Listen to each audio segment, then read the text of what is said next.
us goodbye. Jacob! Oh, thank God. Come on, let's find the others and beat feet.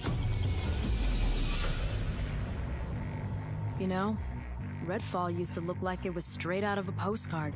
A picturesque island off the coast of Massachusetts.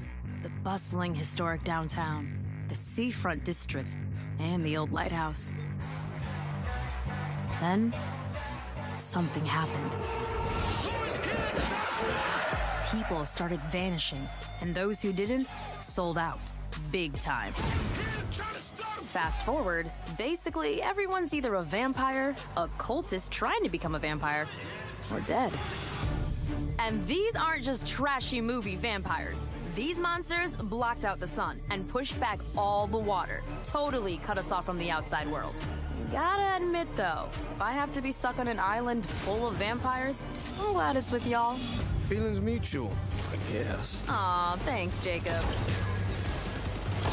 We've also got Remy, our engineer genius, and her little robot buddy. Who's a good robot? Who's the best robot? And our resident expert on all things creepy. I prefer the term cryptozoologist, but to each their own. Last but not least, yours truly. I have these weird powers. We've been digging for answers but haven't found much beyond blood and death. Luckily, the vampires and their sycophants aren't discreet about where they like to nest. I'd bet the answers we need are inside those tourist traps turned fortresses. Spotted some bloodsuckers in their fan club near the festival grounds. Let's start there. Ghosting out.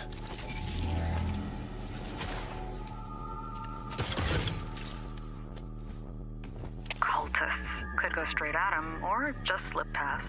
Let's just get this done. On my mark.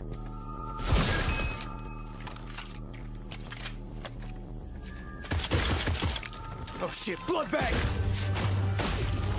They know we're here. Look alive! This one is mine. Going up.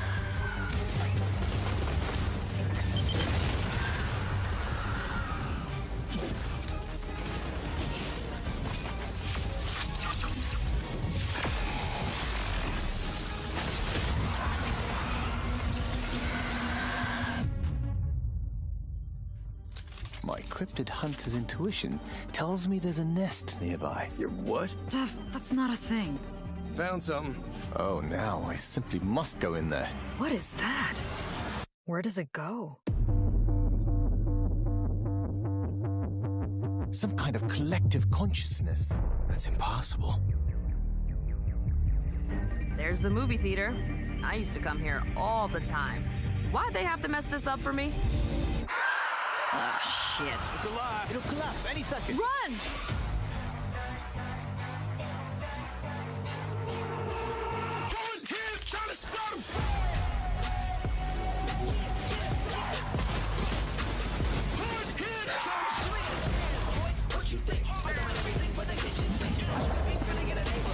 All of the grannies wanna sip they tea. And you come on portion in. All ugly like a brown fur cardigan. We can skip that monologue and an argument. I'm like,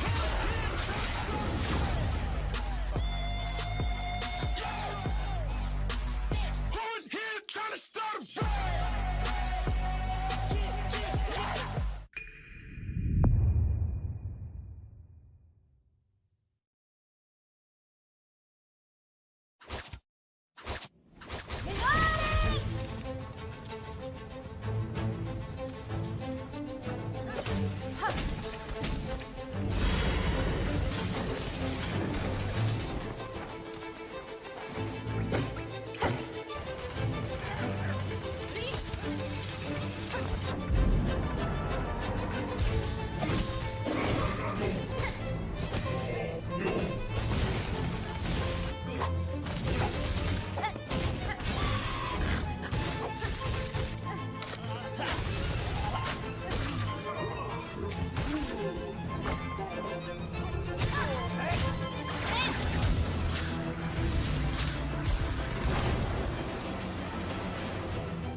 selling humans as drugs.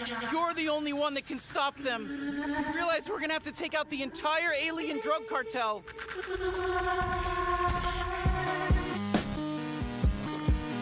You're just gonna leave me here in what, space? Everybody lives in space, including you. All right, you're a bounty hunter now. You gotta help me rescue my friends. They're Gatlians, just like me. Hey, why are you squeezing me so tight? How about a little dinner first and some bubble bath maybe first? Look at us, blasting away! Oh yeah, that's one of my children. They die fast. Don't worry, it's easy to make more.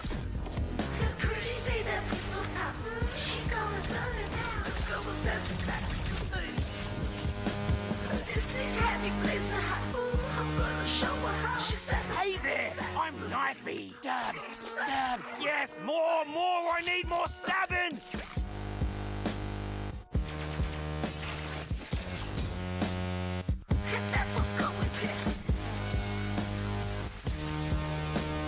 Everyone, fight each other! Okay.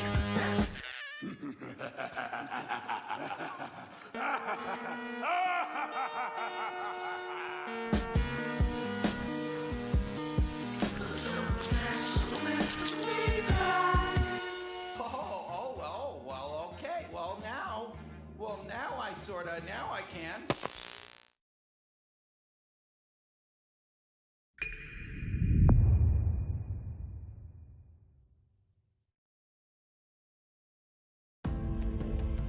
Welcome to the Xbox and Bethesda Games Showcase. Today, we're doing something we've never done before. For the first time ever, our entire show is focused on games you can play over the next 12 months. You're going to see more gameplay than we've ever had in a show. Industry-defining racing experiences, gripping narratives, compelling strategy titles, and my favorite, the most anticipated open-world RPG of the last 20 years. All playable in the year ahead. And the best part is, with the Xbox, you'll be able to play those games in more ways than ever before. You can play on your console, PC, or on the go with Xbox Cloud Gaming. You can play with who you want, where you want, and when you want. Today, we're going to show you more than 30 titles that are coming to Game Pass, and that is on top of the hundreds of titles coming to members over the next year. Our next announcement shows that the benefits of Game Pass go well beyond the console. We are thrilled to be working with an iconic team that has built some of the most played, most watched franchises in the entire world. And now, all Game Pass members will be able to unlock the benefits for these incredible games on PC and mobile. For over a decade, players have created a thriving culture of competition and creativity around our games.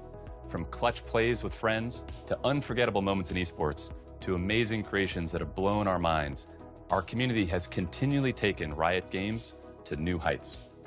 Today, we're proud to invite the Xbox community into that world.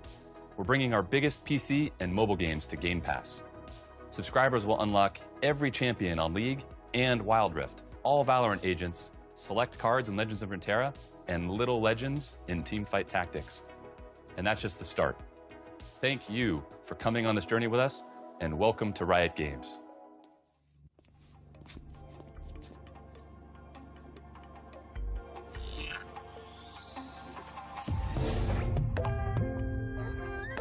Home sweet home.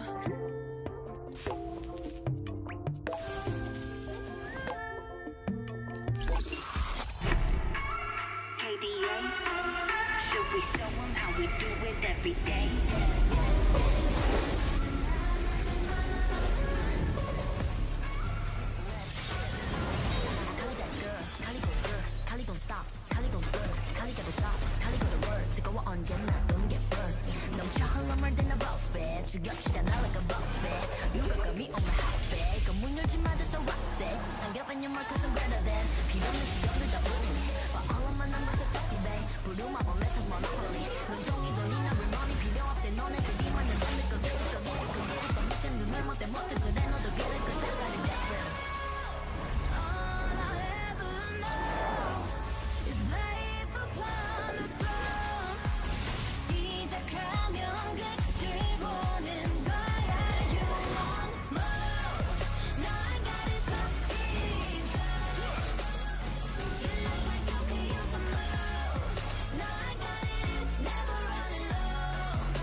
I'm sorry, Amicia.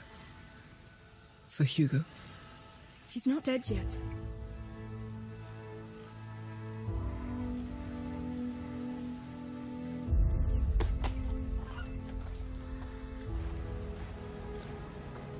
The macula's not just in Hugo's blood. It concerns everybody. And it can change everything. No! No. Rotten flesh.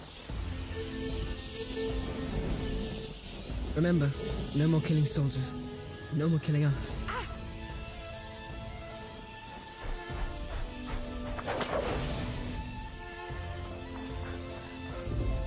Look out! There's a killer around here.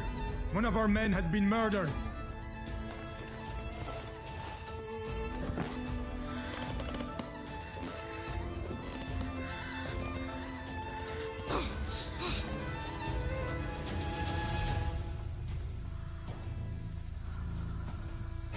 You're only making it worse! Amicia, don't! I'm tired of being afraid. I'll show them that it's over. Finally! See? They're nothing! Nothing to be scared of! No! You are not them. What is wrong with me? Hugo! Amicia! Come on. Do it! Quick!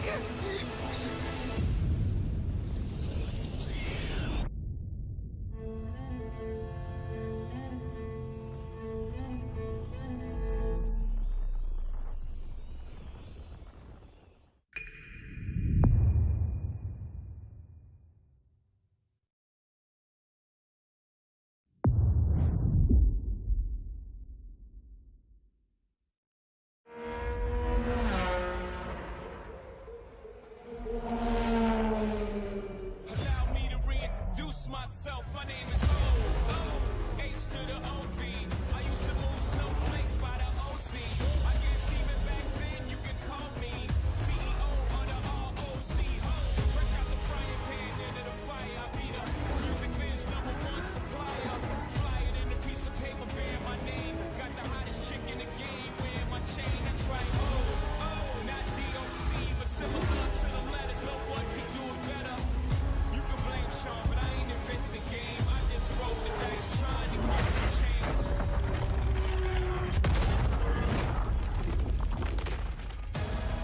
I done came through the block, but I ain't invent the game. Still alive, it's in my veins. Only God can check me. Only God can check me, so I'm gone.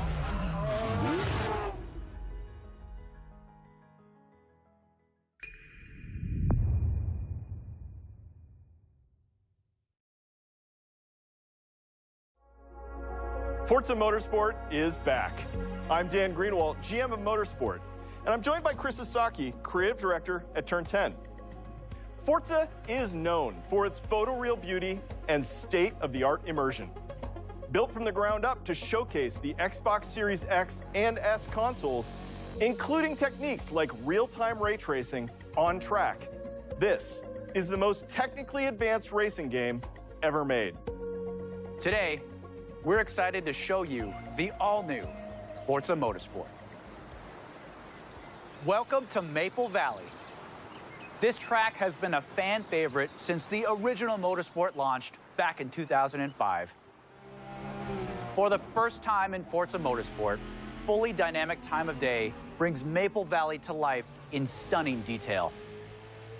What you are seeing is an in-engine gameplay demo presented using a single camera with no cuts.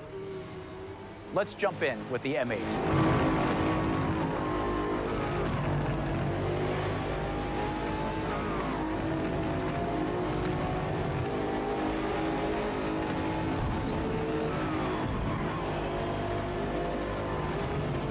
We've completely overhauled the driving experience.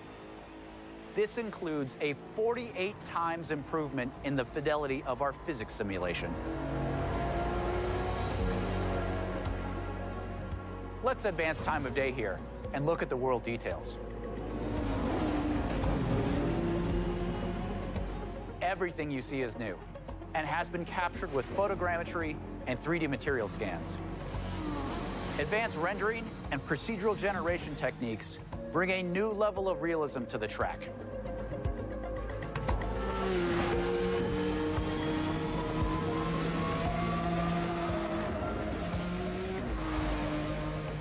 Here you can see the beautiful fall colors of Maple Valley.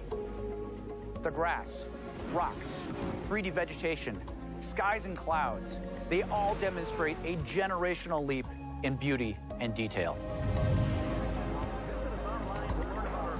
Let's advance time again. You are looking at our all-new dynamic time of day.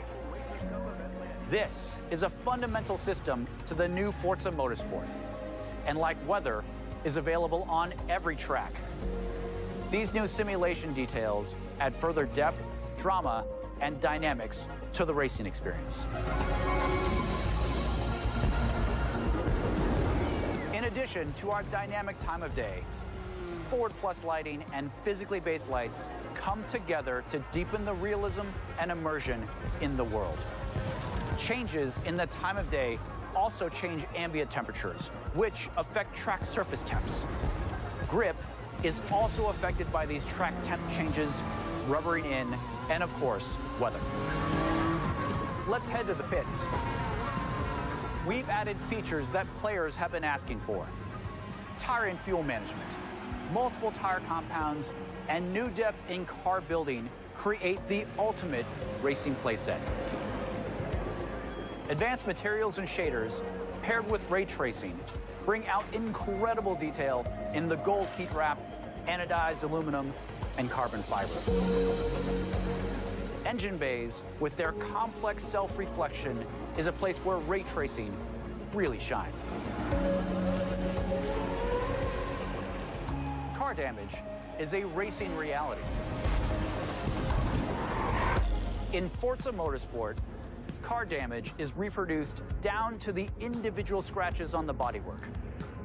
You can see here some of the new details in the directionality of damage, how the paint peels away at exposed and raised edges, in the wheel abrasions, and even in the dirt buildup.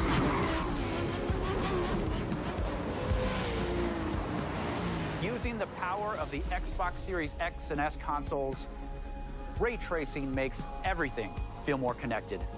Cars reflecting onto other cars.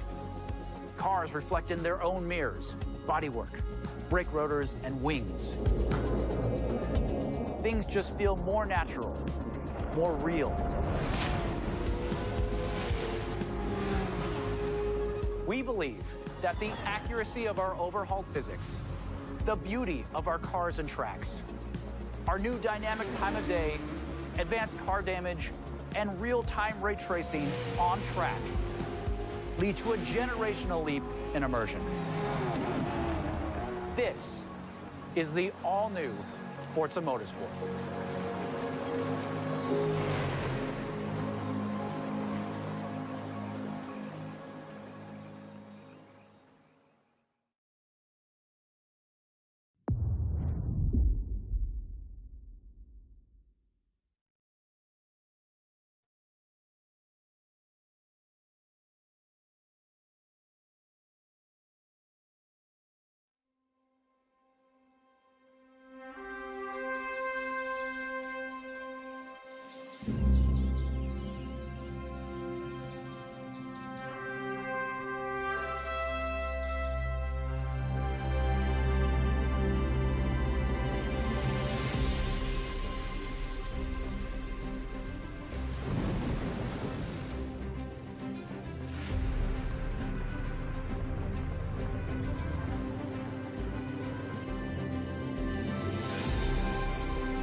Which one's your favorite?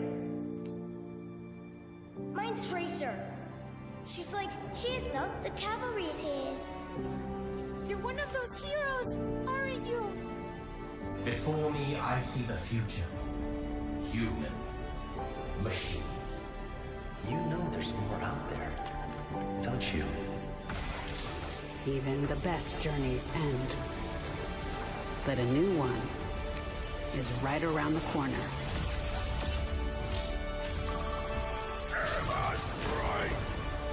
I am your queen! Let's take him to the wasteland! One punch is all I need.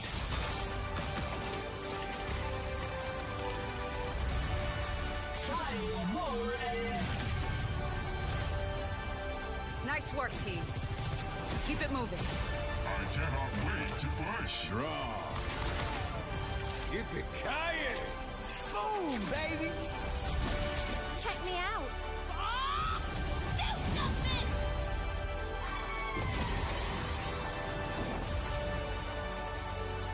Get in there. It takes a team to tango.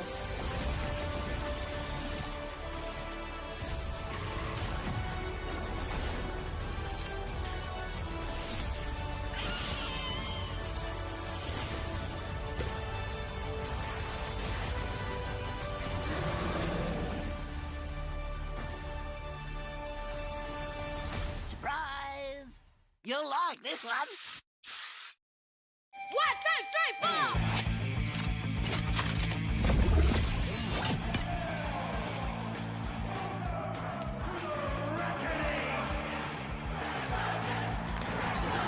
No wastelander has ever made it to the reckoning before.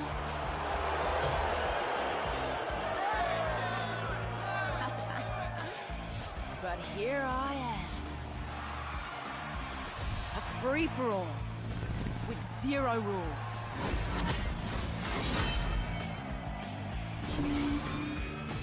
And the survivor gets the throne. Welcome back, Chunka. King Howell has never lost. Not in 13 years of rule. On the battlefield. Not until today. The reckoning begins in 5, 4, 3, 2, 1. Did you really think this would be a fair fight?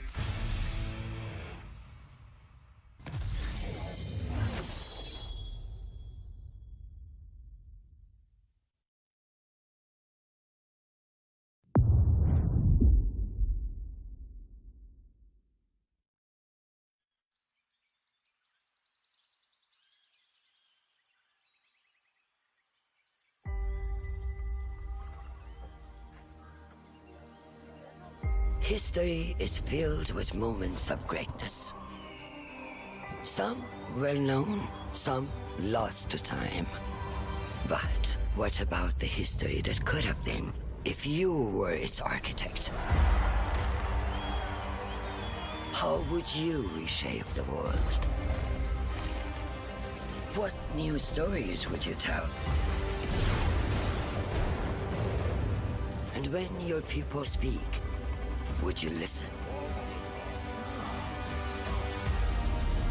How would you lead them in this new world?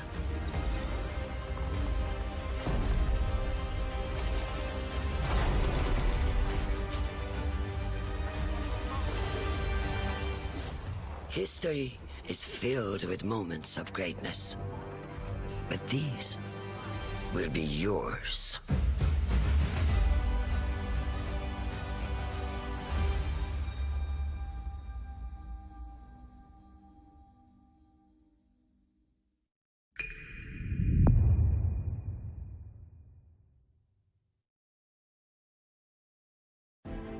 It's good to be here, celebrating what's going to be our biggest year yet. That includes a few of the projects being developed across Bethesda's 8 studios, starting with Redfall, and the world's first look at gameplay earlier in the show. Redfall is from the studio that brought us Dishonored and Prey. It's got so much of Arcane's DNA coursing through its veins. Compelling heroes, open world campaign, deep customization. Solo or with friends, we can't. But now, the embers of dissent glow beneath the pomp and circumstance. And whispers of a sinister plot stoke the flames of war.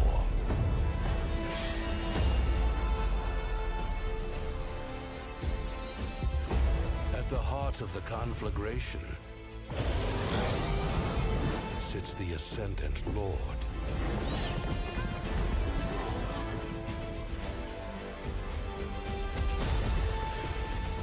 The legacy of the Bretons must be protected.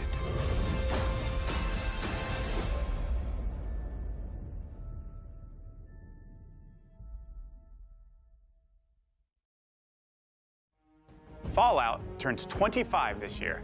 As we celebrate the legacy of this storied franchise, Bethesda Game Studios takes Fallout 76 players out of Appalachia for the first time and returns to a beloved location. Expeditions The Pit is coming this September. Come in. Come in. I'm calling you. If you're hearing this, we need your help. Anyone, anywhere. If you're receiving this, and you're brave enough, come join us at the pit. Your arrival's the first good news we've had in a while. It might not look like much. This place is our home, and together, we can take it back. From these rad-worshipping fanatics. When you're alone and life is making you lonely, let's go downtown. So maybe I'll see you there. We can forget all our troubles, forget all our cares. So go downtown. Things will be great when you're down. Wait a minute more downtown. Everything's waiting for you.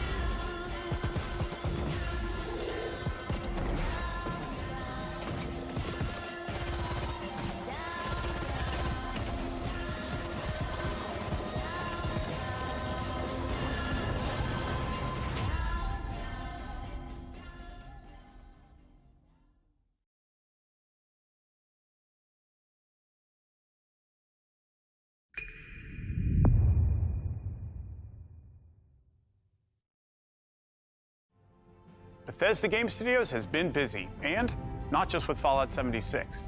After defining the role-playing genre with hits like Morrowind, Oblivion, Skyrim, Fallout 3, and Fallout 4, they're going even bigger with Starfield.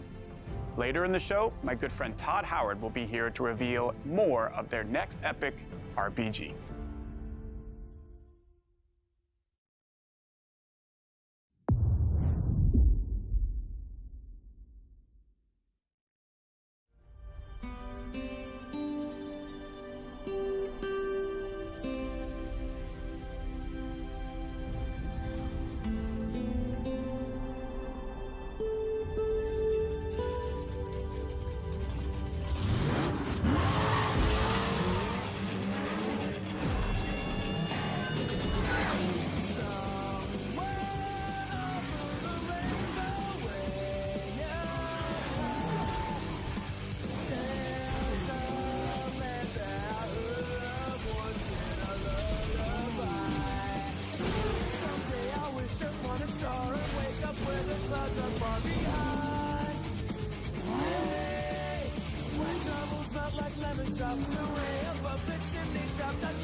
My dad tells stories of a terrible war that happened across the sky. Heroes fought and died to give us a chance to start over. All that I know from their Earth are the creatures they sent along with us. And here on Arat, every day is a fight to survive.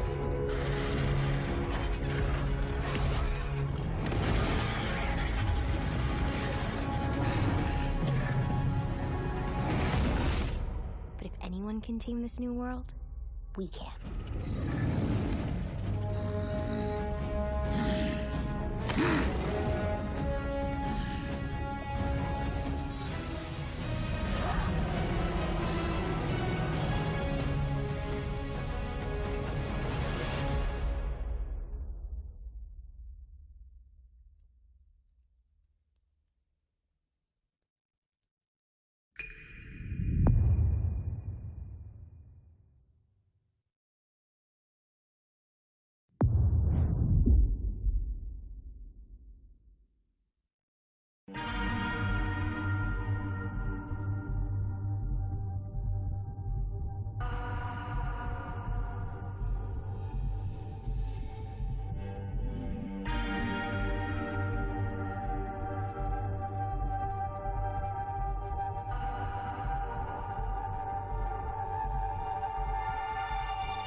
When the gods first emerged from the great below, we saw them as saviors. Instead, they unleashed a pestilence on our world. No one yet knows if you can kill a god. I, for one, intend to find out.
Legends hold great power. They are the dreams we weave into our shared story. Some legends tell of peace and the beauty of simplicity.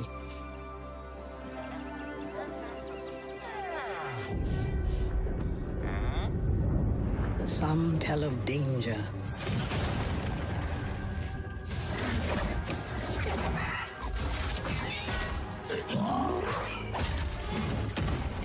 and the end of all things.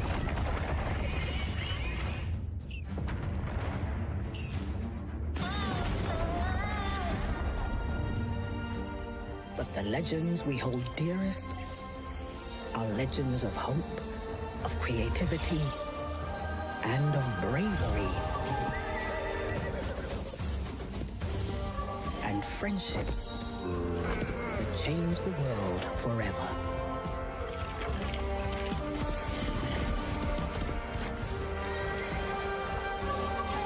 This is the legend of a united overworld. United by you.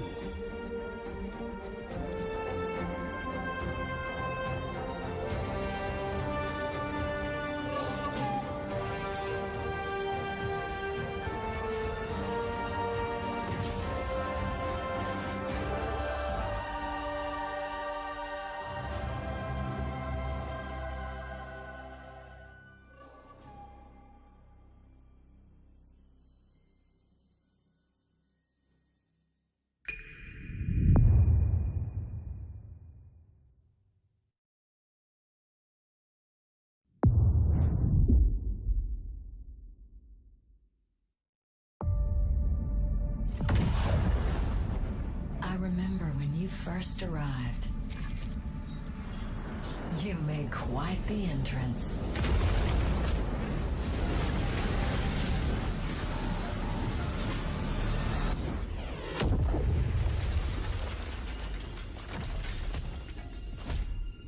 You wanted to make a new life for yourself.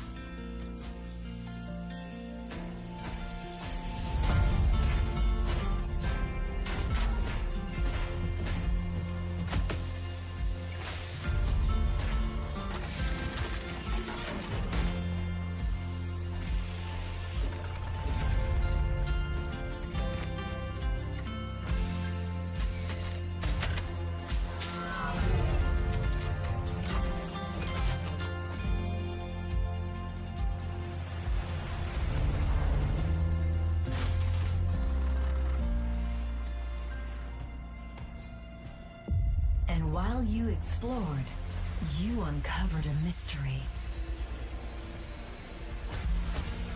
I'm sure we can get to the bottom of this. Together.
Anyone here? Anguish fills this residence, Benedict. I got a bad feeling about this. Since I found the first piece, there must be more. That's him. My father. I can guide you through his memories.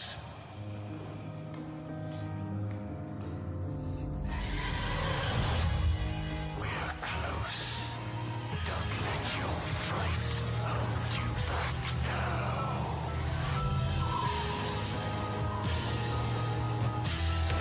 It is good to see you, you old devil.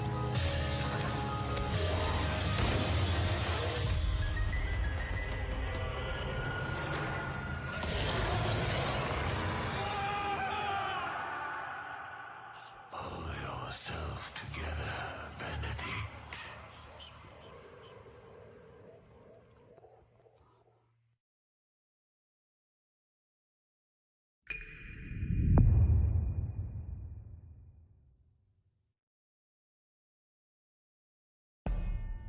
Bonjour everyone. I am excited to be here today to tell you more about Interior Night's first original creation, As Dusk Falls. It started with the desire to create a deep interactive experience all levels of players can enjoy together. Because stories are brilliant, universal tools that help us understand the heartbreaking beauty of life. This game is an uncompromising tale of family, resilience, and sacrifice, written like a prestige TV show with a unique motion graphic novel style that triggers the imagination. This is an interactive story powered by video games that gives you agency over the lives of far from perfect human beings. This is a thought-provoking experience you can play with people you love, discover insights about each other, and create shared memories. As Dusk Falls is an emotional experience that we hope will leave a mark with everyone who plays it.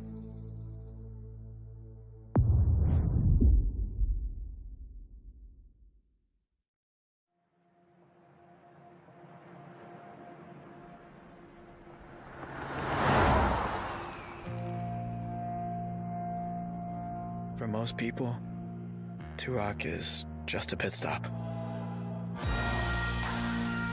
Wasn't taking the scenic route your idea?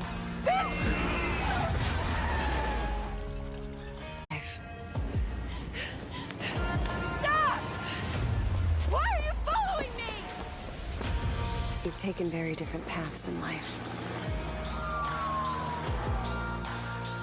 But they all lead back to Turok. Get rid of the cop. Hey there. Evening. Hey, Sam. Say, you haven't seen three fellas in a blue pickup, have you? Nope. Been here all day. How you liking the desert dream? Oh, can't complain. Can I ask what brings you to Turok?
Kids, are you ready for a new wild and wacky fruit flavor?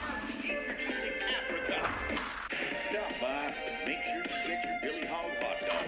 Special breaking report. More local teenagers have gone missing. This could be linked to the disturbing trend of missing teenagers from our otherwise quiet town. If anyone has seen the teenagers or has any other information, please contact the police department. Hello, micro friends. Great news! Virgil knows you might be a little homesick, but that can be repaired. First, you will need to survive the yard against terrifying insects and treacherous wastelands.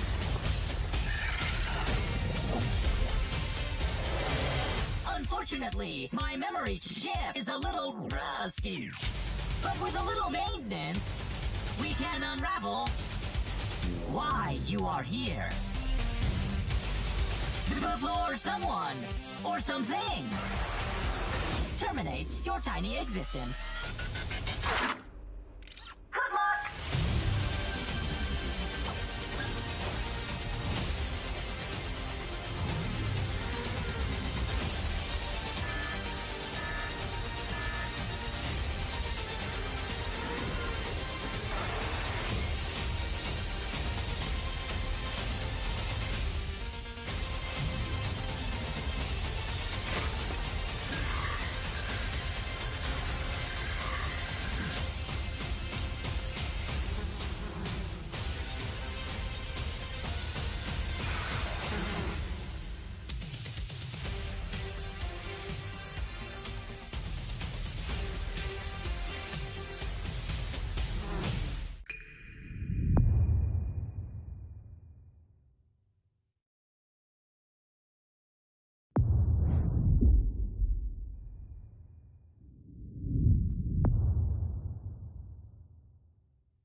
Helios.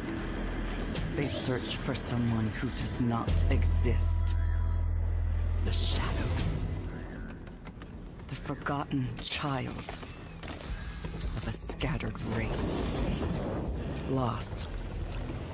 Until now. Now they have awakened the Erebon. Now they have awakened me.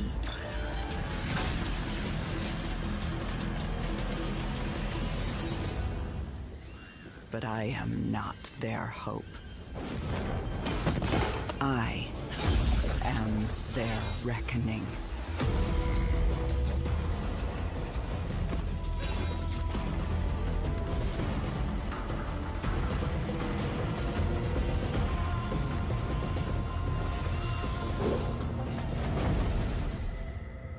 They will not drag me into their light. Because their light is a lie.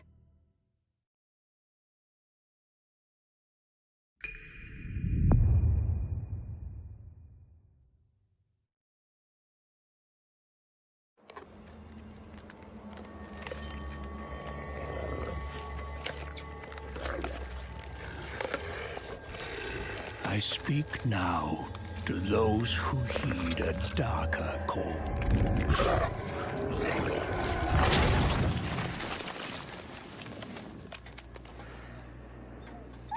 Those bold enough to cross the line of sin for deeper knowledge. Who follow an unquenchable yearning, born of blood and bone.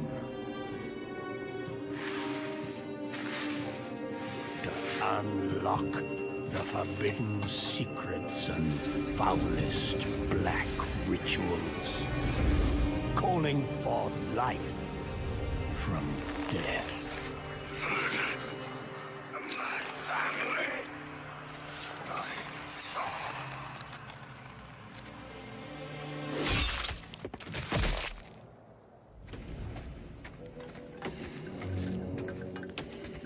To truly embrace this power, you must take it into the world. You will be shunned, scorned, marked as a living sacrifice to this profane knowledge.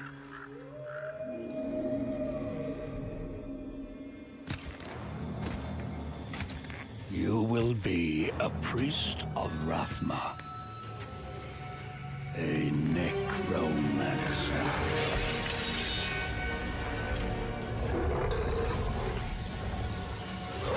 And you will not confront the darkness alone. We are the speakers of the dead, and the dead have no mercy.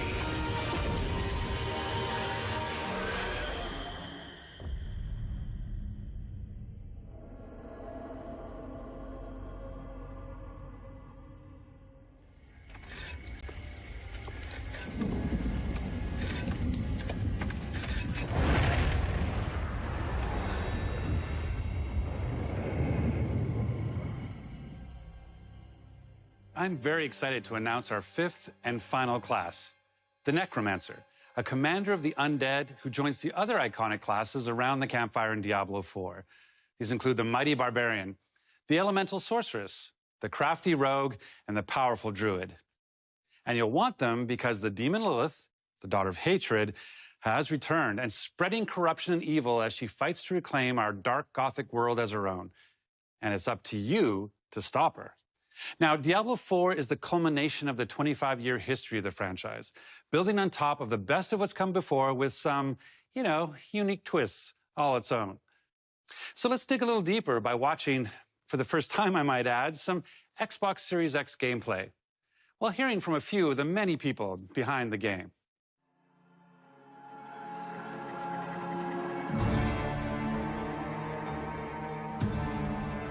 Diablo 4 is the next generation of action RPG, melding monster slaying and loot collecting with a fully realized open world.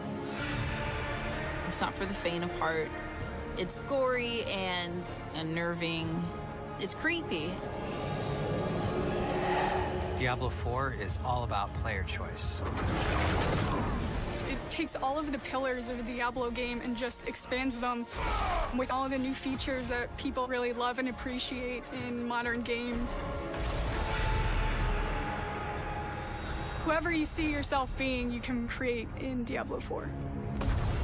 It's important to include robust character customization because then I can play the fantasy that I want to play.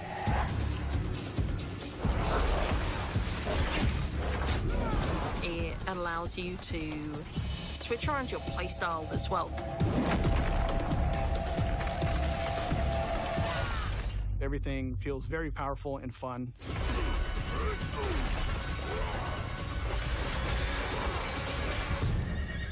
One of the really cool things about having an open world is your journey that you take throughout Diablo 4 is your own. There's no linear path that you have to follow. We've got almost 150 dungeons in the game. There's all kinds of surprises as you're exploring. Strongholds are an enemy territory that you need to reclaim. You might have a space that begins as a hostile area, but after you've cleared it out, the evil in this place has been cleansed. It now becomes a friendly town. Sometimes it's a new town, sometimes it's a new dungeon. There's a whole bunch of rewards that you get, and you have a real impact on the world as a result. No, you can't leave us here. They might come back any moment. Local events are really cool little story segments that happen within the open world. You'll just be running through the world and then a local event will pop up and you can choose to participate in it or get a group together and just wail on these giant world bosses. These are events that take a lot of people and you really have to work together. Being able to see all the players on your screen, collaborating, trying to take this big monster down, it's epic. It's so easy to create a community. It makes Diablo more of a social experience. We've got fully enabled crossplay. If you have an Xbox and your buddy has a PC, you're going to be able to group up. Or you could play couch co-op. 2 people on a couch can sit there and have a great experience. We've created specific zones where players can engage in PvP. If you go there, you can start swinging away at people. But you're also opening yourself up to being swung at. If you're like really, really good, the game actually marks you as like a champion on the map. You basically become a loot pinata and everyone wants to chase you down. The last story mission is really the beginning of a whole different part of the journey. Now you're set up for the end game, and that end game is rich with things to do that allow you to get more and more powerful. Whether it's new items or new dungeons or new Paragon boards, every single time you come back to play Diablo 4, there's going to be new stuff for you to experience. And it's something that we're going to support for years to come. I'm really excited for folks to get their hands on Diablo 4. Just to see millions of people really enjoying the different options. Through the campaign, local events, couch co-op, endgame, PvP, it almost doesn't end. And we are so close.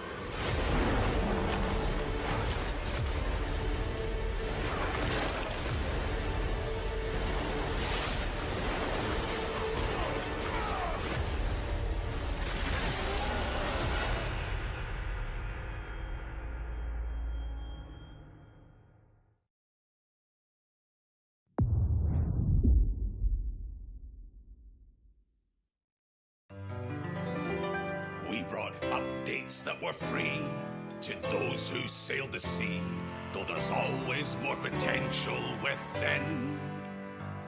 And as this song will spell out, there's plenty to sing about. Now that you can finally be a captain, can you imagine owning your own ship, decorated with what you acquire? Then to satisfy your vanity, as long as there's no profanity, you can name it just how you desire. Oh, to set sail as a pirate captain, there's boatloads of new features we proclaim. Oh, to set sail as a pirate captain, that's why we really think that you should play this game. And it's available with Xbox Game Pass, of course. Oh, to set sail as a pirate captain, adventure will come knocking on your door. Oh, to set sail as a pirate captain, and you'll be amazed at what we have in store. The choice is yours, whatever captain you may be. Whether that's gold looting, no-stop shooting, rumble racing, or embracing, everybody's welcome in this game. So come set sail as a pirate captain. Our time is almost up, so as we leave, if you want to be a pirate captain, come do it in Season 7 of Sea of Thieves.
found you.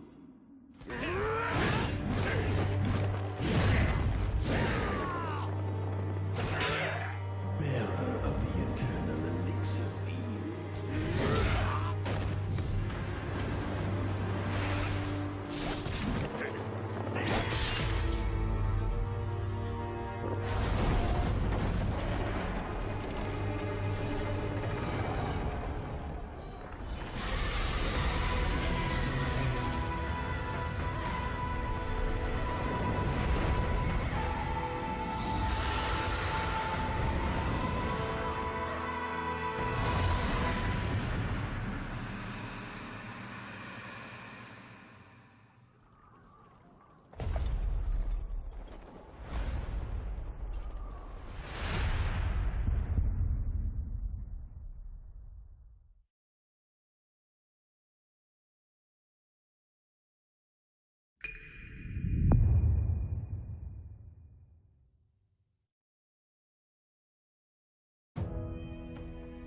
Japan is the home to some of the most talented and well-known game creators anywhere in the world. We're thrilled to be working with Koei Tecmo to bring Wolong Fallen Dynasty to Game Pass day one. I'm also excited to be working with Team Ninja, who has a long history of building incredible action games for Xbox, and it's great to be working with them once again. We know how important it is to our fans to continue to bring more Japanese franchises to Xbox. I'm excited to announce the return of one of the most highly requested and beloved franchises to Xbox from our partners at Atlus.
Now, I'm excited to announce a special partnership between Xbox Game Studios and one of the greatest creative minds and innovators in our industry, someone that I have admired for many years.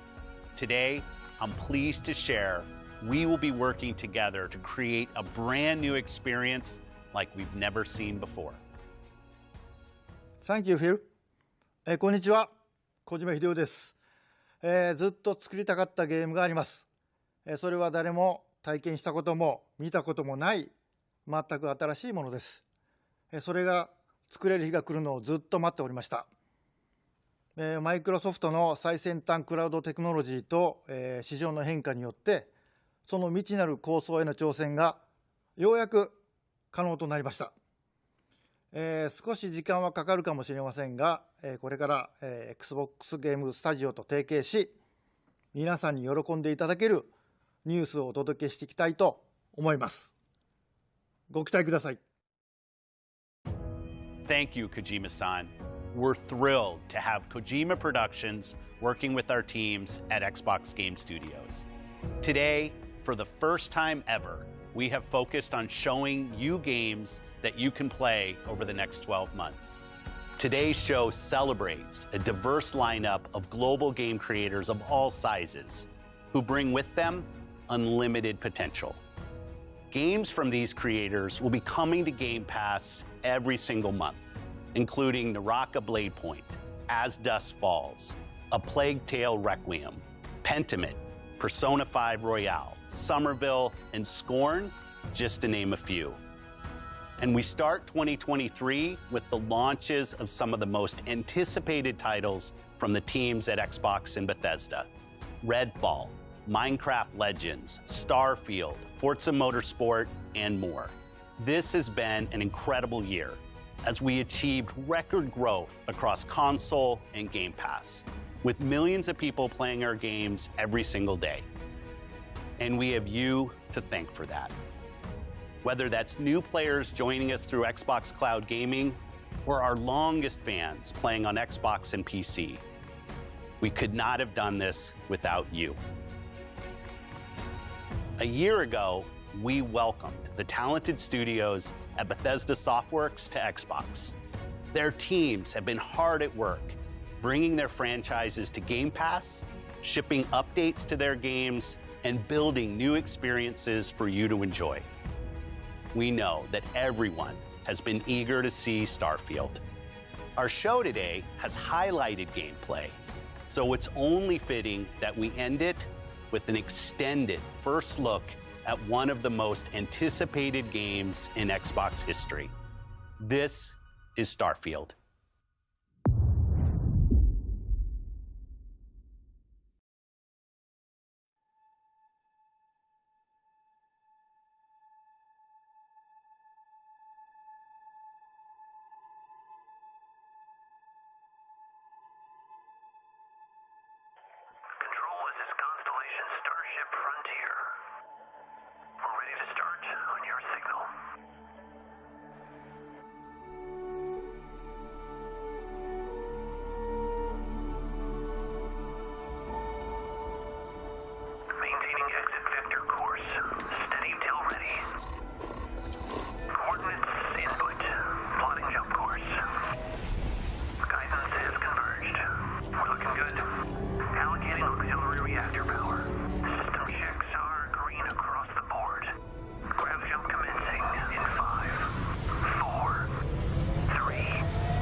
It's hard to express how excited all of us at Bethesda are to be here with you today. We're so grateful you're spending the time, and we know you've waited a long time to finally see Starfield. It's easily our most ambitious game ever. Like our previous games, it's an epic role-playing game where you get to be who you want and go where you want. But this time, you'll be exploring space. So let's jump right in. This is early in the game as you arrive on the mysterious moon of Crete.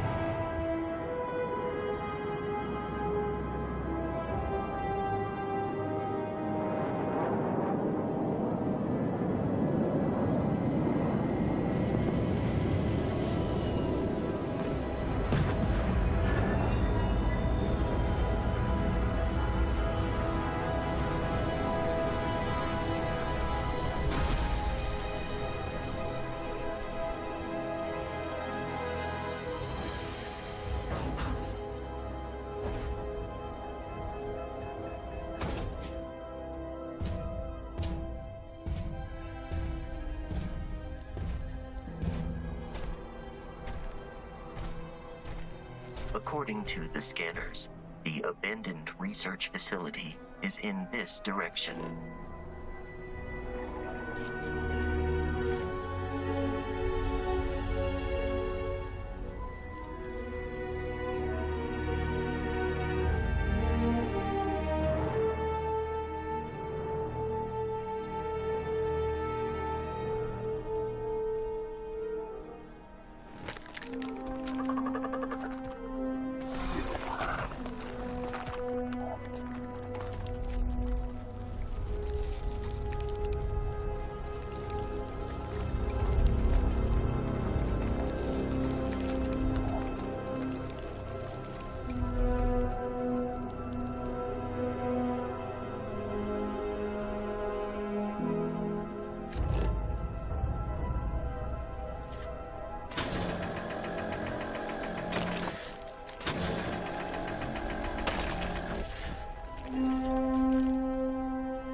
clear that pirates of the Crimson Fleet are using the facility.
After some initial encounters, you're invited to join Constellation, who, in the future the game is set in, are the last group of space explorers. To meet them, you'll head to the capital city of New Atlantis.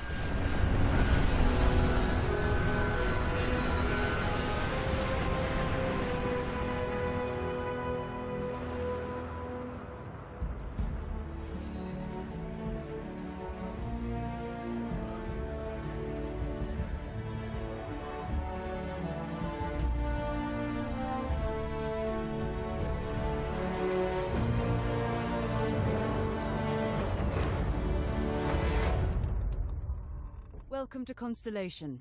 We have a lot to talk about. We're all here because we're committed to the biggest question of all. What's out there? These artifacts could be everything we've been looking for. As to what they are, what they're building, you'll be part of solving that puzzle now. So, you found something? A new guy found it. You dug up the artifact, right? That means you saw it. The visions? The artifact you found appears to be one of many, scattered across the galaxy. If we can find more, we can unlock their secrets. Beautiful, isn't it? The man who sold me this told me that it spoke to him. Of course, the Settled Systems is full of groups with other priorities. That's the Crimson Fleet! Everybody get ready! The fleet doesn't follow the rules. Agree to work for CEST. Together, we take down these cutthroat pirates. We're not just here to shoot the bad guys. We're peacekeepers. We protect the people of the Free Star Collective. When you sign up with the Crimson Fleet, no one quits. The only way out is death. The path ahead may be dangerous, but we are not stopping. Most Dusties don't even make it this far. Because whatever lies at the end of this road will change humanity forever.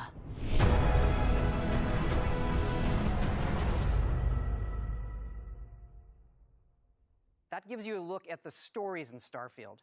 But ultimately, it's not our story. It's the story you create by who you are and the choices you make.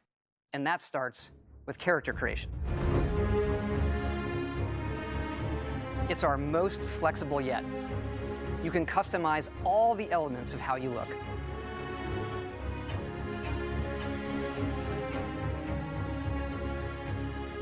You'll pick a background that gives you 3 starting skills.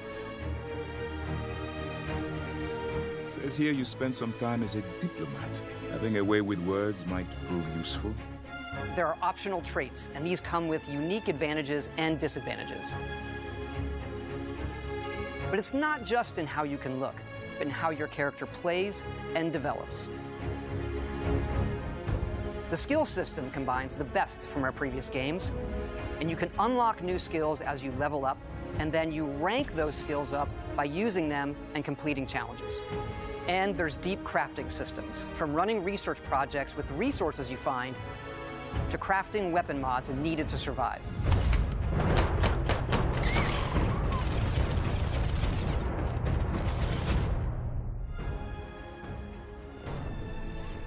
And you can build your own outposts.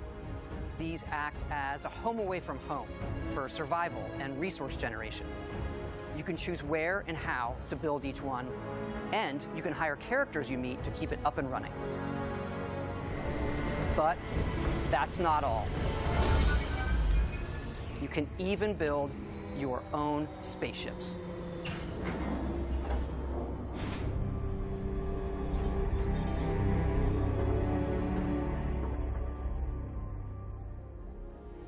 You can choose crew members, and yes, you can completely customize the look and layout. There's loads of different modules, ship manufacturers, and more. I have to say, it's so cool. We just absolutely love this.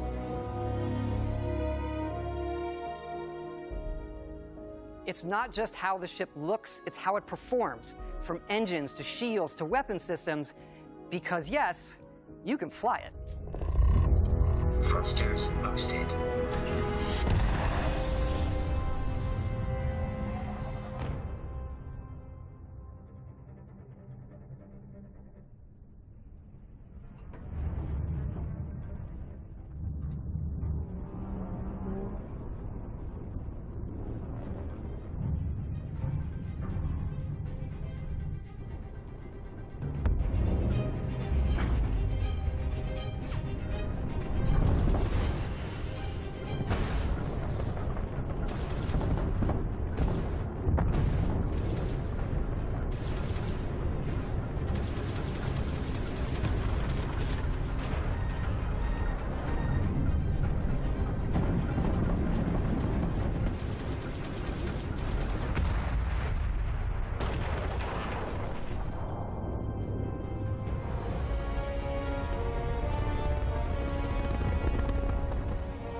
We can't wait for all of you to experience the game. Thanks again for being with us today, and thanks for all the support you've given us over the decades, especially on this game. It's been an incredible journey for us making it, but we know that's really only the beginning, for it's when all of you play it that the real journey begins. And you may be wondering, just how big is this game? So we thought we'd take one last moment and show you. Let's take a look at one of our planets, Jemison. You can land into Atlantis, but you can also land and explore anywhere on the planet. And it's not just this planet, it's all the planets in the system. From barren but resource-heavy ice balls to Goldilocks planets with life. And not just this system, but over 100 systems. Over 1,000 planets, all open for you to explore. We can't wait to see what you find.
Welcome to the Abyss.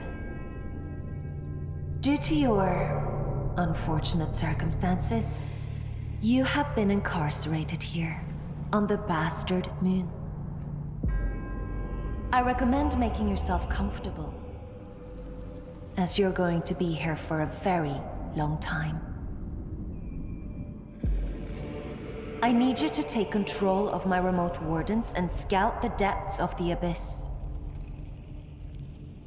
An inhospitable place far below the surface of this alien moon.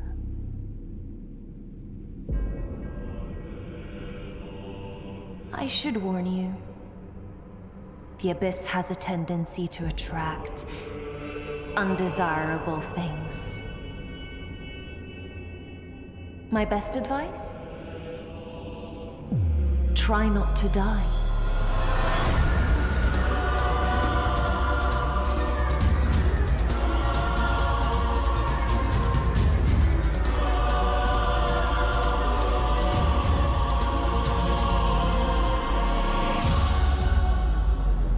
Oh, and I almost forgot to introduce myself. My name is Aylin, and I'll be watching you.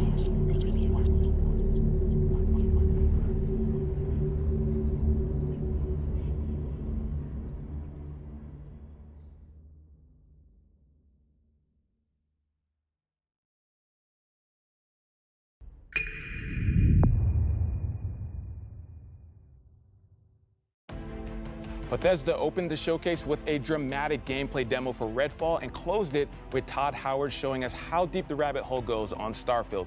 And we also got a sneak peek at upcoming expansions for Elder Scrolls Online and Fallout 76. Here to break it all down for us is the man, the myth, the legend himself, Pete Hines from Bethesda. Pete, how are you? I'm great. Good to see you. Good to see you as well. So about a month ago, you all announced some delays for both Redfall and Starfield. So I wanted to give you a chance to tell us a little bit about the decision-making process for that.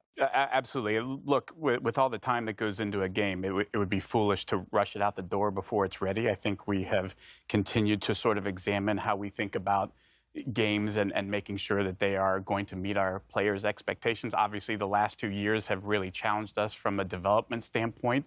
How we work now largely remotely, while a lot of our folks are not back in the office. And, that has an impact.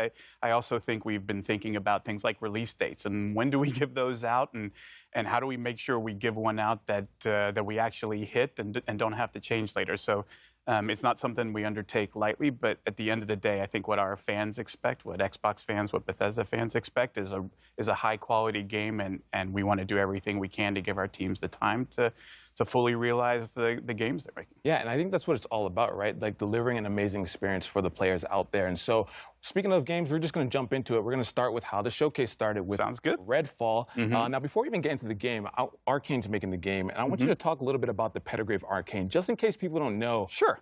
These folks over there, they're doing their thing. Arcane Studios is known for really amazing, immersive sims. They do any number of things. If you play games of theirs, Dishonored 2, Prey, there's a lot of common threads you'll find in them. They create really amazing, believable worlds. I think that's a big part of their game is when you're in Dunwall or you're up on a space station in Prey, that it feels believable. There's a reason why things are the way they are. They're also big believers in systems-based as opposed to scripted. So they really embrace player freedom and sort of giving players the tools to decide, you figure out how you want to complete this mission or get through this area. We're not going to tell you how. We're just going to give you tools and then give you the freedom to go and do. But, there's great characters and interesting story. They bring a lot of different elements and then really let the player create the experience they want. And that's what it's all about. Gamers have taken many games and made it their own. And I think the fact that Arcane is making the game with that in mind is super important. Now, how similar or dissimilar would you say this game, Redfall, is from the other Arcane games? Look, on the surface, it's a first-person shooter that you can play solo or with up to 4 players, and so immediately you might say, well, it's not a single-player game, so it must be wildly different. And don't get me wrong, there's absolutely ways in which it is different, but I think when folks play the game, and even when they see more of the game, I think they'll start to see all of those things about an Arcane game that they love and appreciate. Why it's won multiple Action Game of the Year awards for Dishonored 2, is their ability to bring all of those things together, really high level of polish, and let folks experience it. And so I think all of those things we talked about. If you want to play a game by yourself and get a great arcane story, you can absolutely do that in Redfall. But you can also do things that you haven't been able to do in an arcane game, like experience it with friends and find out sort of how the whole can become greater than the sum of the parts, like playing it off of each character's abilities. You saw some of that in the demo that we showed. You know, I think the more that people appreciate that, you almost are going to want to try and play Redfall a couple of different ways. You might want to play it by yourself a little bit, play it with others, and it's a game that allows you to do either or both of those things, however you see fit. I'm glad you talked about playing with friends, because I'm taking applications for friends to help me get through Redfall. Can I put my name on that list? I'm down to a little... It'd be an honor. Pete, keep me on that list. All right, we need to go explore Redfall together. I'm excited. I can't wait for that. And so let's talk a little bit more about the game. Now, you know, between the trailer that we saw last year at the reveal, as well as this one that we just saw, I feel like Redfall reminded players of other co-op shooters, like Left 4 Dead, for example. What makes Redfall unique? Again, it's one of those things, like if you watch just like combat footage, you might look at Left 4 Dead or Back 4 Blood or any of these things and go, oh, I see multiple characters facing a bunch of enemies, and like, so it's the same game. But I think that would be doing a disservice, that it's all of the things that take place in between the combat as well as the combat itself, sort of combining different skills and abilities in the way that you do, you know, Layla dropping down an elevator using her powers that Jacob can use to get up top on a roof and provide cover. You know, you have different characters who play roles really well, how you choose to use Brebone, the robot, all of those things come into, again, allowing the players not to say, here's a set of rules and you can only use, like, no, here's just some stuff that you can go off into this amazing sort of dynamic, ever-changing world and sort of experience and explore for yourself. And you come back the next day and it'll look and feel like a different experience, even though you're in the exact same part of the game. I mean, I think those are the kinds of things that Arcane does that really bring that sort of extra special element that makes their game so compelling. Yeah, compelling and fresh. So I'm excited for Redfall, and you said it here for everyone to see that we're going to be playing together. So I'm going to hold you to that. Absolutely. You got the proof. All right. Can't wait. Oh, awesome. So let's talk about Elder Scrolls Online. Now, I wanted to talk about the team philosophy, because I hear that the team is actually banned from saying things like, now is the perfect time to play. My least favorite saying is there's never been a better time to play a game. Like, we all say that. Yes, games always get better. We know that.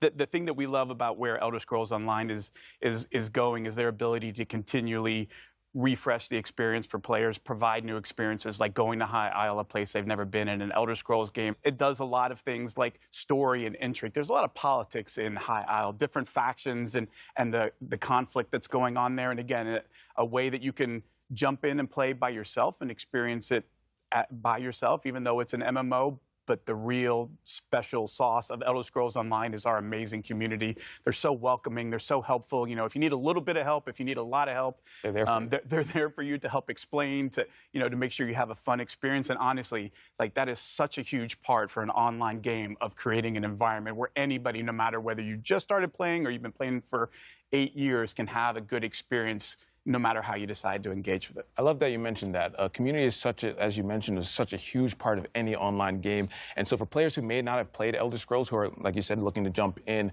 to know that they have that community backing them, that's going to help them, guide them in their journey, is super exciting. So, but I want to talk about Fallout a little bit. Okay. Huge milestone recently, 25 years of Fallout.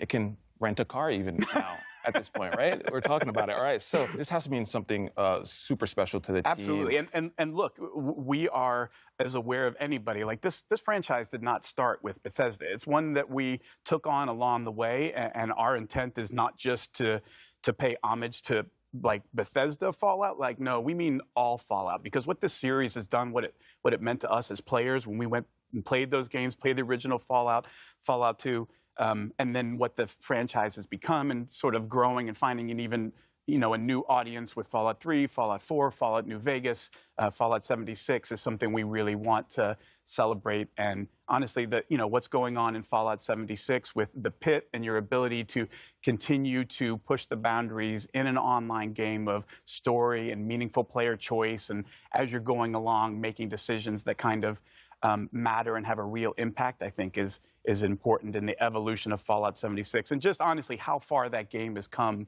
from its launch. Like, we're keenly aware of how that launch went, but we are also keenly aware of the incredible amount of effort and dedication from all of our teams across Bethesda to say, like, we believe in this thing and we want to give the fans more of what they want and the kind of experiences that they want. And where Fallout 76 is now is truly remarkable when you go back and look at sort of where we were and how far we've come, and honestly, how much cool stuff is in store in the pit. It's going to be super fun. Excited to jump in. And again, that's one of those things that I'm sure you guys attribute to the community, giving that feedback. You know, that 76 community, again, not just in the game, but what they do for each other, to support other folks in the community, what they have done to raise funds for worthwhile causes. Like, it's not just an amazing group of gamers, it's an amazing group of human beings, and honestly, one that we're honored to interact with and be a part of every day. I love that, Pete. Before you make me cry, we're going to move on to Starfield, all right? Okay. All right, so let's talk about it. Starfield ended the show. I got to say, watching the trailer, breathtaking. It's one of those things from the different locations and just seeing the difference between that moon versus the populated city, just amazing. The dog fighting, just everything was so awesome. The team really outdid themselves. It's one of those things about a Bethesda Studios game that I always love, and it's been the case, honestly, since, you know, I worked on Morrowind and Oblivion and all those games that, you know, we talked about. And for every single one, you cannot pin people down to, oh, it's about this, because it's not. Like, ultimately what those games are massive sandboxes where they give players just ridiculous amounts of freedom to say, you go figure out what kind of game you want to play and what kind of experience you want to have, because that's what this game is about. It's not us prescribing and saying, you have to do these things. And like, no, it's about creating this huge sandbox with over 1,000 planets so you can completely explore and say, yeah, but you don't have to. Like, it's entirely up to you to figure out what is fun for me. Do I want story? Do I want to join factions? Do I want to, you know, build outposts and gather resources to build more cool stuff? The team really puts all of those tools in the player's hands and step back and says, now it's time for you to tell the story of Starfield, which is your story, which is going to be different than mine, which is going to be different than everybody else's. And I think that's really where the magic of a Bethesda Game Studios game happens. Speaking about the scope of everything, Todd said that this is what an epic RPG is. What does Bethesda define an epic RPG as? I think, again, it's sort of leaning into, look, there's a lot of folks who take a lot of different approaches on what does an open world mean. And Bethesda Game Studios always pushes themselves to the most freedom and least limitations, right? Where the items in the world are all real things. You walk into a store and there's a bunch of weapons or whatever. Like, that's not just art on a countertop. Like, you could pick those up. You could steal them and run out of it. You can create chaos. Like, we don't want to put too many limits on what the player is or isn't allowed to do. We love it when players say, I wonder what happens if, and then they try it. And then they get to see, like, oh my Lord, chaos ensued and it was insanity. Everybody was shooting at me. And like, that's, I think, the beauty of Bethesda Game Studios and the number of ways that they push for you to explore that, right? It's not just one, it's, you could spend thousands of hours doing nothing but shipbuilding and like focus that as all you're about, and that's okay. But you could also be about exploring every planet and finding all of the good, and that's okay. Or you could just play the main story and be like, I want a kind of experience that I'm guided through so that I kind of get to see stuff, and I might stop here and there. Oh, there's a cool side quest that I got, but you know, I want something that sort of leads me through, because I'm a little, you know, it can be a little daunting to say you can go do whatever I want. Like, ooh, I don't know what I should do. So some folks want a little bit of a guided path or to understand where the fun is, and no approach is wrong. Like, for me, that's epic, because it says we aren't putting any limits on what you can or can't do. We're going to set you loose and just sit back and watch the beauty that you create with your own stories and the way that you solve problems or choose to spend your time in this world we've created. I love that. And you know, what you said about, you know, those moments that maybe you experience that I don't, like, those are some of the best moments if I think back to playing RPGs when I'm discussing with my friends. Oh, did you see that? No, I didn't see that. Where did you see it? And having them go out and find it. So I think that's going to be one of those things. We talk about that a lot, that sort of water cooler moment. Exactly. Of like, you come in the next day and you talk to everybody about what you did, and you were like, wait, I did that quest, but I did this completely different thing. And you sort of start to appreciate all of the choices that you could have made. You didn't even realize were an option. Like, oh, I didn't even think about doing that. Like, oh yeah, I just ran in and stole his ship and shot all of his crew members and took off. Like, you can do that? Like, go ahead. You can do anything. Like that, I think that is a special part of a Bethesda Game Studios game. And when we say epic RPG, we mean all of the stories, all of them. All right, you just gave me some ideas for stealing people's ships, so I appreciate that. That's going to be top on the list to do in Starfield. Now, we saw quite a bit of combat and action in the game. That seems to also be, in addition to exploring and everything, that seems to be another huge focus of the game. Absolutely. I mean, you know, look, if you look at a game like Skyrim, which, like, everybody's played Skyrim at this point, it can, you know, a combat is a big part of that. Unless you decide it's not. Like if you're one of those folks that says, actually, I'm going to do the alchemy thing, and I just go off and pick flowers and make potions and like live another life in another world this way, then combat isn't part of it. But look, we know in an epic RPG, there's always bad people, they, you know, shooting at you. Sometimes you got to return fire, and there's a lot of fun to be had there. And so, you know, providing a lot of different skills that sort of determine how good you are in combat, combined with all the different weapons in the game, and then you layer in ship combat and all of these other things, it starts to sort of paint a picture of just how broad or how deep the rabbit hole goes. It's going to be so impressive. And you touched on it a little bit, and I want to talk about it because this was when watching the video, the demo, what I saw, and it really caught my eye, is around the ship. It's not just getting in the ship and that's your ship. There's so much behind it. Can you talk about it a little bit? Yeah, like every ship is customizable to the nth degree, and not just like cosmetically. I want my ship to look like this or look like that, though obviously that's totally a thing that you could do if all you care about is cosmetics.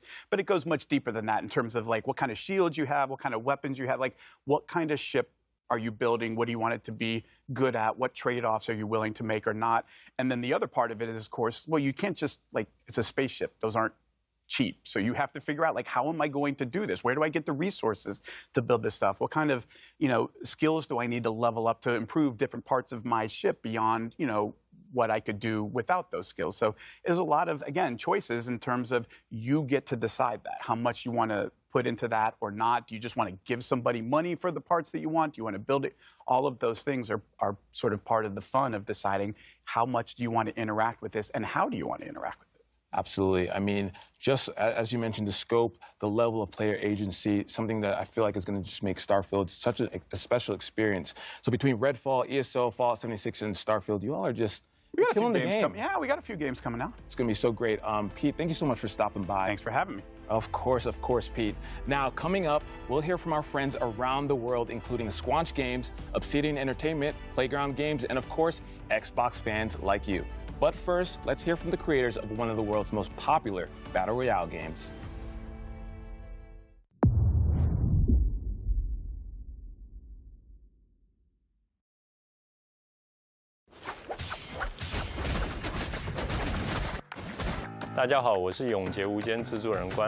We are glad to share Naraka Bladepoint, a unique online multiplayer action game with players all around the globe. As a NetEase studio, 24 Entertainment is joining hands with Microsoft to bring Naraka Bladepoint to consoles for the first time. You could play the game on Xbox Series X and S, as well as Windows next week. We're also joining Xbox Game Pass, a platform with a huge player base and a vast, bright future. Naraka has been so well received on the PC platform. I am so grateful to the players for their love and support. As a competitive survival game incorporating a lot of action elements, Naraka features a range of characters with unique personalities. Each hero draws from different civilizations and cultures. Battles allow for a great degree of strategic play. You've got a wealth of melee and ranged weapons to choose from, and a vast map filled with interactive elements to explore. Perhaps you'll engage your foes in samurai combat, katanas at the ready, or maybe you'll use Persian assassin techniques and strike from afar. With your grappling hook, you can fly between temple walls and across bamboo forests with ease. Beyond solo endeavors, you can also party up with friends and use group tactics to flatten your foes. That's Naraka's underlying design philosophy, that you're unchained and have the freedom to choose how you play. Collect soul jades to change how you play, transform your katana strikes, and make your cannon a weapon of mass destruction. Each hero can be customized too. Whether you want to rush into battle as a berserker warrior or cast fireballs as a sorcerer, the choice is yours. We can't forget to mention our unique face customization system too. You'll never need to worry about running into a doppelganger on the battlefield, because you're able to edit your hero's features to your heart's content. You can even recreate your favorite faces. As we approach Naraka's first launch anniversary, we're introducing a brand new weapon, the Twin Blades, releasing together with the Xbox and Game Pass editions. Twin Blades strike with the speed of a raging tempest and sweeping blows. We've seen similar weapons in other games, but here in Naraka, it comes with a style all its own. Charging up strikes is usually a high-risk, high-reward move. With the Twin Blades, you can charge up while moving and keep your momentum as you unleash a flurry of combos on foes. Since its release, Naraka Bladepoint has launched its own faction clash game mode with Omni's Nightmare and the thrilling limited-time mode Shadow Surge. There have been many casual modes to play as well, but our community has eagerly asked for a campaign mode. We're always listening to our player base, and we're happy to announce that the wait is over. Players will see the first chapter of our campaign mode. Form teams of 3 to take on new enemy types and massive bosses. Disarming a boss won't be as easy as disarming another player though. PvP and campaign mode are two entirely different games. Further campaign chapters are also in the works, so we're eager to hear any feedback you have for us. We are also working on an Xbox One version and hope to see more players join Naraka later this year. Naraka is launching on Xbox Series X and S and Windows Store on June 23rd, and it's included with Game Pass at launch day. Now's your chance to dive into the world of Naraka Bladepoint. 快来体验我生无拘吧！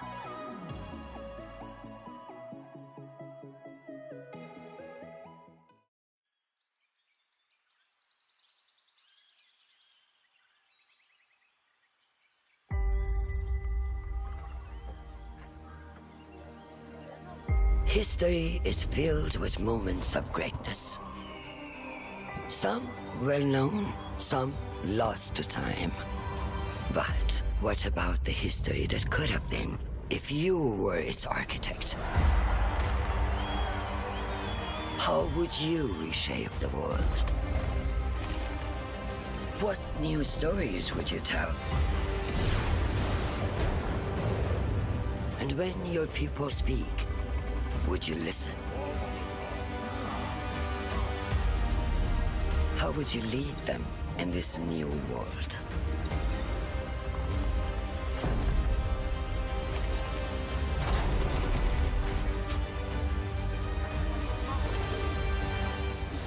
History is filled with moments of greatness, but these will be yours.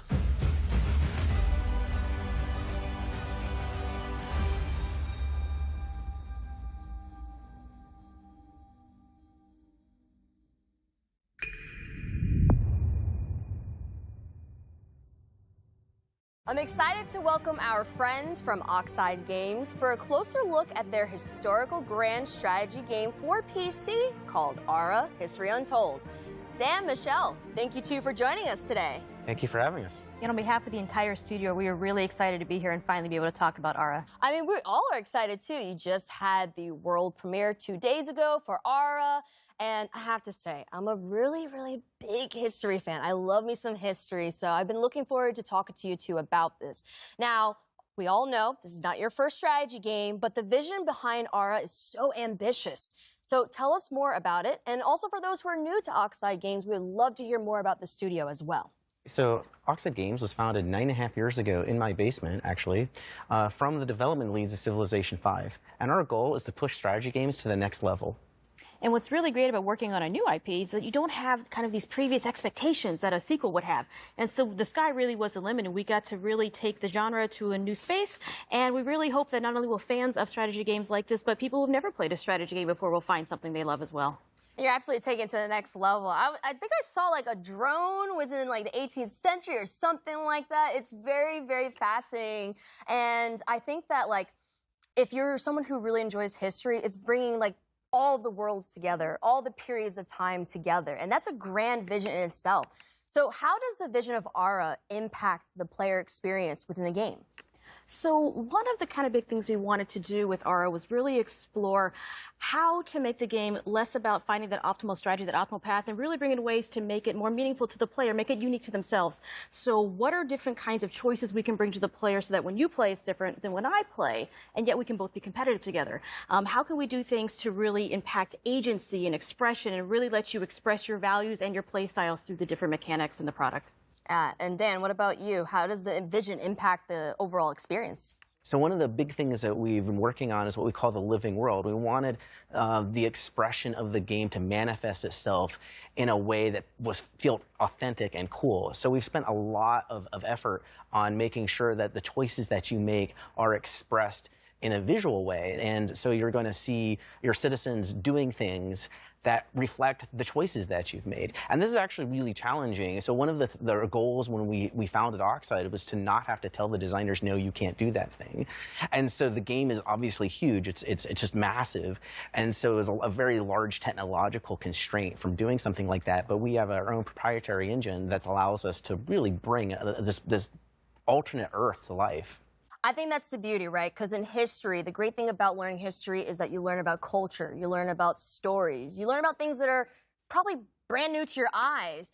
But the way that Ara helps you remix, reimagine, and rewrite history is a beautiful sight to see. And I'm excited to get my hands on it, and I'm sure everyone else is who's watching. So let us know, where can we learn more about it, and when can we get our hands on it? Because I need it today. So if you head over to the website, you can sign up for the Insider program, which will give you a chance to join the technical alpha and play the game later this summer, which is super exciting because we've been playing it, all the time, and so now you'll have a chance to play. Dan, Michelle, thank you two so much for giving us the lowdown on Ara. Really appreciate it. Thanks for having us. Grounded is finally leaving early access and moving into full release with a highly anticipated story mode. Here's Adam Brennicke and Eric Dorabella from Obsidian Entertainment to tell us more.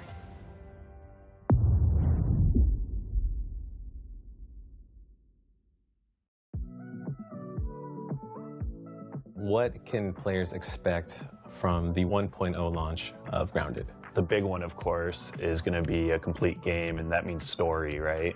From beginning to end, you can play through, why are you here? Who put you here? Yeah, exactly. And how are you going to get home? And I think those are like the big questions that people are asking about Grounded. Originally, we really just wanted to make a survival game. And one of the jokes was, hey, what if we did backyard survival? Everyone was like, yeah, that's a very unusual idea, but I think there's something there. One of the things that we did early on was establish the art style of Grounded.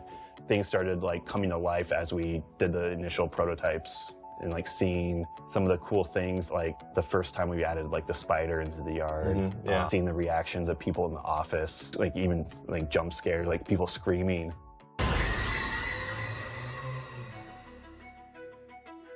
The team is very small. It's the smallest team I've ever worked on at Obsidian. I wanted everyone to be able to participate on the design side of things. So I said everyone is a designer on the team. And I think that extends into our community and how we're building the game in game preview and early access. That's probably one of the big successes of the game, is how close we work with the community and take all their feedback and suggestions. I think it's super rad. For a game developer too, that is a huge, huge thing, just to get people's feedback constantly of what they're liking, what they're not liking, and all those adjustments just make a much, much better game at the end of the day. We're at that point now that the yard's getting finished, and now we can play through the story. There's a lot of surprises. There's a lot of things that I think players aren't going to expect. And I think I know what you're talking about. And I cannot wait to see players' reactions.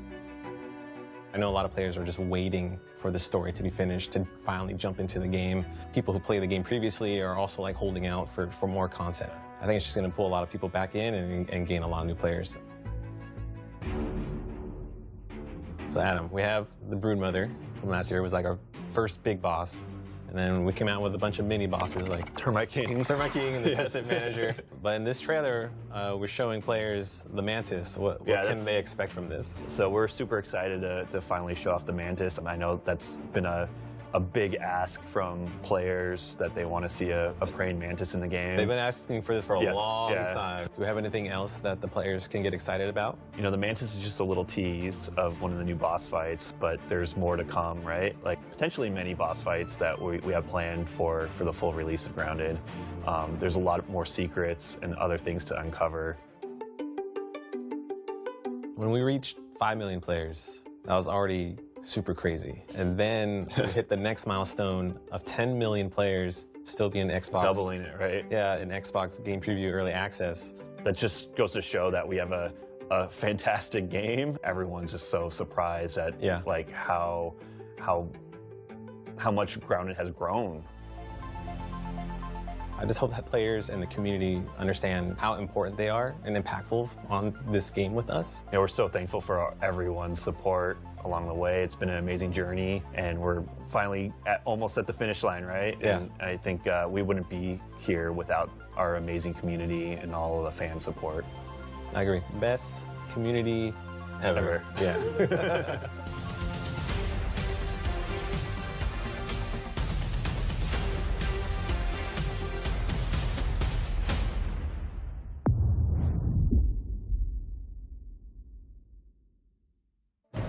So I got a call from my good friend York Newman, the head of Microsoft Flight Simulator. He told me it was imperative that I meet with him. So I'm in this helicopter, we're flying to this location, we're on our way, let's go.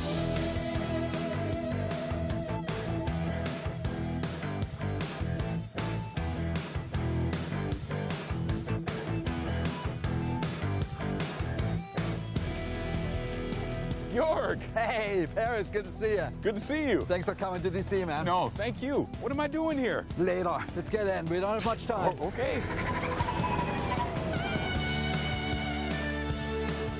All right, Paris. Right across the Potomac. That's where our contact is. Are we headed towards Arlington? It's still secret. I'm sorry. York, what is this place? Oh, you'll see. Let's go.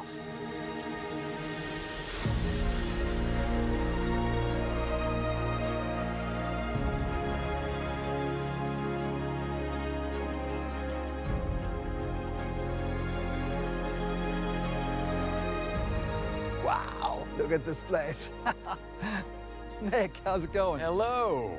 Paris, I would like to introduce Nick Partridge from the Smithsonian National Air and Space Museum. Thank you for having me. But this makes a lot of sense. I saw during the trailer there was a collaboration between the Smithsonian National Air and Space Museum and Flight Simulator. Here we are at the National Air and Space Museum. So let's talk about that collaboration. Tell me more about that. Well, Jorg and I have been talking for more than a year. He was looking for me, and it turns out I was looking for him to ask the same question, which was, don't you think that our organizations have a lot in common, dedicated to bringing flight to everyone? And I was looking for the Spirit of St. Louis, which is in the Smithsonian ever since 1928. And the Smithsonian was gracious enough. They gave us a millimeter perfect scan, which is what we'll feature in the 40th anniversary edition. But as Nick and I kept talking, it was very clear, you know, the world's foremost museum for air and space, the Smithsonian. Yeah. And Microsoft celebrating its 40th anniversary. It's a match made in heaven, and there's lots of things we can do. Yeah, authenticity, accuracy, access, it's all there. We're hoping that if everyone has as much fun in the community with the content that we initially collaborated on, a couple of our most historic aircraft, and some of the other aircraft in this center are already in the simulator, maybe we can jump in with both feet and do more in the years to come. Maybe even, who knows, we'll go crazy. We'll put the space shuttle in there. Oh, that sounds amazing. All right, you guys have never been here before, No, right? this is my first time. All right, so keep your eyes peeled, stick together, and Jorg, I've got something special for you right around here. Perfect. Check this out. This is my favorite plane, the Junkers Ju-52 3-motor. Amazing. And that is an awesome plane. And as I look at all these planes around here, it makes me ask the question, are you going to put all of them in Flight Sim? Maybe not all of them, but we hope a lot of them. In the 40th anniversary that comes out this fall, we already have 3. We have the White Flyer, the Spirit of St. Louis, and the DC-3. And we hope to get a few more. As Nick and I were talking, there's a lot of things we could do. Yeah, we started with the most iconic ones, and who knows? There's no lack of opportunity. You know, I keep saying amazing because this place is amazing, and just like Flight Sim, it just keeps going. So what else is happening?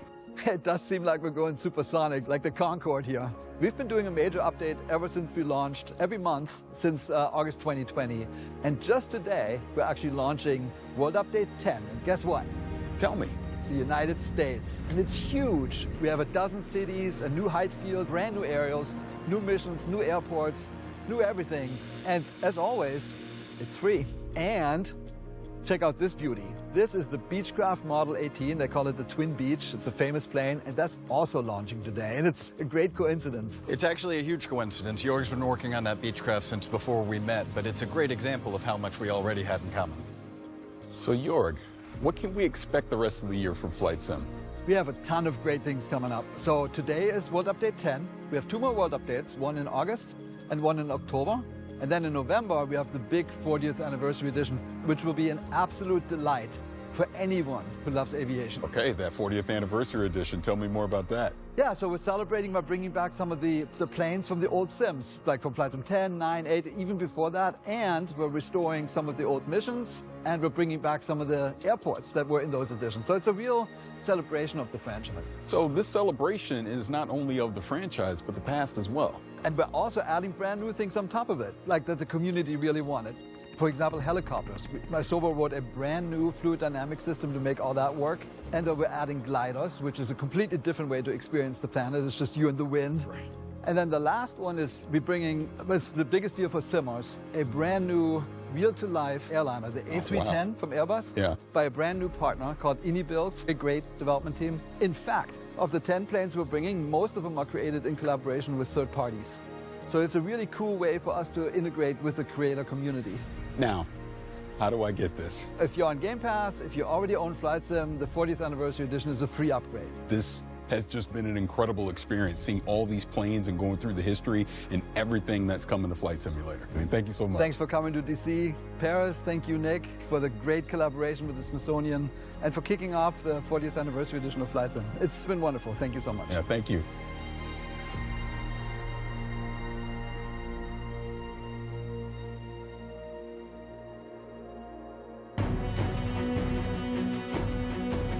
Today was a good day, but now I have a need for speed. I'm headed to the danger zone, baby.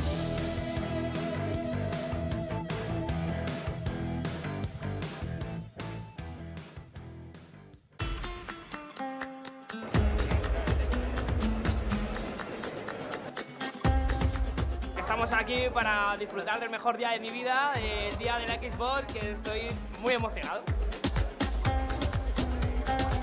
I came in Madrid just yesterday to be here in FanFest Xbox, and I'm so excited. Estamos aquí en Madrid para ver nuevos juegos como Starfield, que yo personalmente le tengo muchísimas ganas. Me ha encantado y no me lo podía perder, este es un evento único.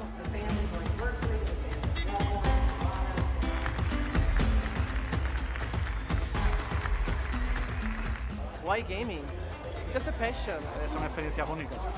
Me ofrecen algo que no encuentro en otro lado.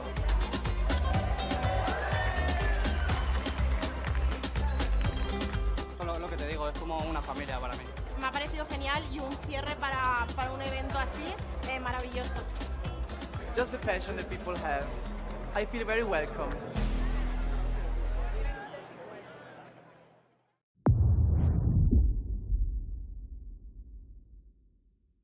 Hey, we're just a snippet of Squanch Games, and we're here to talk about High on Life, our new action-adventure, comedy, Metroidvania, first-person shooter that is nothing at all, a little bit like Microsoft Excel.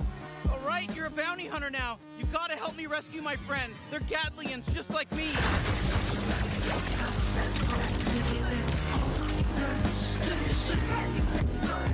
That's our game, High on Life, pretty insane. There's a lot to talk about. Let's dive in. So Justin, you're typically known for working in animation. What brings you into the world of games? Why are you in the world of games? Yeah. I'm obsessed with games, have been my whole life. Always had ideas, always had, things I would love to make, but just never thought I could ever step into that arena because I lack all the skills needed.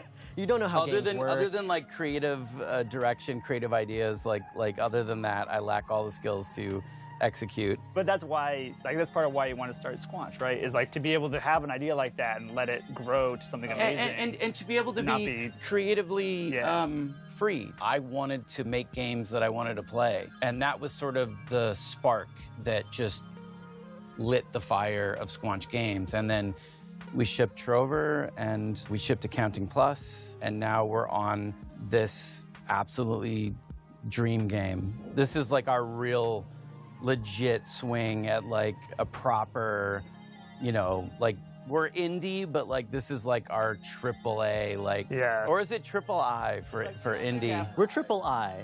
Yeah, this is a triple I game. So the story of our game mostly follows like Earth being invaded by this evil criminal cartel of aliens who come in and kidnap humans and start selling them on the black market like they're drugs. And you're the one human who has to team up with a talking gun and stop them. And when you select a cartel leader that you're gonna go after, like, it opens the portal door to that world that they're in. Eric, can you tell us a little bit about the worlds of the game, the art style of the game, the visuals? Yeah. So we spent a lot of time kind of constructing and creating these awesome alien worlds. Myself and Mikey Spano, who is our art director, him and I worked like a ton on the sort of art direction of the game. He really kind of landed in this space, which was kind of Blade Runner meets the Muppets. So we're trying to capture that feeling with all of our characters, especially our aliens. And then each world is its own kind of unique flavor, right? I think some of the ideas came from very kind of core thoughts. Like we want to have an awesome alien, like drug-dense spa on an asteroid. And yeah, what makes me really excited is the sort of really clear and like, it's almost deceivingly simple narrative, right? Save the Earth, humans or drugs, talking guns. Ta-da. So Alec, who are the guns? What's their deal? The guns are these talking alien Gatlians. They're all shaped somewhat like a gun you'd find on Earth, but they've evolved to be just gun-like in their own way. And so this race of Gatlians each has their own unique personality, their unique set of abilities, and you're going to be rescuing them from this evil alien cartel, and together, you got to stop the bad guys. And get more Gatlians. Yeah, collect more Gatlians. Yeah, a lot of players are gonna have very different experiences depending on what gun they favor. Yeah, you can kind of pick your favorite companion to have out a lot and hear their dialogue, be part of different dialogue scenes and stuff. Yeah. Look at us, blasting away! And sometimes you can unlock the guns in a different order than another player has. So when you go back through a level, you'll see things that you would have been able to access if you'd done it in the other order. That's and you can come back. That's a huge one. All right, so we've talked about this crazy good game that sounds amazing. Why should people be excited to play it? As a studio, we are attempting to bring A-level adult comedy into video games. Something I love about Squanch is we would put a lot of effort into things that a lot of other studios wouldn't even bother with, like a single small joke that 5 players might find. Well, okay, now I can. I love that stuff. I love like edge casing and like what makes you remember a game. Yeah, like if a player's trying to break the game in a certain way and then you have an answer for that for them, that is like such a memorable and amazing moment. It's almost like watching TV, but the viewer is able to reach into the TV and poke a thing, and the character has to respond to that. And there's so much fun to be had for the most part. You can skip it all. We worked really hard on it if you want to skip it. Yeah, if you want to just like miss out on like, Yeah, if you're like a big dummy and you don't want to play the game at all, that's fine. We're not going to judge you. We're just going to be upset.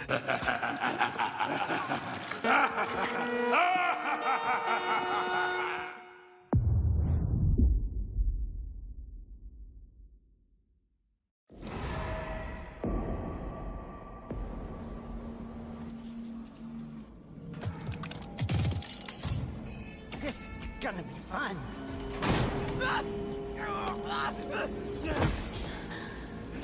You know I can't let you leave.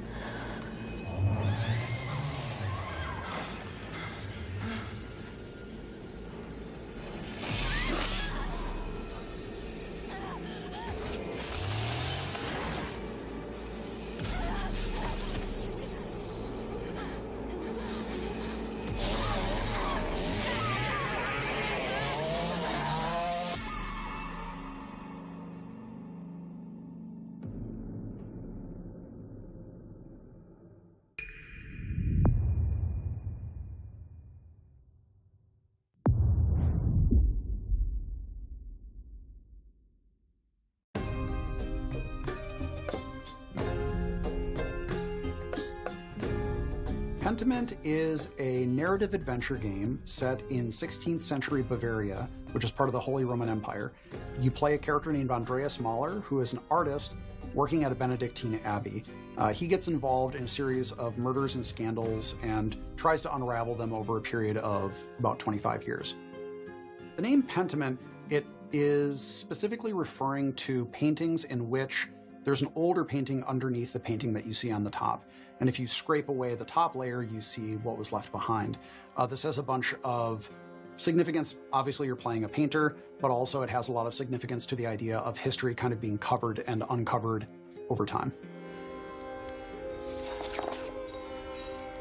When I saw narrative-driven games with really distinctive art styles, I was inspired to make a historical game that focused on the unique art style of the early modern period that was really driven by the relationships between characters and the stories that played out over time.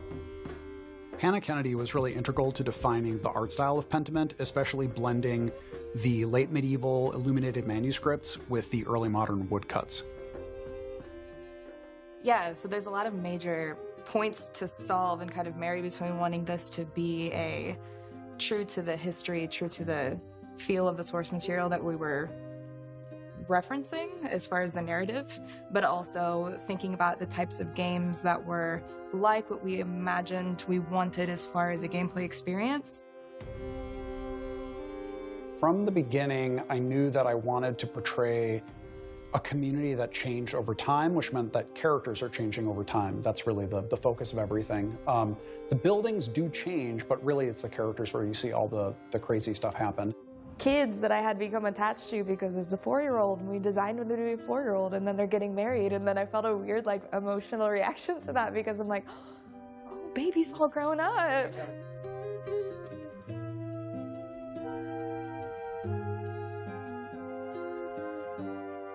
I think the 16th century has always been really interesting to me because it was a time of such social upheaval in Europe.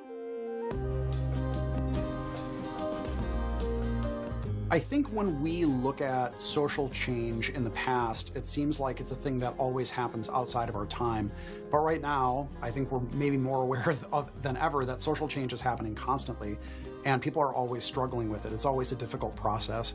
And so I hope that by looking at people from the past, we can see that even though the setting might be different and the specific issues might be different, ultimately, we always struggle with social change.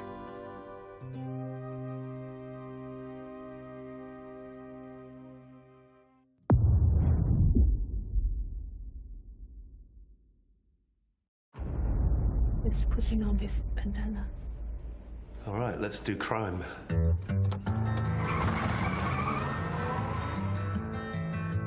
This is such a bad idea. All you had to do was keep your mouth shut! I'm gonna override this. Is your life mission to cause harm? Yeah. This is my favorite shot of the whole game, this one.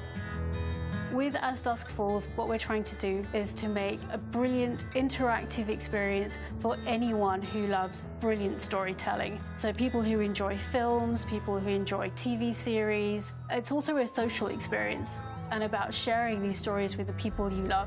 I think we should stick to the plan. Yeah, stick to the plan. I took my inspiration from TV shows, prestige shows like, Breaking Bad, Fargo. I really love Dog Day Afternoon. It's such a wonderful setup. You try that again, and every last one of them leaves in a body bag!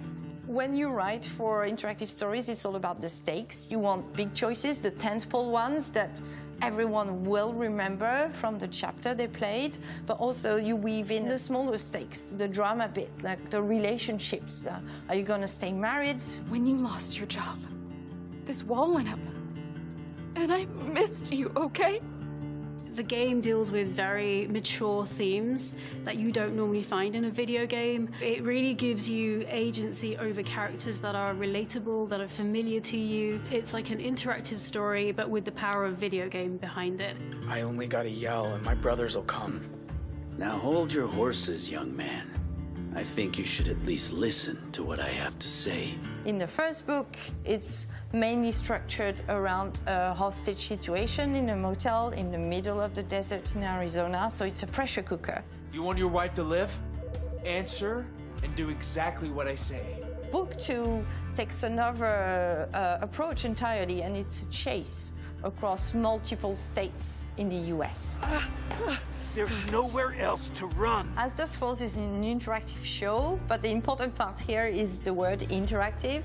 The players are very much needed to help the character on their journey and decide what's going to happen to them, help them grow and change. It's not like there's one golden path. There's so many different ways through the story. You can replay it, and then you get to like different story and different ending, and you feel like you're actually achieving something and shaping the story and also the character.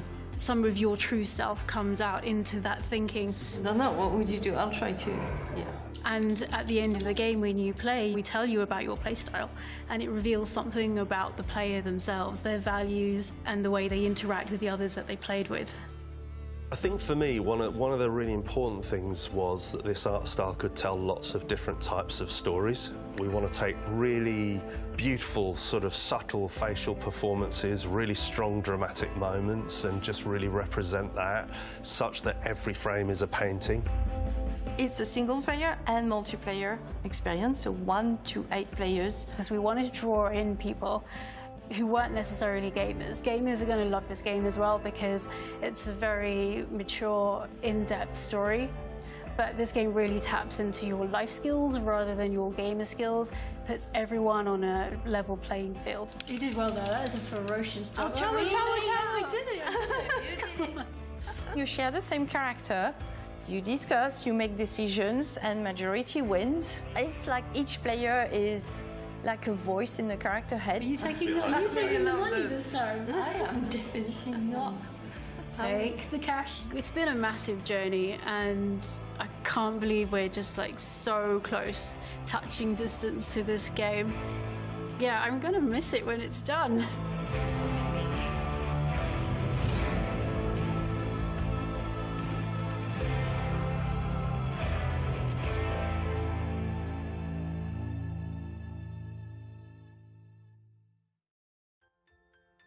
Let's check out what mysteries, adventures, and, of course, slimes are waiting for us in the new, vibrant world of Slime Rancher 2.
All right, time to get going. First trip in a while. Put this in here. Australia. Passport. I need a passport. Where's my passport? Passport.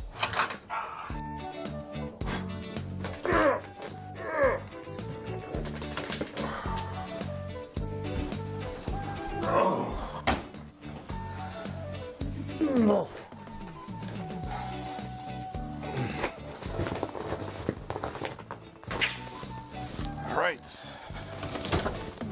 Where's my Uber? All right, let's go.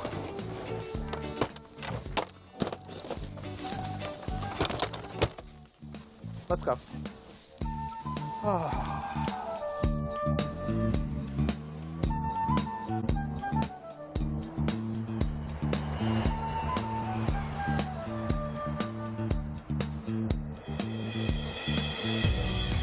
Welcome back to Melbourne. It is so great to be here in person. Get ready for the showcase.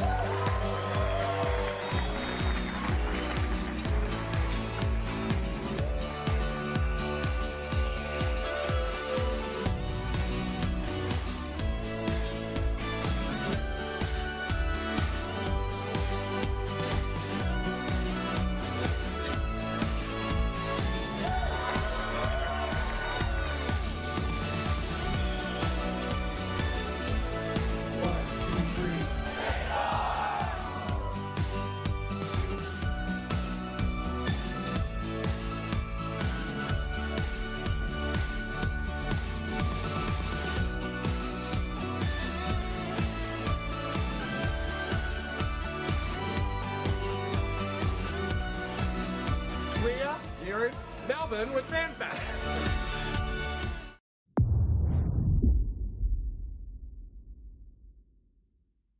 We are so excited to tell you all about Forza Horizon 5 Hot Wheels, the first expansion for Forza Horizon 5. So Mike, let's start with why the team decided to bring Hot Wheels to Forza Horizon 5's Mexico. Our fans have been telling us for years about how much they loved Forza Horizon 3's Hot Wheels expansion. So we've been waiting for the right time to bring everyone another Hot Wheels adventure. Forza Horizon 5 presented the perfect opportunity to bring Hot Wheels to life like never before with the power of the Xbox Series X and S. It really does sound like the perfect time for Forza Horizon and Hot Wheels, so I'm wondering if you can tell us a little bit more about what to expect being in the clouds of Mexico this time. Yes, you travel to the clouds above Mexico to visit the Hot Wheels Park, which is comprised of over 200 kilometers of the fastest, most extreme tracks yet. Once there, you'll join the Hot Wheels Academy and set out to take on Forza Horizon's most extreme racing yet and prove yourself a Hot Wheels legend. Let's go. As well as the iconic orange Hot Wheels track, you'll take on new driving experiences across gravity-defying magnet tracks, as well as ice, water flume, and rumble tracks.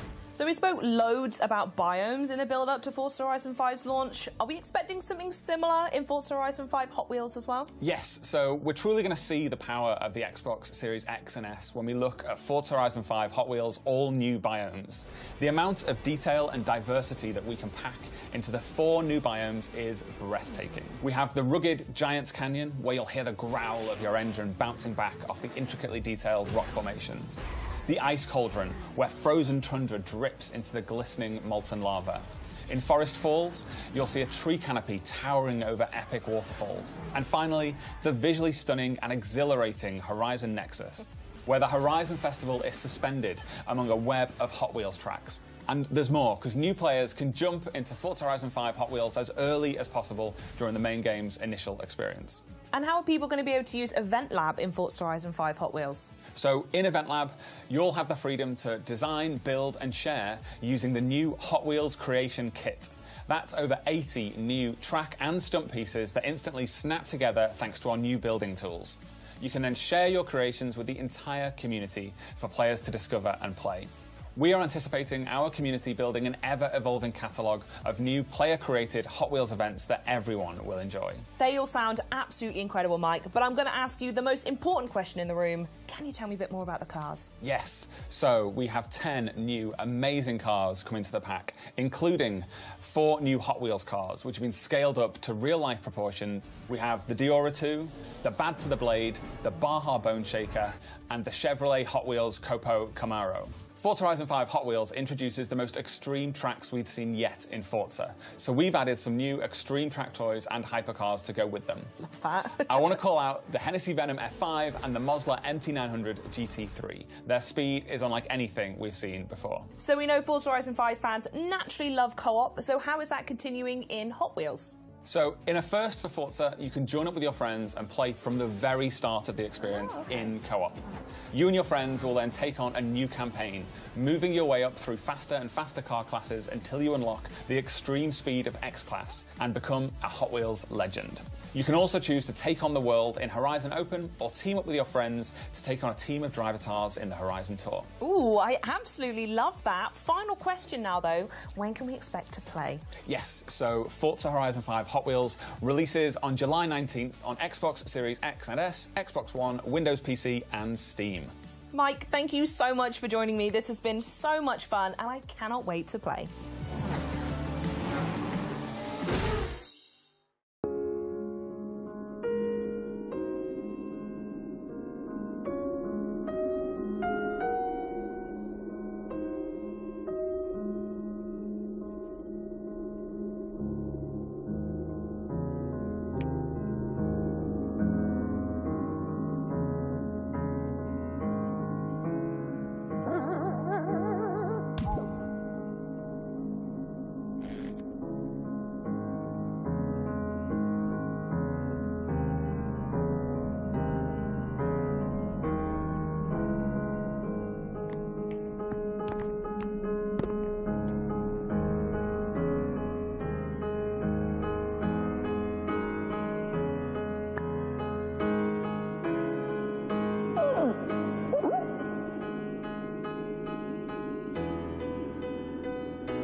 Now, onto our next block, pun intended, of course.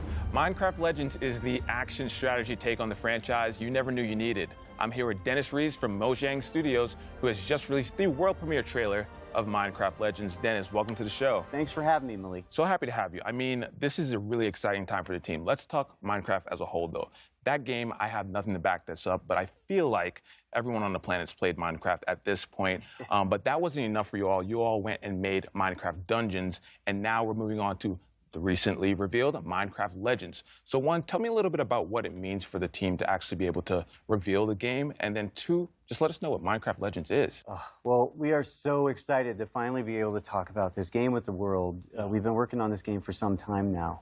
Minecraft Legends is an action strategy game is set in the Minecraft universe.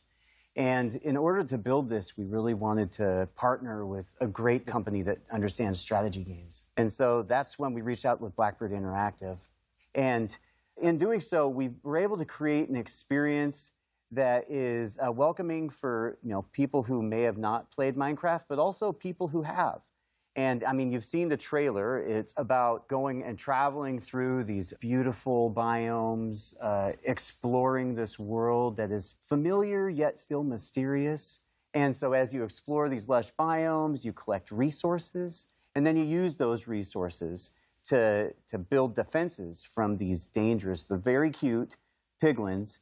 And in those offensives, you're able to fight them back and send them back to where they come from. And you know what? You're going to probably want to build some alliances with some unexpected friends because they're going to help you actually defeat the piglins and send them back to where they come from. Oh, I'm looking forward to it, and I love what you said about trying to make a game that's both for fans of Minecraft that exist and new fans coming in.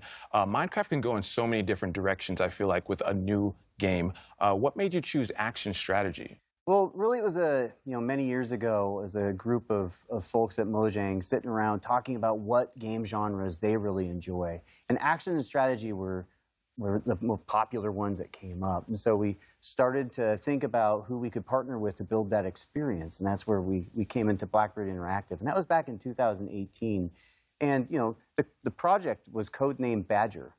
And an interesting little fact for many of those people that might follow Minecraft, if you go back to Minecon 2018 and you look at the shirt that Jens Berenstain was wearing, you'll see a graphic on there, and it's in the shape of a badger head. And really, that was meant to be an Easter egg for years forward, which here we are now. I gotta say, I love a good Easter egg. Now, where would you say that Minecraft Legends fits in the overall Minecraft universe?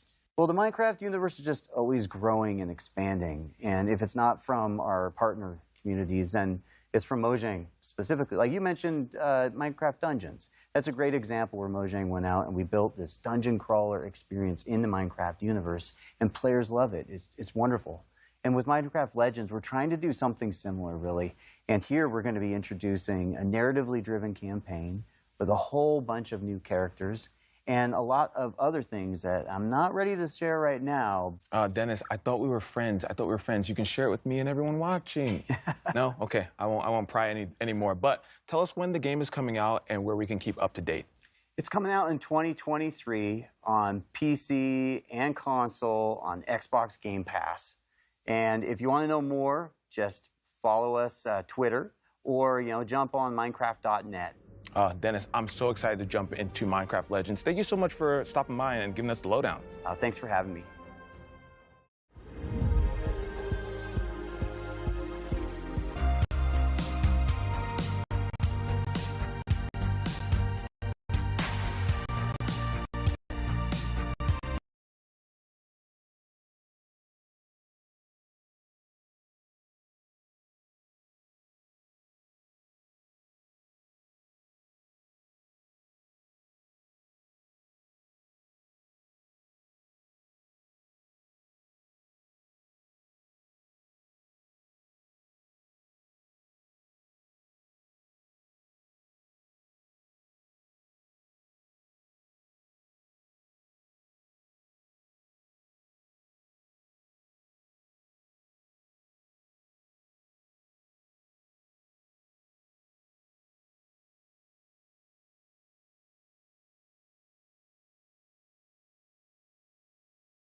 Hello, ich bin Phil Spencer. We at Team Xbox are excited to be back at Gamescom to celebrate gaming with our fans from all over the world. Whether attending the show or watching from home, fans in Germany, Europe, and around the world can expect a little more insight into some of our previously announced games coming to Xbox in the next 12 months. We're excited to continue building a community together and bringing the joy of gaming to everyone on the planet. From all of us at Xbox, Dankeschön, and welcome to Gamescom 2022.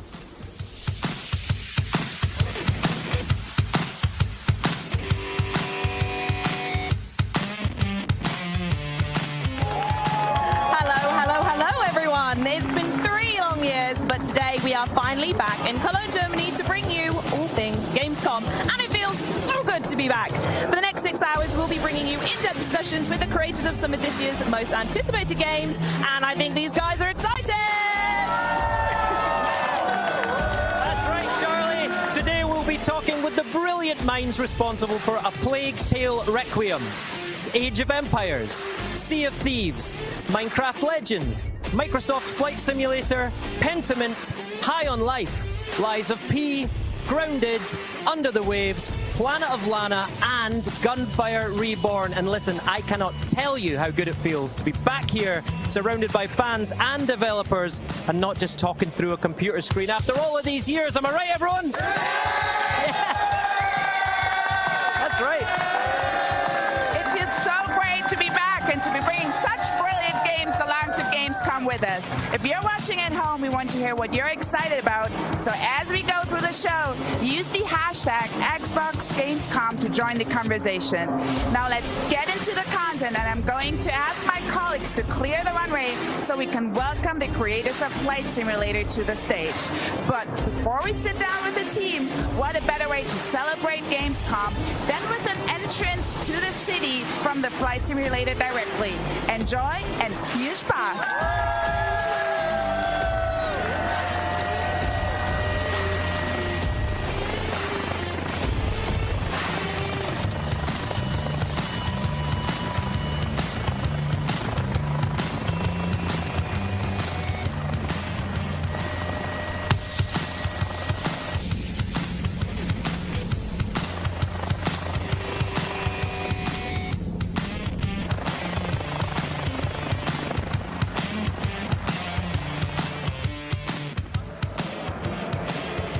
Has to be one of my favorite clips, and based on the video you just saw, our next guest landed here at Cologne Messe in Germany to talk all things airborne. I'm super thrilled to introduce you the head of Microsoft Flight Simulator, Jörg Neubrand, and also the CEO of Asobo Studio, Sebastian Floch. Thank you so much for joining us. Thank you so much, Maxi. It's great to be back here at Gamescom, right? In beautiful Cologne, in person.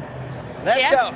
Thanks so much for having us. Thank you. And I heard you brought something special with you today. Yes, we did. We thought we have to rise to the occasion and do something special, and we had to come up with something new. So for the first time, we're doing something called City Update, which essentially means we made 5 new photogrammetry cities here in the area, and we have a trailer, so let's take a look.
This looked incredible. Yeah. I think I even saw 5 soccer stadiums. I definitely saw BVB Cologne. I wonder if we have any Cologne fans. You're a Cologne fan? I'm a little guilty. I'm a big Bundesliga fan, and my favorite club is 1. FC Köln. so happy to put it into a video.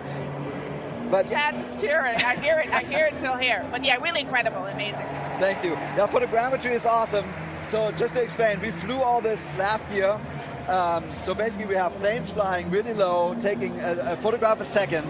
And so we have millions of photographs. Out of that, we built these 3D cities. And so it's beautiful. And I hope the Germans love it a little bit. But that's not the only thing that we did for Germany.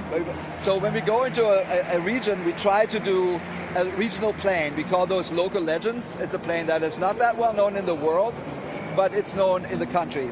So last year for Gamescom, we actually launched the Junkers U-52, which is my personal favorite plane. And for this year, we said, what are we going to do to top this? And we are taking the sort of the father of the Junkers U-52. It's the Junkers F-13, which was the first metal transport plane in the world. So it actually started airlines, that one. And yeah, so we actually have a trailer. So let's take a look.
That trailer, the music, it really, you just bringing a beautiful piece of history to life. So thank you so much for that. And I'm wondering, when you are choosing a plane like the Junkers F-13, like, what is the process like to make it as authentic as possible? I'm assuming you can't just like travel back in time and talk to the German engineer Hugo Juncker himself. Time travel, Seb. It's a new feature. We need to put that in the flight sim. No, seriously. So it's a ton of research. The first thing we do is, are there any surviving aircraft? So this plane is from 1922, and we looked, and there are pieces. So we first contact all the museums where the pieces are. And so in this case, the German museum, Deutsche Museum in Munich, has an original cockpit. They had it in storage. We told them what our plan were. They're like, we'll bring it out of storage. So we scanned that in down to the millimeter. And then they also had a replica, so we've scanned the exterior. And then there's a company, the Junkers company celebrated the 100-year anniversary of this plane just recently, and they built 3 replicas. So we talked to that team as well, and they let us scan all the new instruments, and they had people who fly that. So they gave us feedback on the flight model and everything to make sure that it's perfect. So it takes a ton of people, but it's great fun. So does that mean when you, for example, decide on a new plane to bring back, you have a dedicated internal team that will look after it, or do you bring some outside people in as well? We bring outside people in. So this particular plane is actually made by a German engineer, a software engineer. His name is Oliver Moser. And he works with the German Museum and a whole bunch of other people to really get it right. And the curators of those museums, they live those planes. That's what they do in their life, right? So they know everything about everything. We can ask them any questions. So that's the process with old aircraft. And with new aircraft, Seb is actually oftentimes traveling Just last summer, we visited a school to fly on the gimbal Cabri G2. When we do an aircraft, we make it extremely realistic. We go capture audio data, flight data, visual data, and we test the aircraft with engineers from the manufacturers or even test pilots. And I mean, that sounds incredible, but what's even more incredible is Flight Sim is literally turning 40 this year. Like, I'm 38. I can't even believe there's a game that is older than me. No, but it's really amazing. It's a milestone. And you announced at the Xbox Bethesda showcase that there will be a 40th anniversary edition.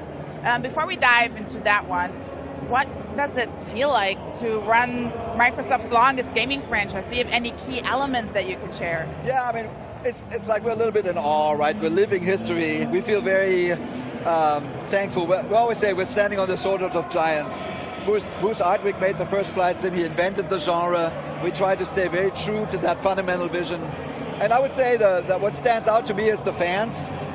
We talk to them all the time. There's people that have been with Flight Sim for 40 years, so they're in their 80s. They know everything, and they're very vocal and active, and that's what makes it fun. When you're talking about the community, what have they been asking for the 40th anniversary edition? Yeah, so they have a lot of requests. Two that stood out for us was helicopters and gliders. And Sepp and his awesome team at Asobo did a bunch of work. So Sepp, just talk about that a little bit. Yeah, so helicopters and gliders, they both are very specific and they require a lot more accurate simulation of the airflow around the aircraft. So for example, for helicopters, we have the gimbal Cabri G2. We simulate 1,000 surfaces of the helicopter instead of just one, which was the previous helicopter model. And we have to simulate also the airflow around the helicopter because the rotor is what makes the helicopter fly, and it pushes the air downwards. So it creates very complex airflow movements. To make it easier for people to understand how this worked, we have added a visualization so people can turn on and off a tool that allows to see how the air flows around the helicopter. And you see the air really, how it creates vortices and how it creates turbulences around the helicopter. And so there's very important effects that account when you fly in helicopter. One of these is translational lift. Translational lift is when the helicopter goes forward, it's easier for it to catch the air and climb up. And we actually flew the gimbal in July, and it's very strong, the effect. When you fly, you go forward, and as soon as you go forward, you get a lot of lift, and it really goes up. Yeah.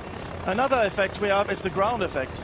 When the propeller, when the rotor pushes the air down, it's for the helicopter like climbing a ladder that always goes down.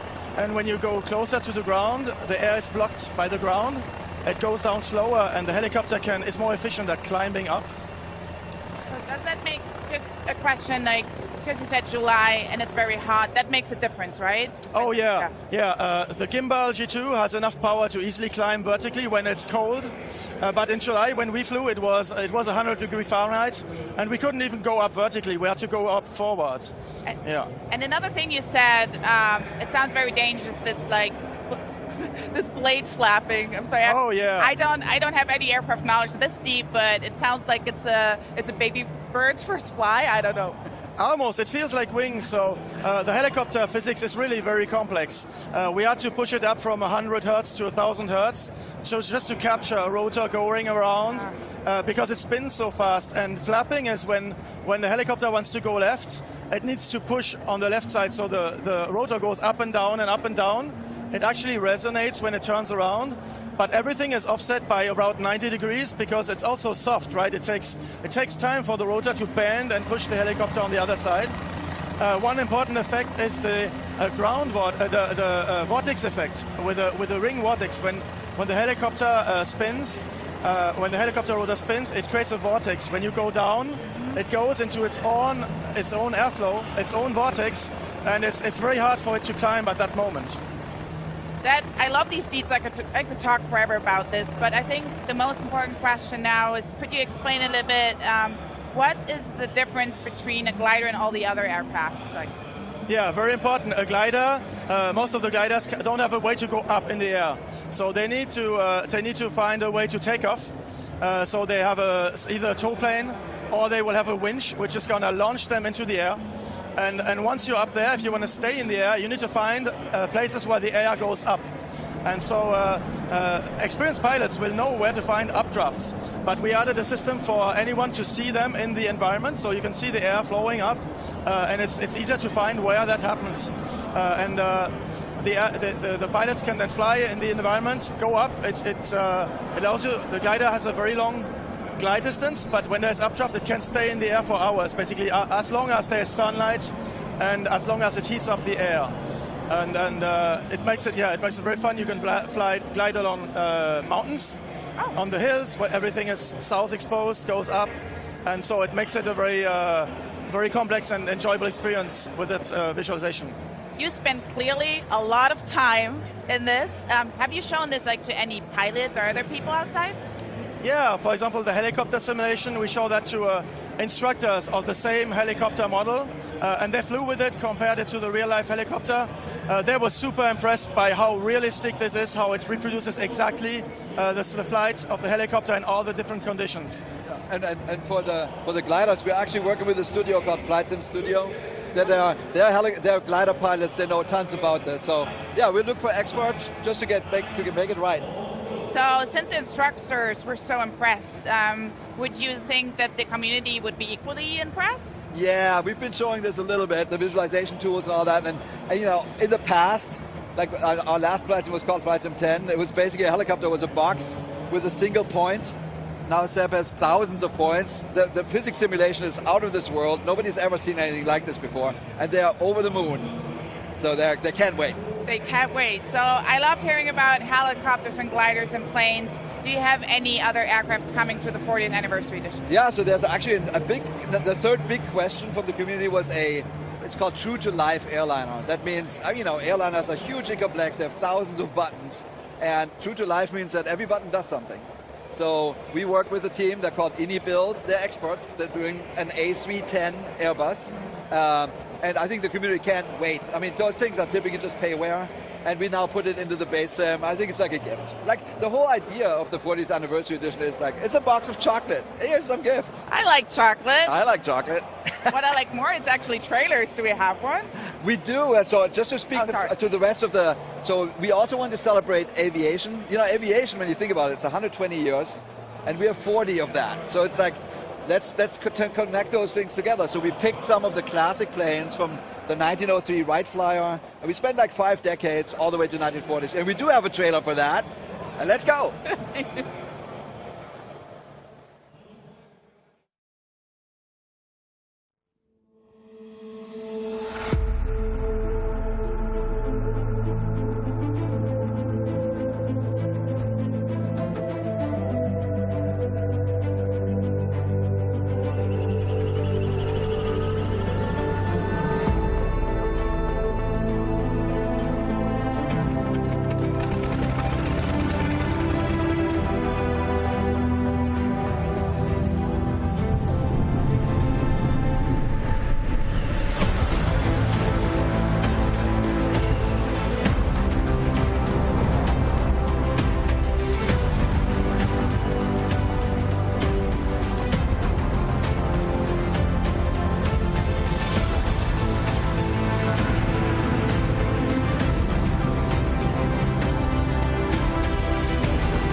Well, it looks like we have a few more surprises in this trailer, and we have some planes in there that we didn't see before. That is exactly true. So there is a Curtiss JN4 Jenny that's from 1915. It's actually the plane, they made thousands of these, and it's the plane that everybody in, like literally America and also in Europe trained. So that's when airplanes really took off, around that time, and that plane is at the center of all that. Then the next plane we added was the Grumman Goose 21A. Beautiful plane. It's famous because it shuffled Hollywood famous people to Catalina Island and places like that with waterplanes. So it's lots of luminaries. So and a lot of them are left because, you know, honestly, wealthy people had those planes. And then at the very end, I don't know if you saw that huge plane, that's the Hughes H4 Hercules. It's better known as the Spruce Goose. So that's Howard Hughes's, you know, he was a big, ambitious guy. So he said, I'm going to build the biggest plane ever made. And forever and ever, this was the biggest plane in the world. And it only flew once for 20 seconds. And we worked very closely with the museum. There's a museum in Oregon called Evergreen Museum. It's part of the Smithsonian organization. And they have the plane. So they let us in there, take photographs. They gave us tons and tons of feedback. And they're so happy because this is going to be the first time the Spruce Goose really flies. So it's going to be cool. That is really, really amazing. I'm not sure if that's the one, but I want to touch a little bit on the legacy, and maybe this is some of the moments that captured this. 40 years of flight sim. What has fans coming back to the flight simulator like every day? To me, I mean, we talk about this as a team all the time. To me, it really is like the fundamental truth is that the flying is a human dream. And it's been a human dream for a long time. I honestly think people looked at the sky, looked at the birds and said, man, you know, I wonder what that looks like. And the dream, when Bruce Artwick started all this, the dream was go anywhere, look at anything, see it from that very unique perspective of flying. And we stayed true to that. The franchise stayed true to that. And I think that dream is very much alive and still shared. And now with this new version, like it used to be we didn't have enough data. We couldn't really, the planet didn't really look like the planet. When we started this, we had 4 petabytes of data, which is 4,000 terabytes, a lot. And the cloud. So we now suddenly could actually show every house, every building. We have 1.5 billion houses. We have 3 or 4 trillion trees. So we have literally every house and every tree on the planet. And everything looks right. So what people are doing now is what I call digital tourism. So there were always people interested in planes, and now people are also interested in the world. And let's just look at everything and visit it. And I think that's a new dimension that we've added that brings in new people to this hobby, and it's a beautiful thing. So, Sebastian, what's your experience in this? I mean, aviation is so rich. It's 120 years of constant innovation. There's so many different things to discover, so many planes, so many aircraft, so many helicopters. It's just very vast to explore. And then the playground is the planet, right? It's huge. You have so many cities, millions of cities. You have so many countries. You can go travel, prepare travels. There's just so vast. There's way more than 40 years of stuff to discover. I have one question for you both, because I want to know, which is your favorite city to fly over? That's a very good question. So I really like Sydney. All right. Because I've never been, and I want to go because I saw it in flights. And I actually landed everywhere under the Bay Bridge or whatever the bridge is called. Awesome. I need to go. In the real world. Yeah. What's yours, Sebastian? It's got to be San Francisco. San Francisco. We've been there. Mine is Seoul. Like, I've never been there. Korea. Like, I want to fly over that. I spent a month in South America. I've never been to South America. I flew around for a month. I now have a sense what Suriname looks like. I had no earthly idea, right? So, but it actually sort of this itch to travel, especially during the pandemic. I couldn't go anywhere. That really helped me, and it really brings the planet closer to you. It's great. It does, and there's nothing like taking your Halo Pelican and hover over your own street in Munich. I can just recommend that. So the important question, of course, when will fans be able to hop into the cockpit to take off with the 40th anniversary edition? Yeah, I mean, so the 40th anniversary edition is releasing on November 11th, so that's 3 months from now. It's a full box of chocolate. So we talked about some planes. So it has 12 new planes. It has 14 heliports, 10 glider airports. It has 4 classic airports we didn't really ever talk about yet. Like Flight Sim always used to start in Chicago on Meigs Field. That airport closed. We didn't have it in our original sim. Now we have it. There's others coming.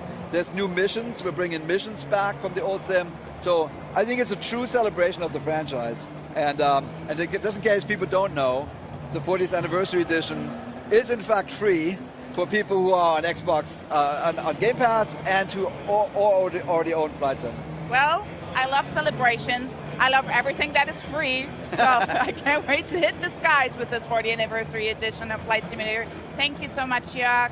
Thank you so much, Sebastian, for coming here. And as you always say at the end of your trailers, the sky is calling. Yeah, see you in the skies. Thank you so much. Thank you. So before we hear from the folks behind Planet of Lana, let's visit a spooky reimagine of Boston in 1925. In this uniquely macabre mystery, you inhabit the bootstraps of a dashing detective investigating a chilling murder with a demon as your partner. It's the classic kind of good cop, demon cop routine. It has full of puzzles, an eye-catching art style, great action gameplay, and a plot that will have you at the end of your seat. Check out the new trailer for this wonderful, unique-looking adventure. It is The Last Case of Benedict Fox.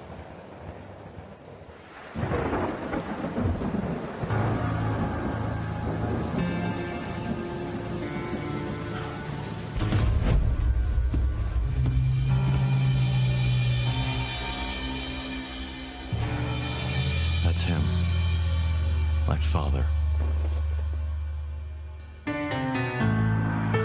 What secrets did he take to his grave? Glad you came back, my beautiful canvas.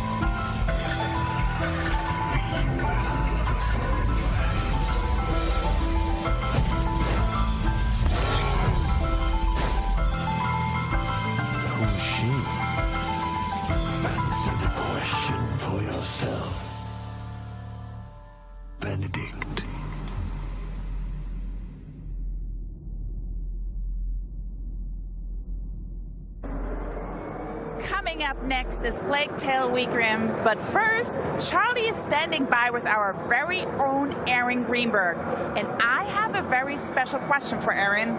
Can you show us your nails? Just like gaming is for everyone, so is getting your nails done in the Xbox controller colors.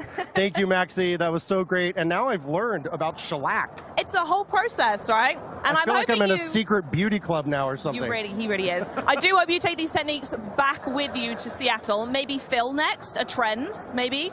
I'm in. Who's next? Let's do this. Let's get the Xbox nails trending. Absolutely, we're going to do it. Right, to the here and now, how does it feel being back at Gamescom after 3 years and surrounded by this incredible community? This is like a dream come true. I mean, you know, for us at Xbox, like it always starts with the fans. It's about the fans. Always, yeah. These are the most memorable moments of all the years. We love the games, we love the products, but the memories we create with fans are ones that last forever. And to finally, after 3 years, to be back here is really special. It really is. Talking of memories, do you have any favorite ones? And you can't say talking to me 3 years ago either. See, that was great. Planted. So no, I would say, listen, we have done FanFest. That's always been kind of the highlight of Gamescom. Fans here in Germany, fans from all over Europe come. We've done parties on boats on the Rhine. We've done FanFest on a boat. And so this year, you know, we have a big booth here at Gamescom. We did a really great after-hours event just for fans last night. And it was fun because we started giving out prizes. And then throwing controllers into the crowd. I might have thrown a few things. Sorry, HR. But then it turned into like a sea shanty fest. Yeah, it was great. And fans were singing sea shanties, and it was like, just the joy and love we get from our fans, it just warms our heart, and we miss this. Yeah, absolutely. And for those who can be here this year, what can they expect from us on the booth at Gamescom? Well, we have tons of playable. So, I mean, start maybe with Pentiment. So, you know, obviously Josh Sawyer and the team of Obsidian have been working on this incredibly rich narrative adventure, taking us back to 16th century Bavaria. So, of course, we had to launch it right here in Bavaria. Fans are loving it. That's coming out in November. We've got new Age of Empires 4 updates. Yeah, we 2 do. new Civs coming. Those are also free for Age 4 players. We've got some great partner titles here, Liza P. So if you were looking for like that Pinocchio meets Bloodborne meets Game Pass. Exactly. A punishing childhood game for everyone. Yes. It is in the like 18 plus section. The secret bit over there. Yeah. You to get into that. Last Case of Benedict Fox. Yes. That was a big highlight from Showcase. And I got to meet the team from Plot Twist. They're here from Poland. So that's also nice. There's a lot of developers here that are creating games for Xbox and for PC and for the ecosystem. And to meet those teams is also super special. And then, of course, for Grounded, the full release September 27th, we have a giant 17-foot, over 5 meters wide brood mothers. And I'm told that that's to scale as well versus in-game. That's how big she is. Yes. So, yeah, we're having a great time. The booth's filled with games, filled with fans. I mean, that's what Gamescom's about. And it's just nice to finally be back here and let people get to experience some of that magic again. Nothing beats in person. 100%. Couldn't say about it myself. So thank you so much, Aaron. Coming up next, we'll get an inside look at the much anticipated A Plague Tale Requiem.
You stay here and patrol. Report if you see one bloody rat. I knew it. I knew it. All right. Move, quick. Far across the sea, an island calls. Nothing ever stays nice. It always turns bad.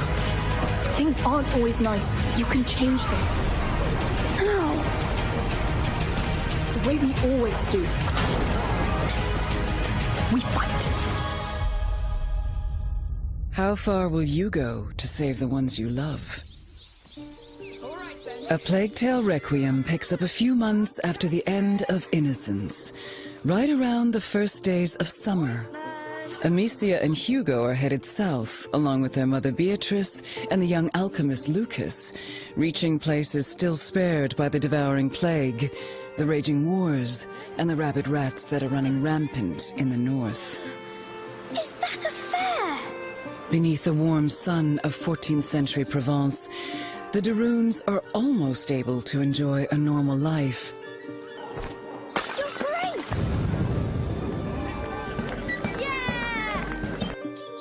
But for a recurrent dream that Hugo has been having of a mysterious island that calls him. These look like teeth. It's a two-teeth island. How come nobody noticed their disappearance? Maybe nobody cares. Maybe.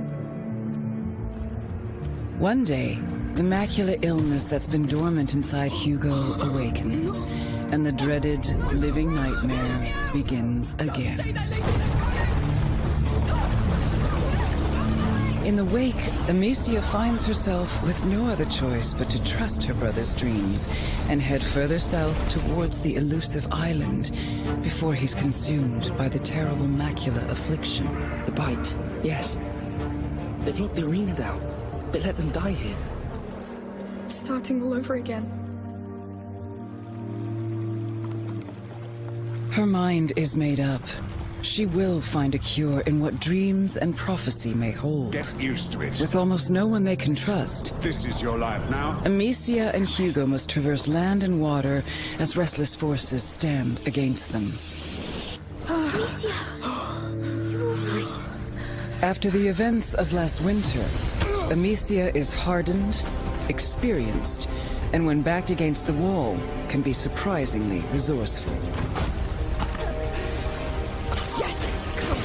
With several new tricks up her sleeve, she is now able to freely choose between striking from the shadows or unleashing hell with a variety of equipment and tools.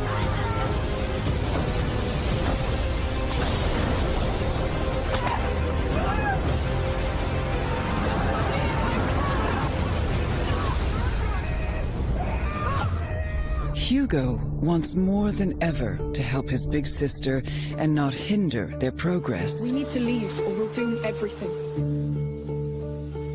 The macula within him is a double-edged sword that has deepened his connection with the rats. The rats. They can feel people's blood. Now I can too. This powerful ability can decimate entire squads of soldiers. It takes a severe toll on Hugo every time he uses it. What's wrong? What's wrong? Thankfully, their journey brings not only hardship, but also unexpected friends. These colorful characters help the de Runes carry their terrible burden. It's not my first time. While offering unique skills and resources to bring them closer to their elusive goal. As soon as he's gone, it never lost. Got it. For Amicia and Hugo, the road ahead will test the limits of what they can endure on all levels, and just how far they're willing to go. Reaching the island is only the first step to truly understanding the terrible affliction that's stricken their family. As the lines between reality, fantasy, and fate dissolve, keeping it together and finding the cure to save Hugo will be nothing short of a miracle. But Amicia has hope. and hope is the last thing lost. Others are burned in it. If you kill, be ready to be killed. No! No, no! A Plague Tale Requiem releases October 18th on Xbox Series.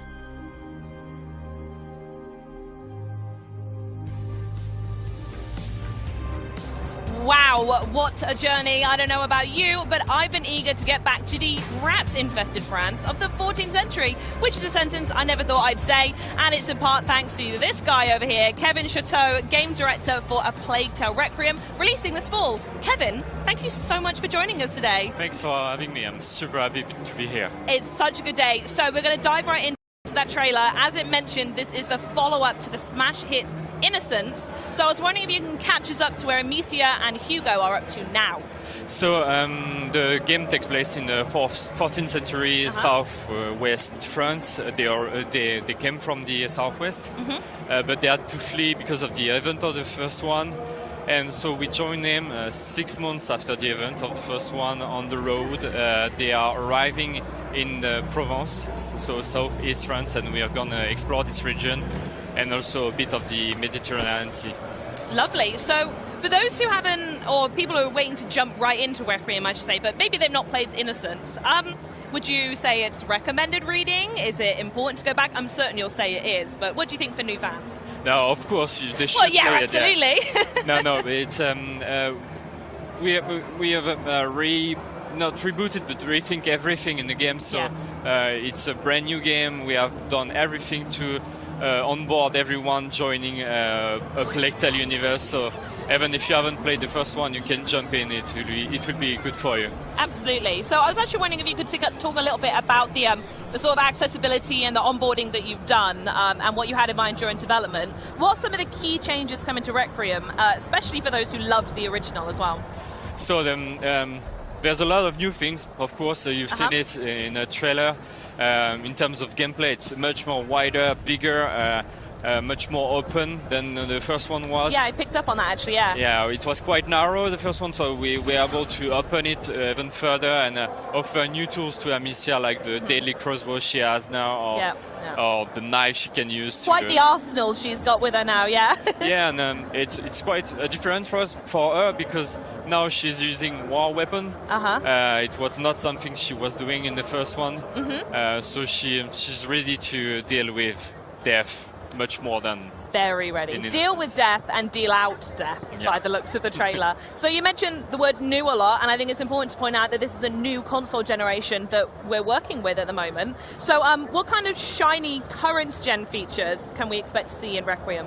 So there's many things. Again, the first one that come into my mind is we have pushed the facial expression, the mocap even further. It was a brand new thing for us. We had no mocap on the first one, so we built up our studio. We've learned new ways to work, so we've improved this aspect of the game, and visually it's much more stunning than the first one was. We wanted a larger game, as I was saying, but we needed then more light, because light is a key element of our gameplay. I love the way every new thing brings its own problems that you had to overcome, So we had a much more wider area, so it means more light. Light is very expensive in terms of performances for the game, so it was a big challenge. But also, of course, wider space, we need Got to more fill it with bats. something.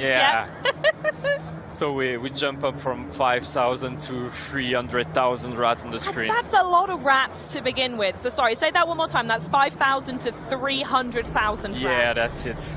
Are you lot okay? That's a lot of rats to put in the video game. Well, I was going to say, well, thanks to all of those rats, it does mean that when we say that Amicia and Hugo have been through quite a lot, I think it's a little bit of an understatement, especially now. And at the end of the day, they're actually still children, if there are anyone out there who didn't know that much background from the story. So how do you go about showing their relationship in an authentic way after everything that they've been through together? It's super hard to do that because they've been through a lot, they have experience. They were almost dead sometime, and a lot of people around them died, so they have to grow up, be much more mature than what they should be at their age. it's super hard to build up a story and convey convincing dialogue for children. Yeah. Fortunately, the team is quite old now, and yeah. Age is but a number. But and we a lot of us have children, so we can be inspired by them and try to feel the best way to convey children emotion to the players. It must be a very difficult one to do, though. I mean, as a parent myself, I can only reasonably say that I hope I never see my children go through what happens in that game. So what's that sort of like to go, yeah, we're reflecting the childlike experience in the game, but also committing terrors to them? Yeah, it's this is something we have no inspiration from to take from, because again you don't want to be inspired by that too. No. Of course no. Yeah, well, fair enough. We're going to focus a little bit now specifically on Amicia. As in Innocence, we saw her wielding a crossbow. She's way more prepared, she's way more confident, dangerous, and all round, I think you'll agree, a bigger all-round hero to Hugo. So how do her tactics change in Requiem, and what does that mean for the people playing as her? So as prepared is the right word. She's ready. She don't want just only to survive or to escape. She's ready to fight if she needs to. Absolutely. But she's not forced to. So the player can choose the way you will approach things. Oh, interesting. Okay. So he can go full stealth if you want. He can go full combat. Everything is still there from the first one. So, but right now you can choose to approach a situation the way you want. So it's not that only the space that is wider, but also the way you will approach things. Yeah, and by full combat, you mean? I mean, we saw some stuff from the trailer, like all-out combat, right? Yeah. You can burn people, you can use the crossbow to kill them instantaneously, or you can use the knife to silently kill them. It's all there. It's absolutely all there, and I think that all comes together in making the experience so much more cinematic, which I want to talk about now, because the other thing that's so fantastic about the title is the voice acting, and I think that becomes essential when you want to convey emotion. So I'd love for you to share a little bit of insight about the development process, working with the voice actors, and getting to the voices and the emotion that we hear in that trailer. So it's funny because it's something that people don't really know, but when we are working on the game for several years, we don't work with voice actor instantaneously. So for like 2 or 3 years, we work with text-to-speech, so robot voices. And for an emotional game, it's a bit hard because... And it takes you out a little bit. Yeah, it's like when you use your smartphone, it's a flat voice with no emotion, no punctuation, nothing that makes really sense. So it's really hard to keep your focus on the story, on even sometimes to understand what is the purpose of seconds. It's after 16 hours of playthrough, you're like, I think I don't get the story at all. Sure, interesting that it changes that much. I will say, first of all, I would love to see that version one day. It does sound wonderful. So do you want to, what was the process like working with the voice actors? So when the voice actor arrives, it changed everything because we were able to work again with Charlotte McBurley and Logan Annan, which were the actor for Amicia and Hugo from the first one. And we were so in love with their acting. It was a game changer for us to have them back in the game. When they arrived, their voices arrived in the game changed. I was going to say, I imagine it's a little bit of a chicken and egg situation with voice acting. Who informs the character? Is it you guys designing the character, or does the voice actor come in and actually completely change a scene? Actually, it's both. We prepared everything, and they react to what we've wrote, and they say, no, I think Amicia should say it like that, or a bit more like that. So we change that on the fly with them, and adapt the game sometimes to their feedback to make it even better and even more accurate. They are still children, and we are not anymore. So I love that they have their own feedback as well. It's their character, right? It's their character that they're conveying. So big love for them to feed him back as well. Right, well, lastly, for anyone who is watching this segment out there who can't wait to play Requiem in October, which, by the way, is day one on Xbox Game Pass, and maybe you're not here in Gamescom as well, I'd love to know what you would like to tell the folks at home about Requiem. So we're super glad to have it day one on Game Pass, because it means that a lot of players will be able to try the game and to give us feedback, because I really want to see their reaction. You know, I can't wait to see that. We've built up the games in several years, and we write up this big story, and I really want to see people's reaction to that. And the community have been really close since the first title as well. Yeah, and it's thanks to them that we were able to do the sequel. So yeah, we're super excited. It's a love letter to them. Yes. By the courier device of rats. 300,000 of them, to be precise. 300,000 rats of love. Absolutely fantastic. Well, thank you so much for joining me. I'm a massive fan of the series, and I cannot wait to get my hands on it. Thank you again. Yeah, thanks so much for joining us. But when it comes to self-care, you can't beat a rewatch of the Disney classics, right? I know I certainly can't. Yet in recent years, many of us have also sought comfort in virtual worlds. Millions of players have found solace in games that allow us to customize islands, build unique homes, and share virtual spaces with friends when we can't actually see them in person. Our next trailer builds on that idea and takes it to a whole new world, so to speak. Here's an all-new look at Disney Dreamlight Valley. Hello, everyone. I went on a wonderful adventure today in Dreamlight Valley, and I want to share it with you. It started with my favorite song on the radio. Don't you just love when that happens? It put me in the best mood ever. So, I picked out my look for the day.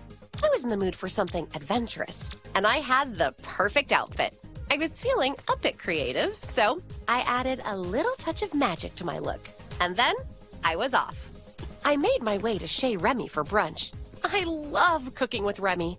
I was feeling some Mickey waffles with jam, but it turns out we were fresh out of fruit. Raspberry jam is my favorite, so I headed up to the Forest of Valor to pick some. And while I was there, I heard a sound from the Frosted Heights biome.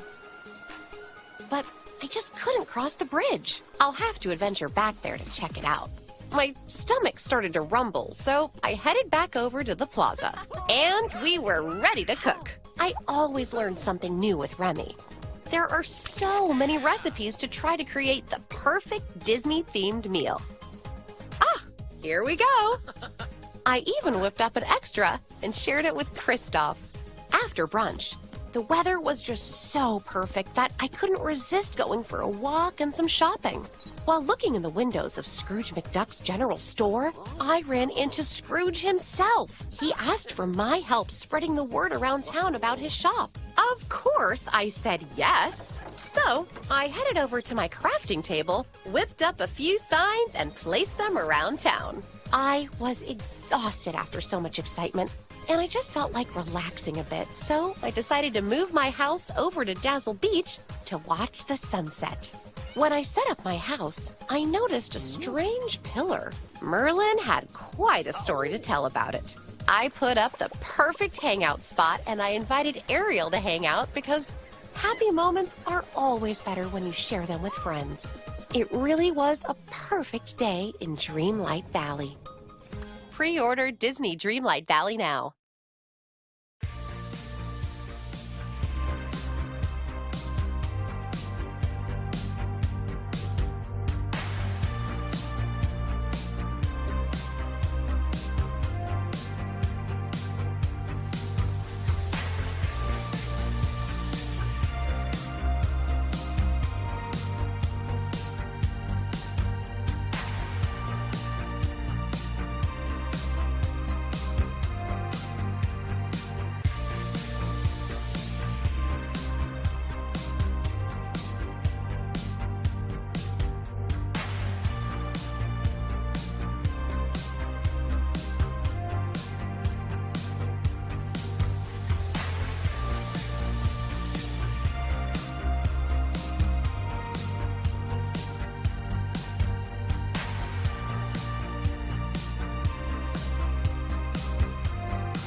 Ahoy there! Welcome. My name's Adam Park, and I'm head of brand and licensing at Rare. And I am joined today by 3 members of the Sea of 3 crew.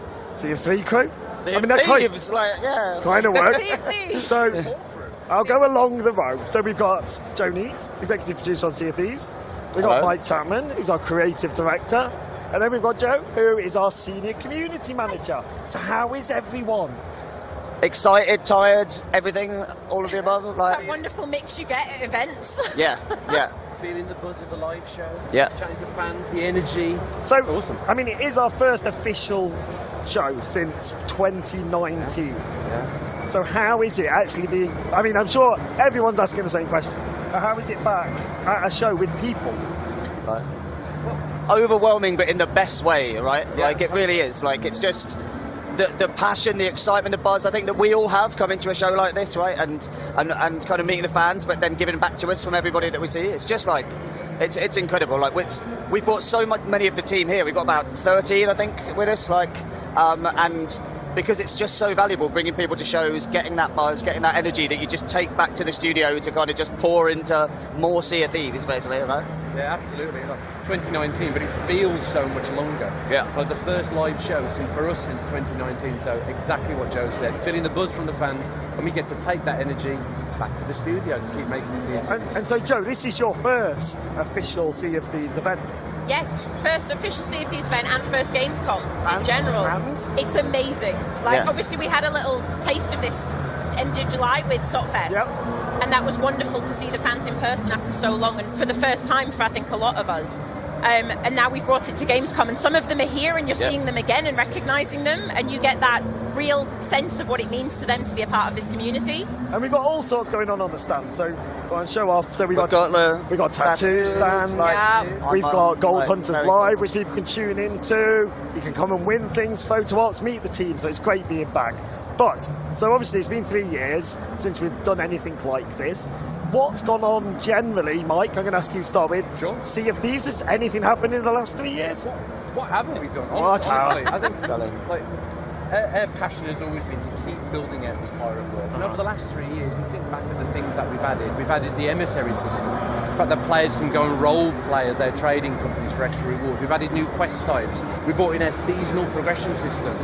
We brought in our adventures. We brought in our mysteries. We brought in like all these new ways to play. And one of the key ones, of course, was our collaboration with Disney on A Pirate's Life. And, you know, since 2019... Thank you, sir. Just keep going. Yeah. And one of the big ones was what happened with The Pirate's Life. So working with Disney, we built all of that during the pandemic. You know, being at home, working with this team, we've worked together for so long. All of this incredible bonds and relationships that we built allowed us to get through what was a very hard time, but come through it stronger as a team, and we're more passionate than ever. And obviously, Joe, you joined Sea of Thieves during the pandemic. How has it been, like, that dynamic of actually coming into the studio? It's the best thing. Like, you get a real sense since day one of how closely the team works together and how approachable everyone is. There's no one that you can't just drop a message to, but that translates over to the studio where we've got such a wonderful, creative, nurturing environment, but you can go and knock on the door of anyone or bump into them into the corridor and conversations spark from that. It's such a wonderful thing to now have that.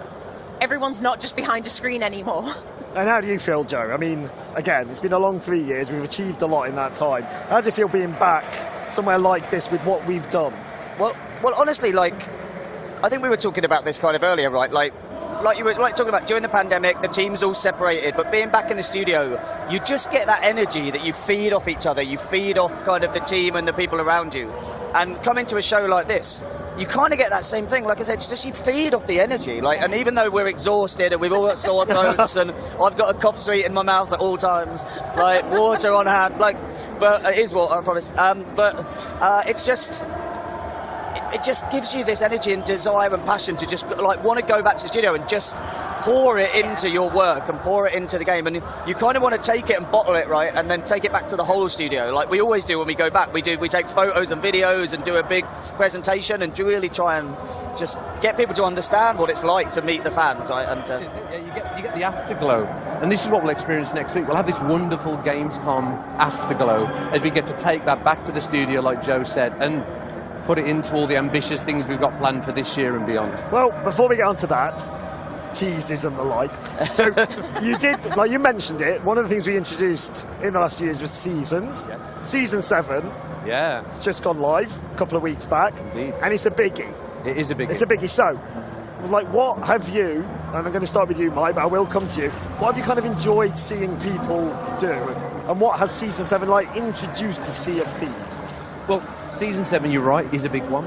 And the idea of being a pirate captain in our world, the idea that your ship becomes an embodiment of who you are in this world and your pirate journey. Captaincy extends that pirate journey. It allows you to, as our community have often requested, to name your ship for the first time, to have this persistent identity for your ship. But beyond that, we're bringing in new progression elements. We're bringing in the captain's log, bringing ways that your session and the ship now feels like a home. So based on how you play, your ship represents who you uniquely are as a pirate and how you play in Sea of Thieves. So I think one of the most important things that has meant a lot to us seeing the reception is just seeing players go all in on that role play.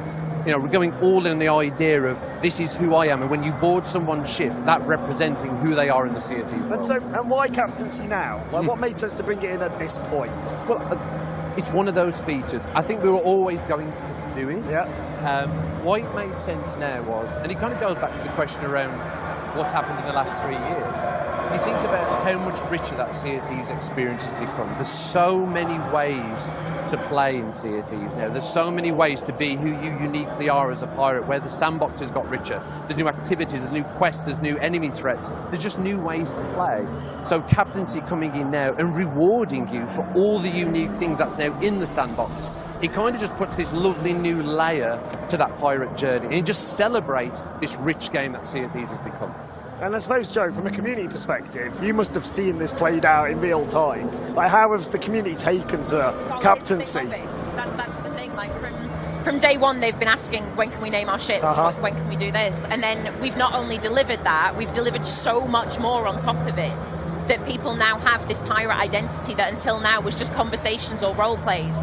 And we've got people that are going for all those fishing trinkets, or people like myself that it's all cannons fired and fought of the dams that you've completed.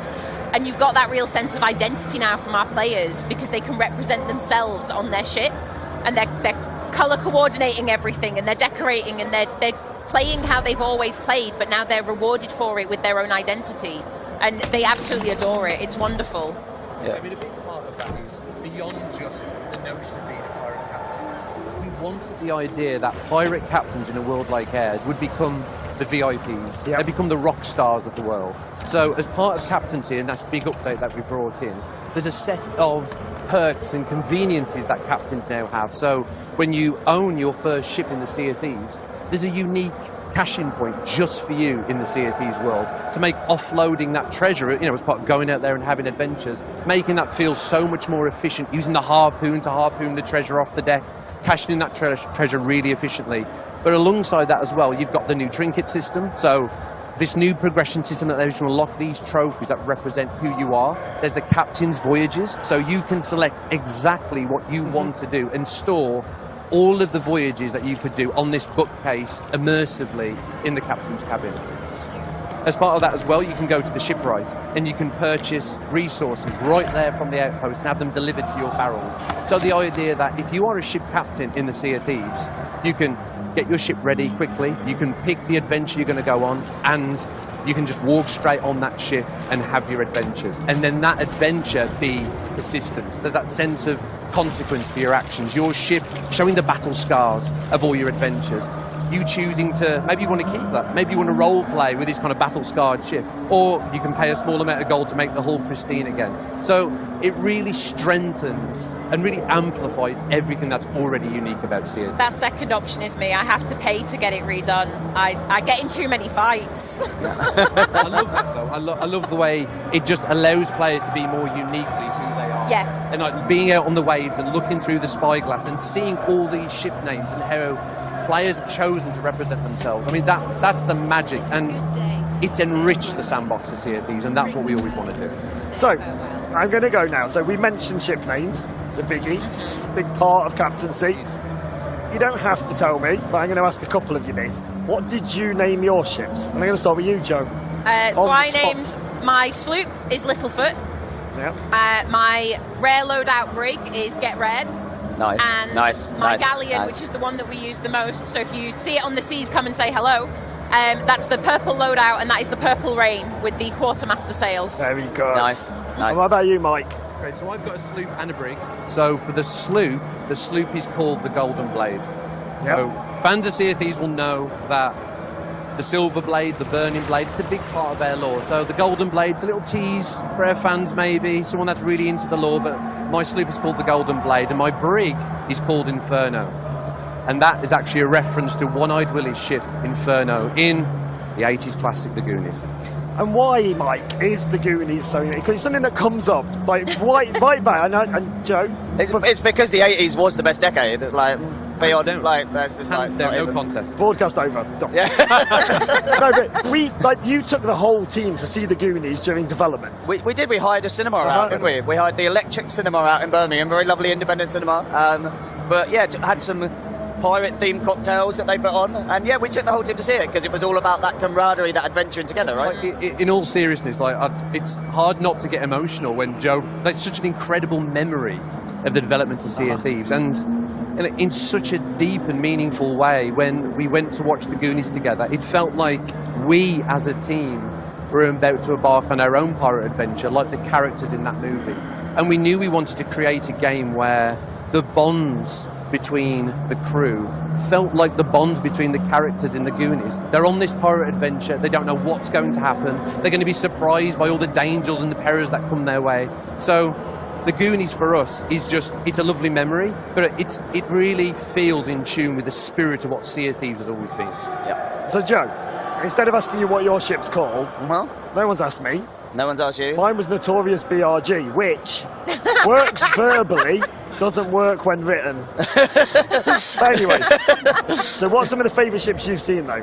So what I love about like the ship naming throughout the community is obviously people trying to make humorous things, try and make stuff that it's going to get a reaction or get a chuckle from people when they look through the kind of spyglass and see it and stuff. So like SOT, so SOT Final Boss, like that gave me a little chuckle, right? That did. Like, it's like you see that, it's like, yeah, I love that. People like role-playing as the fearsome kind of AI threat in the world. But I just love it. I love that. Anything that makes me chuckle is what gets me, right? And there's so much of that. But that was one that stuck in my head that I think someone tweeted from God of Reddit or something. But, yeah. And what about you, Mike? Any favourites? That is a great example. And obviously, how awesome players have got this new way to express their creativity in the Sea of Thieves world, and the fact that we can laugh about it together. But honestly, there's so many examples. But Usain Bolt, referencing Usain Bolt, the Olympic medalist, that made me chuckle.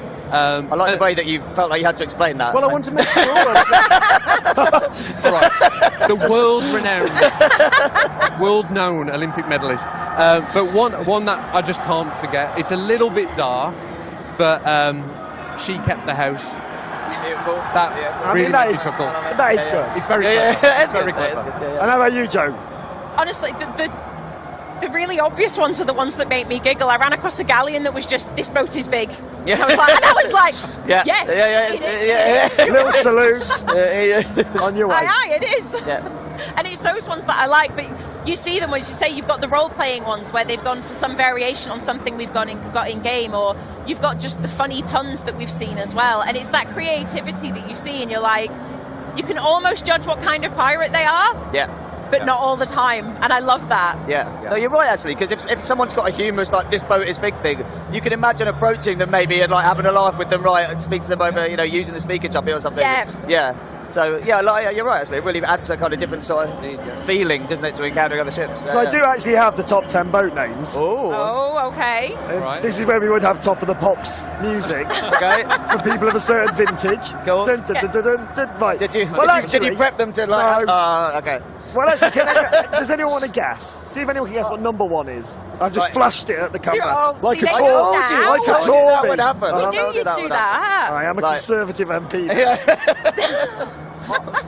I would say knowing our fans, knowing our community, and the role play of the world, and generally how things go down, I would predict something like the Black Pearl. And you would be quite right, Mike. Yeah, and collect your gift. There's a lot of black pearls out there, and how awesome is that? And that's that original creativity and humour that we love to see from our players. Yeah, it's Come on, let people role play. Let people role play. Is what the game's all about. And go on, Joe. If Black Pearl's in there, then Yes. there's got to be a Flying Dutchman. You would be quite right. Top 3? No, actually, he's number 7. Oh. Joe? Sorry? Usain Bolt. Correct. There you go, that's in there. So others in the top 10. I'm not going to do an exhaustive list, but we have Sloop Dog. Sloop Dog, nice. Very good. We have Y. Why? The letter Y. I don't want an existential crisis while I'm sailing. Why? Why? Why? Is this just what everybody's just like, why? Don't come at me with those difficult Don't questions. get, look at that. You looked really troubled by that, Mike. I am troubled. I don't understand that one. No. And then, so, If your ship's named Y, get in touch. Yeah. yeah, actually, yes, let us know why. Please. And we hope it's not rude. Yeah. So we've also got Unsinkable 2. Yeah. Okay. Oh, I Titanic thought there'd be reference. Titanic in there. Okay. Yeah. Jackdaw. Jackdaw? Yes. Okay. Real 1000 Sunny. Oh, yeah, okay. Right, yeah, okay, yeah. Going Merry and Queen Anne's Revenge are all in there as well. One and Right. only. So Very there we good. go. Right, so moving on then. Were any of those Sea of Teasers? No. We're just getting to that section now. Yeah. Everyone just like, "Ugh." So, No. Adventure 6 then. Adventure 6. So it's live right now. People are playing it as we speak. So can you, Mike, probably best, give us an overview of where this fits within the lore and the story? Where are we?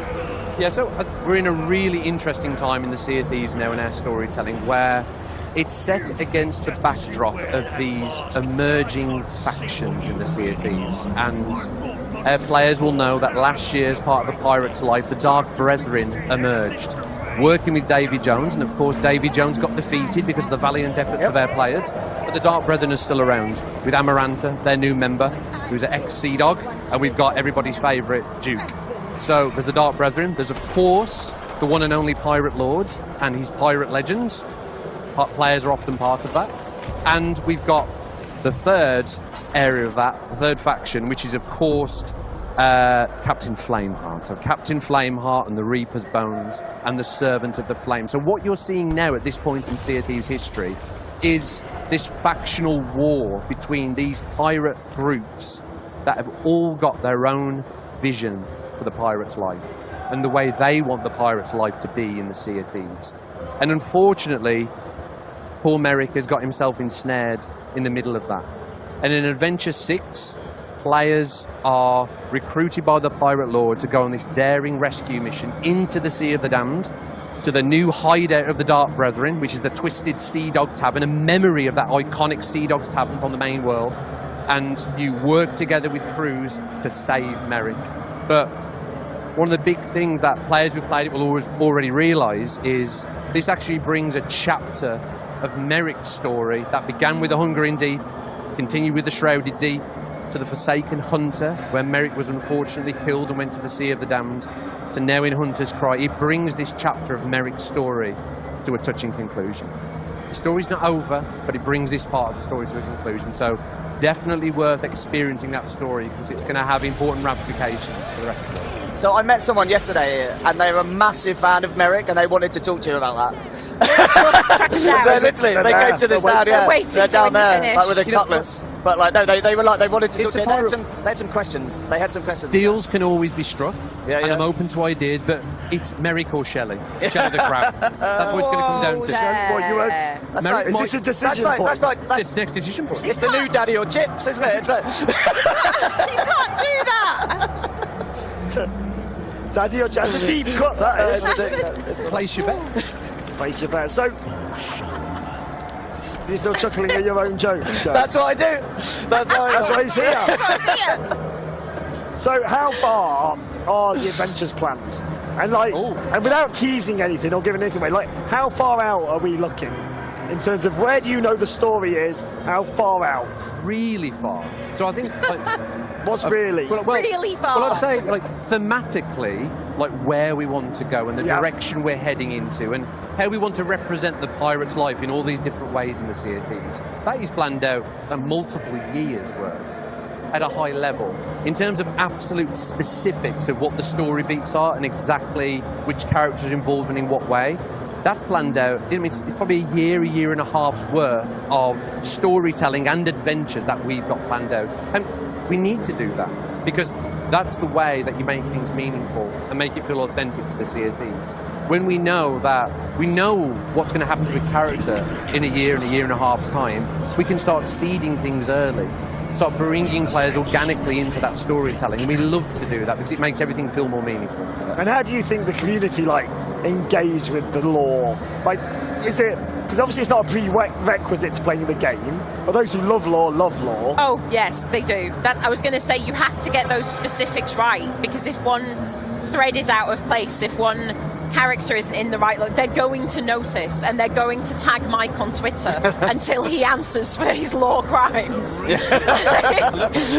they know their stuff, that's the thing, because they've been so invested since day one, and we've now stepped it up with the amount of lore we're delivering. And I know across our social channels and on Discord, we've got separate channels, and we had to separate out the lore section, because we've got mysteries and adventures and then general lore, and they're all over it, and they're sharing theories and they're swapping stories, and they thoroughly embrace that side of the storytelling that we've got now. And I love that. I love that. I mean, that to me shows that a lot of our community are invested in the world and they care about our world. And you're right. Of course it's not a prerequisite to play Sea of Thieves. Sea of Thieves is this wonderful sandbox adventure game where you get to choose your own adventures. But we've always believed that the more meaning and purpose we can put into the world, the deeper we can make that world feel, the easier it is to immerse yourself in those adventures and that role play. So it's there, waiting, full of surprises for players that want it, but it's not a prerequisite for Sea of Thieves. And how do we bring in expanded universe into this? Again, with the planning, we need to know what's coming, but say the most recent novel. We planned that, was it 2 years ago? We had the first Tracy. Quite a long time ago, wasn't it? Yeah, so how do you kind of keep all of this? Is there a big board with lots of... We do have a lore Bible, which is quite high level. If it was too detailed, it would get hundreds and hundreds, thousands of pages probably. But it's a lot of meetings, it's a lot of discussion, it's a lot of building up that knowledge together as a team. I mean, you're right, everything in the EU is canon to our story. So what players have seen before with the Tales of the Sea of Thieves lore book, the 2 novels that we've now got out, the RPGs and the expansion, all of those stories are canon to our world. And there's a huge responsibility that comes with that. Experiencing any of those materials should be just another window into the Sea of Thieves world, and when you play the game it should strengthen and vice versa, both of those elements. So we have to get it right every time. That's the pressure. That's the pressure. Yeah, that's the pressure. So we had our first decision point adventure where the community effectively decided wrongly. Come now. Can we edit this out? Come now. It's Saturday today. So the community were able to decide the fate of the world. So we're going to start by asking, what side were you all on? So I was Ruin Golden Sands. Golden Sands. And you even have that. How about yourself? Don't remind me, Joe. I'd actually forgotten that you were on that side. No. Save Golden Sands. You're surrounded. All the way. I'm ensnared in the really like explosions, the Reapers. okay? A Reaper sandwich. No, I think... As we've seen today, interacting with people here at Gamescom, Merrick is such a beloved character, and what Merrick stands for, and he's a salty pirate that's lived his life in the Sea of Thieves, and people love that character. And I think for me, it's a more interesting story, and it's unbelievable that the community chose to go that way. The fact that they bonded together to take this positive action to defend Golden Sands. So which side were you, Joe? I think we can guess. Ruin Golden Sands, absolutely. And obviously all on the side of Sea of Thieves. Sorry? I'm going to move away from that. I was going to make a Sunak trust. No, let's not do that. But we won't do that. Because that would be the most offensive thing you could ever do to me. But, all right, moving on quickly, did we have the result you expected? Genuinely? No. It was, I couldn't predict. I kept watching the conversations happening, and we'd made all these fun things across our Discord servers so that people showed their allegiance rather than anything else. And the Reaper's hideout was just burning stuff. Yeah. Merrick's was coordinating loot, and I had no way of knowing which way it was going to go. And as much as I wanted to ruin it, I'm not going to lie, I spawned in my first play session afterwards on Golden Sands and was really happy. I was look at it. I think as a designer, you think so much about the psychology of players and how they'll react to certain things. And I genuinely believe personally that it would go the way, it would go to that negative choice, it would go to the Reapers. They choose chaos. Who wouldn't want to see what happened if the Reapers won? Because Golden Sands, it's about taking it back to that neutral state, which it will evolve now because the choice has been made. But I always thought people would side with the Reapers, so just blown away by the fact that didn't happen. I thought that was a lovely surprise, and it's going to be really interesting as players see throughout this year what's going to happen to Golden Sands now and how that's going to play out. And honestly, and I love knowing kind of what the next decision point is and where where we're leading to. Like that is going to be another huge moment for our community to have to again make a choice, right? And the impact that's coming with that, like without teasing too much. But it's like, you know, later this year there's going to be another big one. Like I think bigger in terms of kind of emotional. I think impact. the emotional investment in the next one I think will be bigger. Well, so I'm going to ask again. You've kind of preempted the question, but. So we're having another decision point. That's happening. Yeah, okay. Hey, there we go. Yeah, but, I've got it on the screen. That's and it's a big one. But so that was my question. Like, if we were to like scale it based on the last one, is this bigger, similar? What can people expect? Bigger. It's absolutely bigger. It cuts right to the core of some of the key characters in the Sea of Thieves. And we wanted to do that. We wanted to drive a big world change with Golden Sands. Obviously, we set that up with the first adventure, Shrouded Island. And picking Golden Sands because it was a beloved outpost, beautiful palm trees, it's paradise. We knew that would trigger an emotional response for our players, but we've done that now.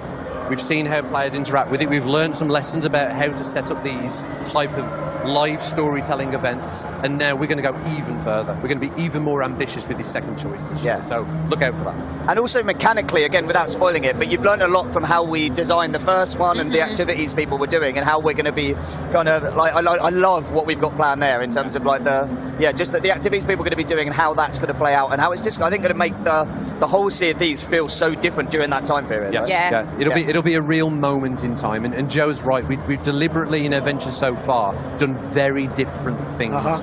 One's more focused on the pure gameplay, one's more focused on the storytelling, all these different set pieces, because we're learning, and we're going to take those learnings into the future adventures that we've planned out. We're already doing that. And you've touched on it slightly there, but how is it planned? Like in terms of production, as executive producer.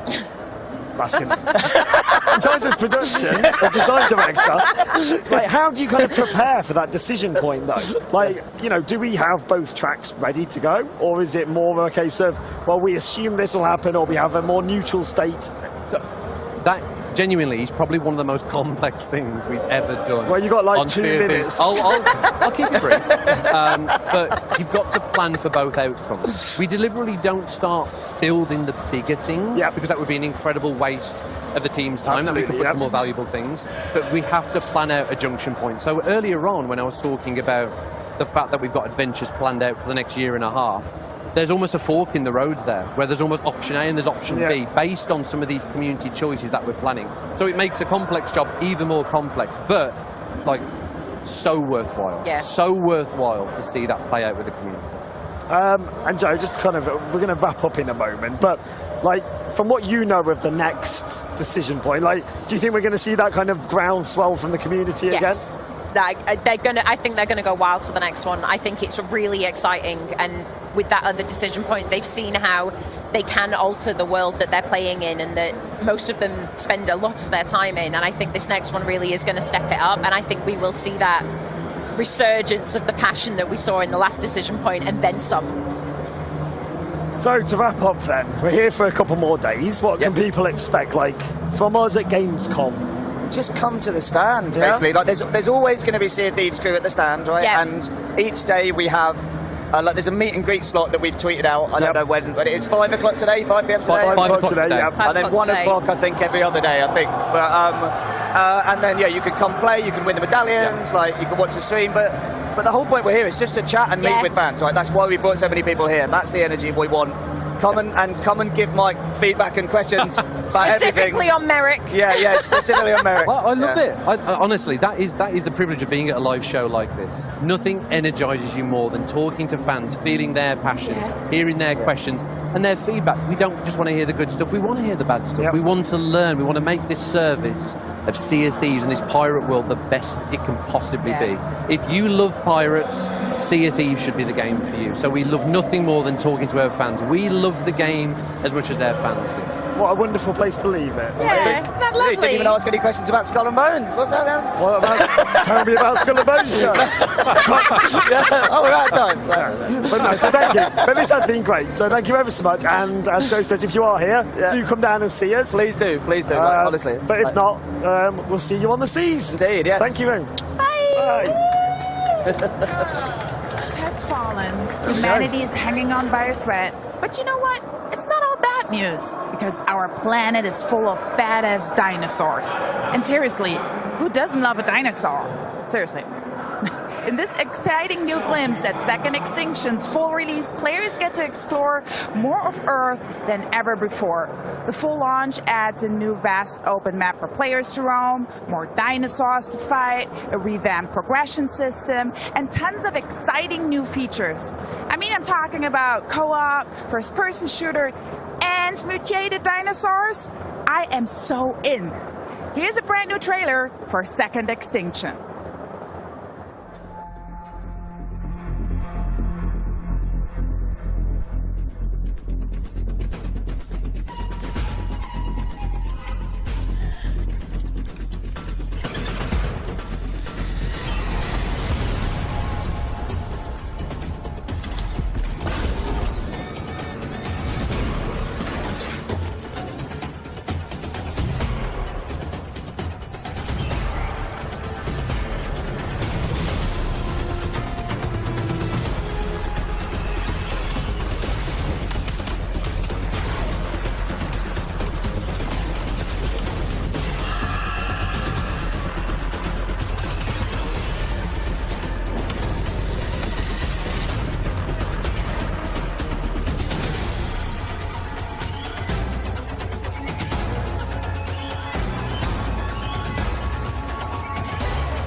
Can you hear me?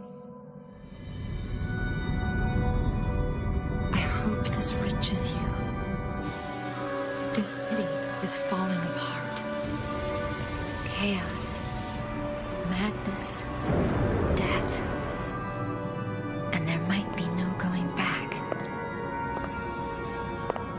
But you can change that.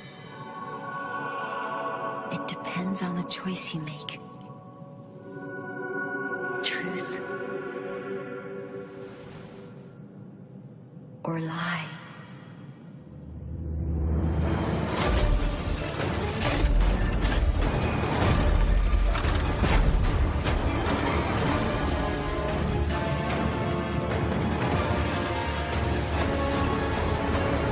I might be asking too much of you. But I don't have a choice.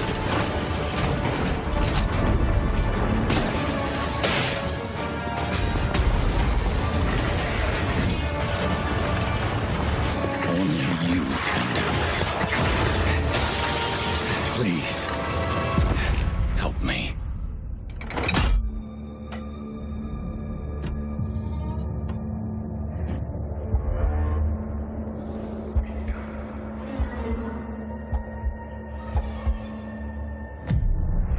Finally, we meet, son. The stage is set. The light shines brightest in the darkest of times. All right, buddy, I'm here for you. Don't worry.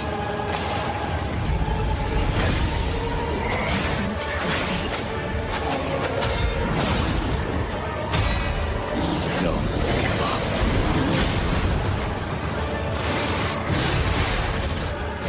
Keep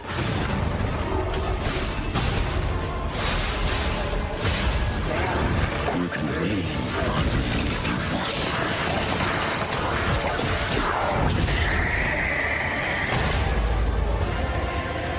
protect. Fulfill.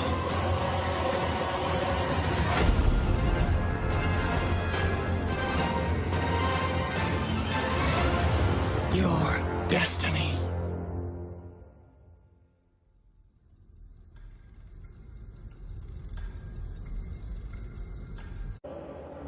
Hello, Charlie here with two of the brilliant and twisted minds from NeoWiz, who created a game that's reimagined Pinocchio as a ruthless killing machine to cleanse a plague-infested world.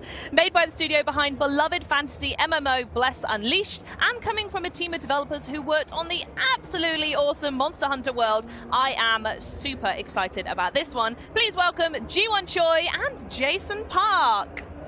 Hello. Nice I told you they were twisted. It's lovely to meet you, whoever's underneath there. This is haunting. Truly haunting. Should we have a look and see if we can find the humans underneath? Yeah? Let's go. Let's do it. Yeah. I'm going to do the slow reveal. Here they are. Jason and Ji-won. We have a joker. Hello.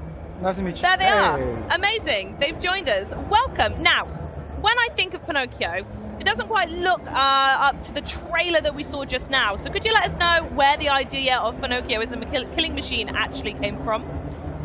Our team is called up, and this is the first time we've developed a single-player console game. So we needed a way to get our name out there. In order to stick in the minds of the people, our strategy was to choose a subject that was very well known, but transform it into something completely original. We eventually chose the adventures of the Pinocchio, but there wasn't a quick decision.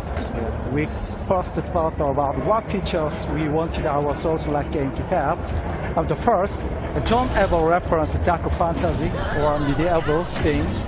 The second, the story shouldn't be childish, and we should be able to enjoy it as adults.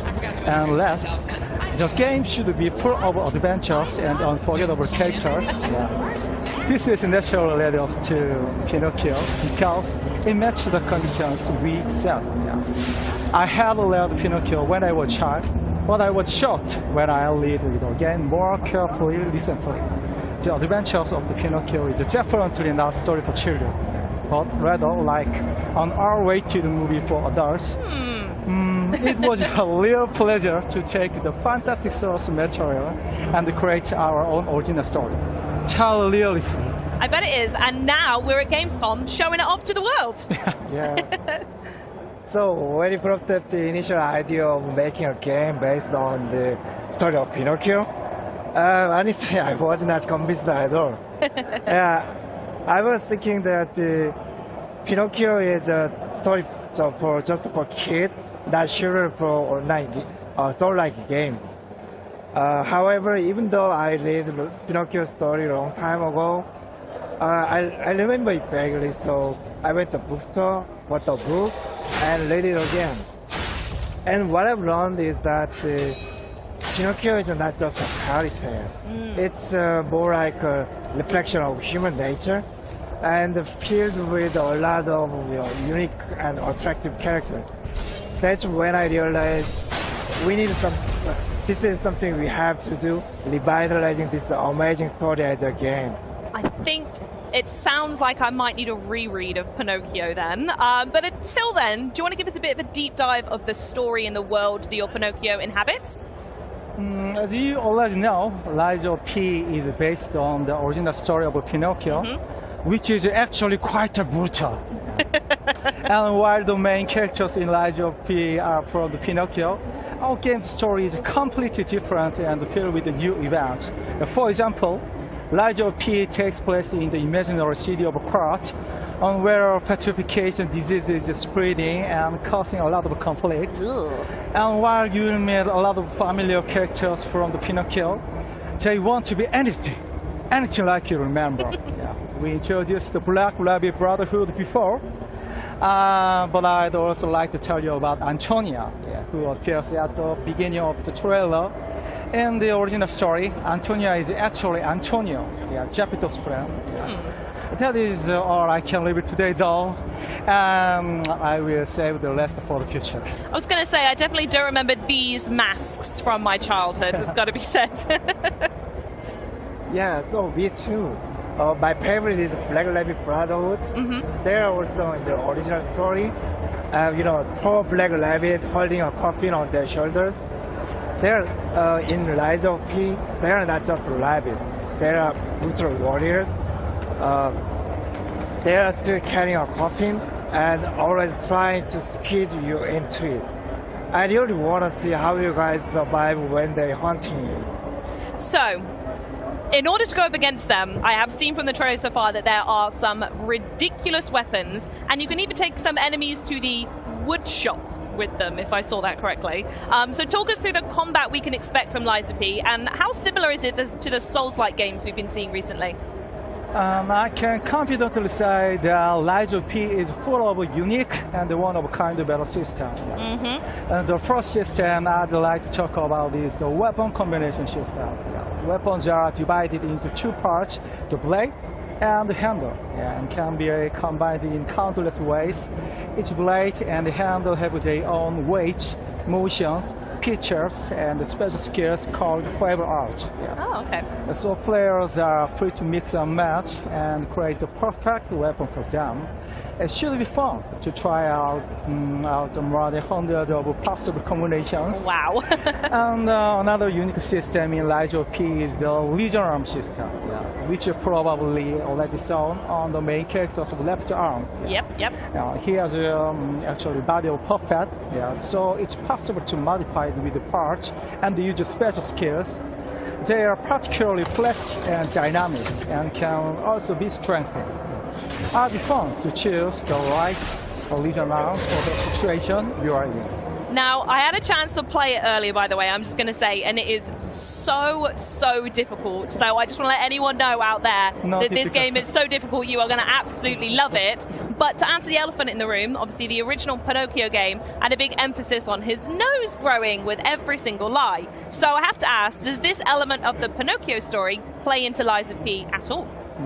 Yeah. First of all, I think that lying is the most important aspect of the original story. Yeah. Agreed. And when you really think about it, yeah, humans are capable of lying, and that can also be proof of their humanity. Yeah.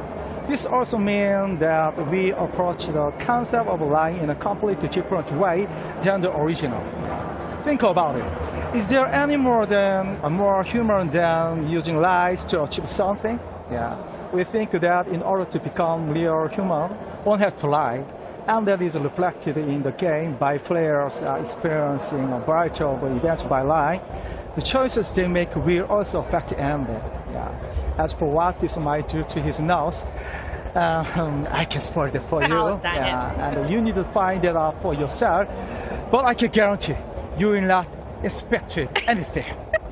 I tell you what, when the full game comes out then, the first thing I'm testing is the lying. Yeah. Yeah, in the game you can lie if you're a human, but always remember, the Black Rabbit Brotherhood is always looking for a chance to put all liars into the coffin.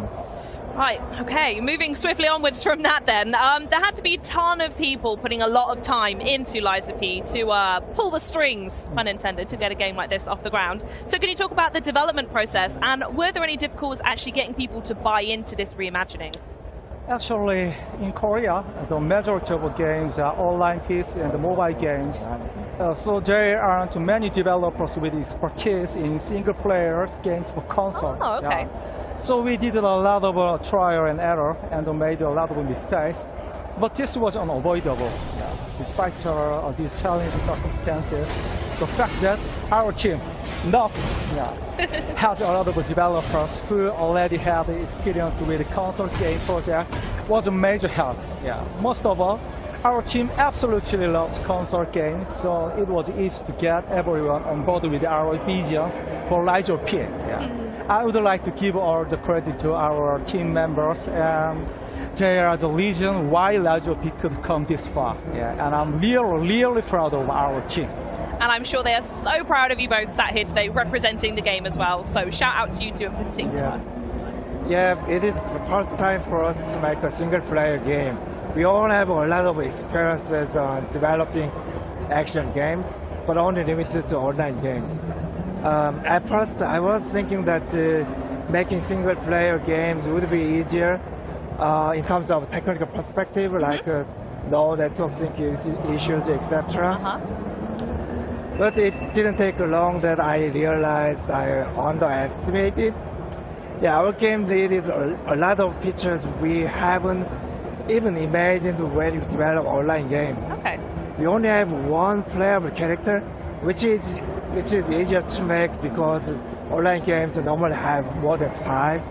Very true. But this one playable character, I mean Pinocchio, requires, I guess, 10 times more animations than the online games. Makes sense, yeah. Yeah, Pinocchio uses a lot of different types of weapons, and each weapon requires total unique animations of, total set of total unique set of animation. So I have to admit, our initial plan was off in terms of estimating the cost of the animations. Yeah. So if you look at our studio, and probably you can see our animated artists and combat designers yelling at each other and arguing all the time. We are still in this chaos, but anyway, we are enjoying it, and definitely we'll be better at planning it next time. Well, I really appreciate that you brought the chaos to us here in Germany, but before we run out of time, I do want to give you two the floor to share anything you want with everyone out there about Lies of P before its release. Actually, we didn't expect the Lies of P to get this much interest and love from gamers. We really want to thank you all for the tremendous level of support. We'll do our absolute best, and are sure that you will be mesmerized by the city of cards. Take care, and see you in the Xbox Game Pass next year. Hell yeah! Yeah, for everybody at Gamescom, don't forget to visit our booth and play the demo. Enjoy it, and please share your experiences with us. Thank you for having us today, and enjoy Gamescom with Rise of P. Guys, thanks again so much for joining me. But now, dancing robots, creepy crash test dummies, and theme park rides you really don't want to visit are just some of the trippy treats crammed into this wonderfully weird next trailer. Set in an alternate 1955, where robotic technology has grown nail-bitingly powerful, it's up to one rogue agent to take a stand for humanity. And if he doesn't, well, let's just say that's not good for anybody. This is a brand new look at Atomic Heart.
Welcome back, everyone. I'm here with Stephen Takowski from 505 Games to talk about all the Gunfire Reborn wildness we just saw in that trailer before its console, cloud, and PC release on Game Pass on October 27th. Stephen, thank you for joining us. Thank you for having me. I really appreciate the opportunity. Listen, no problem at all. We appreciate it. And welcome to Gamescom.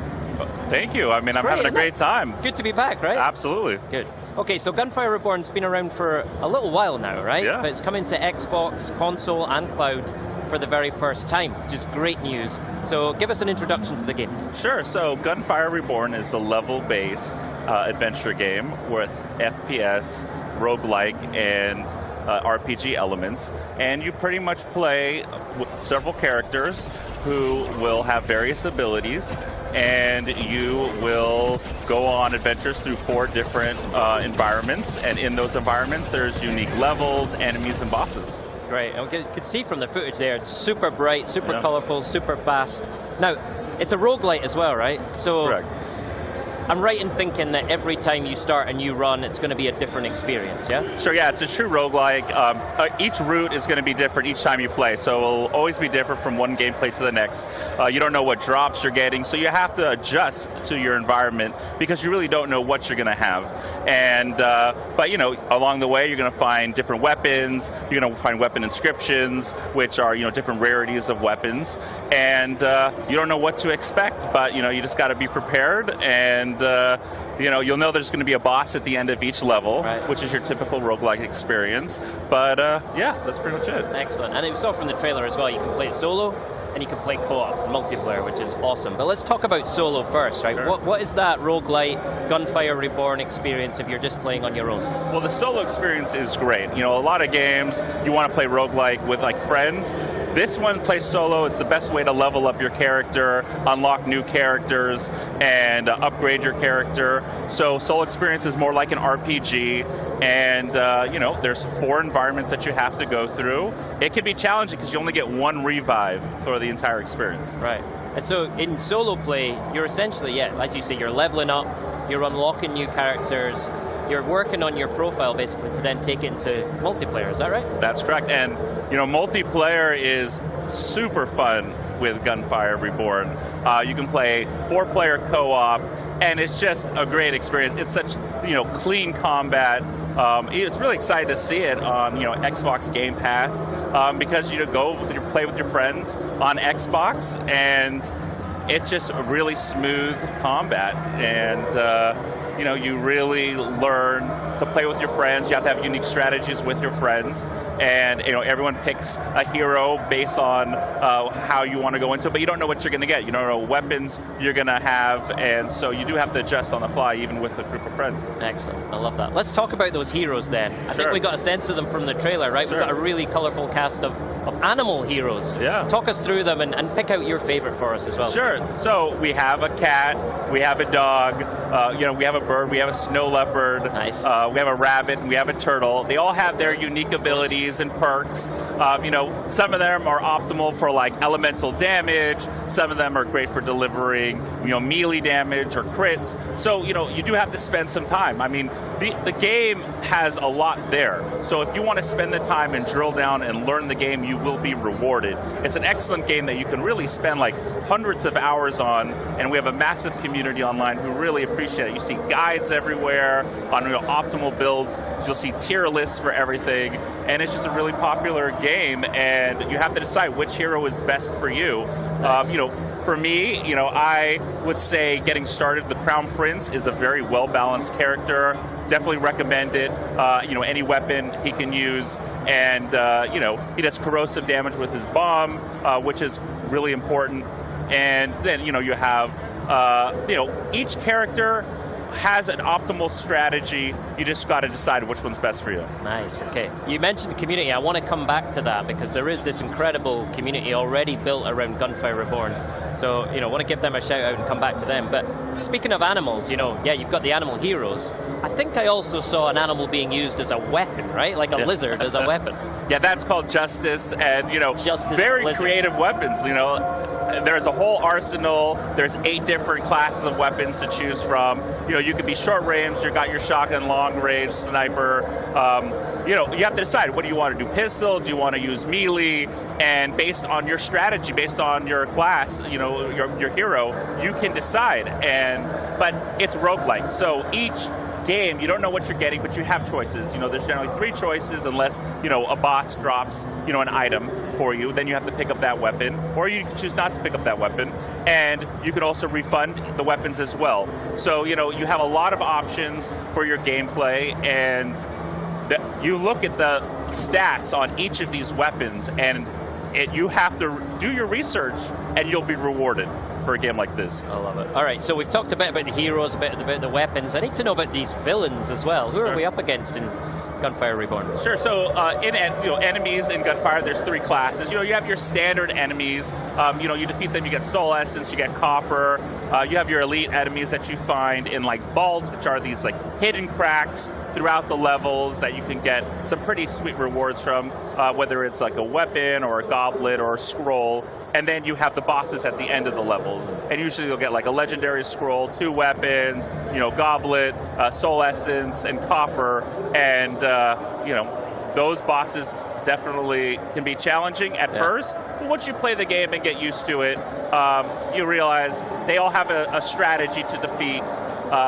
You know, some people we've seen, they jump into it, they can be a little bit challenging. But, you know, after you really do a little bit of research, they become much easier, and it's just all fun. Yeah, that's one of the things I've experienced playing. You know, in my early runs, I was really getting rinsed by the bosses. But, you know, as you go through in true roguelite style, you level up, you get it, you work it out. You know? But some of the bosses are huge, right? I mean, I caught sight of a couple in the trailer there. Oh, yeah, they're huge. But, you know, as you win and you gather soul essence and you level up your character, it just gets easier from there. Yeah, and especially when you're playing with your friends in co-op as well, and you can bring all that firepower to bear. Absolutely. Great. All right, yeah, we talked about the community. You mentioned them earlier. Huge community already in place for Gunfire Reborn. Community keeps coming back for more. How are you working with that community and that fan base to develop the game? And you know, what can we expect in the future for Gunfire Reborn? Sure, so we're always listening to the community. You know, people write guides and make videos, and the game is constantly getting balanced in order to deliver an amazing experience. Like I said, there's millions of players already in the community who are really enjoying it. And, you know, we pay attention to them. You know, we do have a lot of content that's coming. We'll be announcing soon. But, you know, we take in community feedback in order to create an optimal experience, because we want them to keep playing. Love it, love it. So I guess the Gunfire Reborn community is going to be a great place for Xbox players to start when they start playing. But given that, you know, this whole new Xbox community is coming to the game, both on console and cloud and PC through Game Pass, you know, what do you, how would you sort of say to them, why should they jump into Gunfire Reborn? Sure, so it definitely has amazing replayability. It's very accessible. You know, if you're a roguelike fan or you're brand new to roguelites, it's great experience. Very, very clean combat. It doesn't take too long to pick up. It takes a while to master, but you can just jump into it, have a great experience. If you have 3 friends standing by ready to play, it's the perfect co-op game to have a great time, and you'll spend endless hours with your friend, and you get to, you know, have animal creatures that you're, you know, taking control of, and it's just a cool experience. So yeah. Great. Stephen, thank you so much. I'm so excited to play it, and it feels like one of those games you can get together with your friends of all ages and just have a total blast. Well, thank you so much for having me, Graham. Appreciate Stephen, it's been a pleasure. Really appreciate it. Okay, so there's nothing quite like Gamescom, and it turns out you've all missed this incredibly special event just as much as I have. So here's a glimpse of what this brilliant show means to the Xbox family all over the world. What I love about Gamescom is the fact that this is bigger than an event. This is an opportunity for all of us from the whole world to meet each other, to play together, to have fun. This is a chance to meet the people who shares with you the passion for the gaming. Also, you can buy stuff that will remind you one day, yeah, this year I've been on Gamescom. So looking forward to be there again, and I'm so excited to have a chance to meet you all. See you! For me, Gamescom is not only the expo, but most of all, it's huge gaming celebration. Opportunity to meet the people, meet the gamers, meet the fans from around the world is really special, and I think that everyone who has opportunity should go to the Cologne at least once. For Gamescom, I'm most looking forward to meeting some new friends as well as being reunited with some old Xbox family that I haven't seen in so long in person. So I can't wait to see and hang out with everybody, all in the name of games. It's going to be fun. One memory of Gamescom that I will never forget is the 2018 Fan Fest boat party that they threw. It was a really cool place to meet other Xbox fans, but also it was the first time I ever met Graham, and I'll never forget it because he and I clearly have great fashion taste because we were wearing the exact same shoes to the party. Bonjour from France! What I like the most about Gamescom is discovering the work of the talented teams working on the tomorrow's games, discovering new worlds, new stories, and especially talking with fans about our favorite games. Enjoy the Gamescom 2022!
am joined by Mikey and Maddie from Squanch Games, who are here to give us an exclusive look at High on Life. Thank you so much both for joining us. Yeah, thank you for having us. Great to be here. And I'm sure the fans are going to be super excited about this segment because you have tons of gameplay to show us, and I want to see it definitely.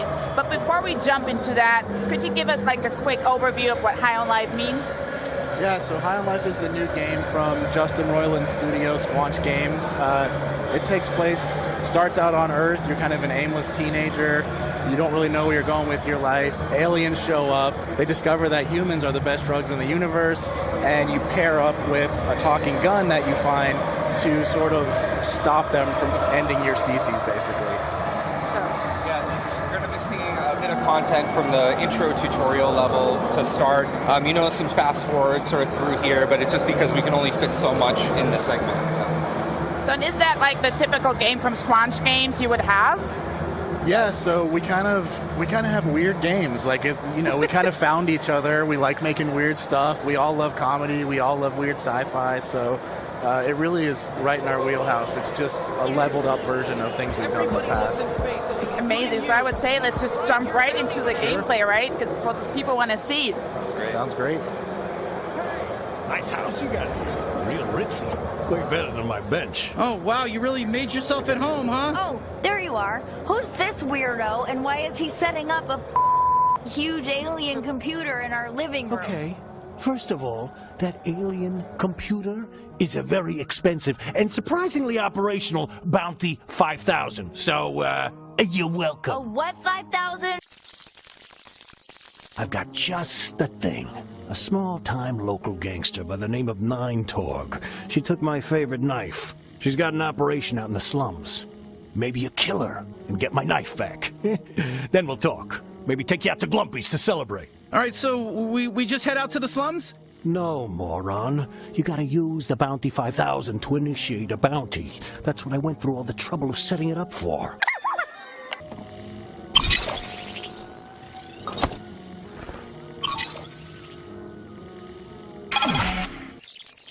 My knife! We're looking for the gateway to the slums, I guess? Look, it shouldn't be too far. Listen, just follow the waypoint. So I just noticed it's a little forward. Like, is that the usual demo? Is that a cut through? Yeah, are you talking about fast forward? Yeah, fast forward. So we're actually showing the full demo here to pass behind closed doors, but for the purposes of this video, we're just sort of fast forwarding to make time. Understand. And the family was at my house. Where do I live in there? Is that my family? Yeah. So early on in the game, Kenny gives you the ability to teleport your entire house to escape from the cartel. So when you teleport your house, your sister's in the house, so you kind of bring her with you. And she's not too happy about that at first. And the other guy you see in there, that's Gene. He's a legendary bounty hunter, at least he was legendary bounty hunter, kind of fell on hard times, and he's homeless, and he sees this opportunity as a way to sort of get your house. So he's like, I'll train you if you let me crash on your couch. If you die, I get to keep the house, basically. And so he's really, in the beginning, he's really hoping you die. Understood. Yeah, the house is sort of your main hub, and then you have the rest of Blim City for side content, NPCs, lots of good stuff. Well, look what we got here. Fresh meat. Hey there, Fresh Meat. Welcome to the slums, Fresh Meat.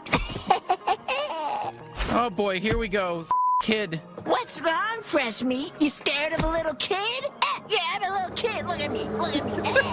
I'm sorry. This is annoying. What's this all about? Well, honestly, he's just supposed to be annoying, basically. So we implemented this patented Squanch shove tech, basically, where characters get in your face and push you around. It's such a funny little mechanic, and he's one of the first characters you encounter that's doing this to you. And he's really pressuring you to shoot him, but you don't have to. You can skip it. Yeah, you meet his mom later, and he's actually 30. So, okay. Yeah. Okay, so not really technically. You're not killing kids, and it's your choice. Okay.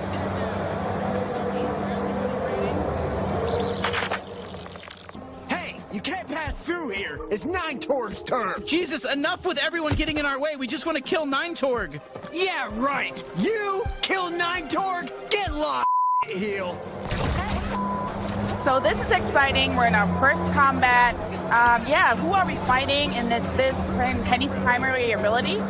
Yeah, so this is the first time you're really getting to use Kenny, and these aren't the main enemies you're fighting. These are sort of a lower level set of goons, and they actually think they're the strongest enemies in the game, but they find out by the end of this mission that they're really not, and they're just the ones in the first level. It's really funny. It's a really funny sequence. And for Kenny, you're seeing basically his primary fire right now. This is early in the game, so you're learning how to use him. But throughout the game, he'll get alternate abilities. Each gun kind of has 3 modes. One of them is always going to affect traversal. And then on top of that, there's mods for each gun.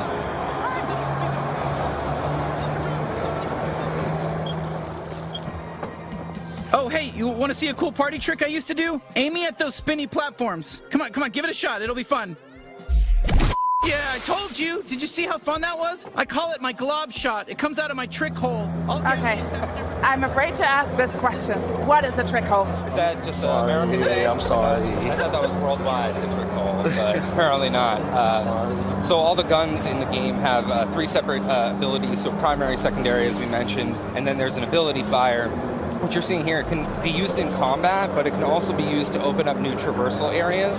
And each gun in the game will sort of open up new areas. You can go back to areas that you were before and kind of explore, find content, collectibles, and also get new NPC interactions. Yeah, we're really trying to push that light Metroidvania feel, so the levels are really dense. You! I'm sick of this! I want to tear through someone's guts! Oh, I think they're talking about Gene's knife. You! Got it, freak. We've had enough of your bullshit. Yeah, it's your fault Stebulax is dead. I was in love with him. Did you know that? I loved him. And now his head's cut off. Just the way it should be. F*** him. Hey, guess what? I have another secret trick you can use. The power of negotiation. Let's try reasoning with these guys. Knock on the door. Tell me how you want to play this. You insufferable when I'm loose. Who's there? Who are you? Hey. Hello there, friends. Oh, I think it's the buyer. Hey, are you the buyer? No, I'm just here to do my laundry. It's even clean. I'm a laundry head. Can't stop washing stuff over here. Hey, this room's off limits. Everything you need is in the front. Get out of here. Good luck with your laundry. I mean, I have a ton of laundry at home, especially after Gamescom, but I've noticed there's a lot of dialogue in this. Like, can you tell us a little bit about that? Yeah, so we actually started out kind of writing out a big dialogue tree. Our head writer, Alec Robbins, amazing writer, and kind of makes twine games in his spare time, so we had it down. And then once people got in the booth, we kind of encouraged a little bit of improv to keep things fresh and funny.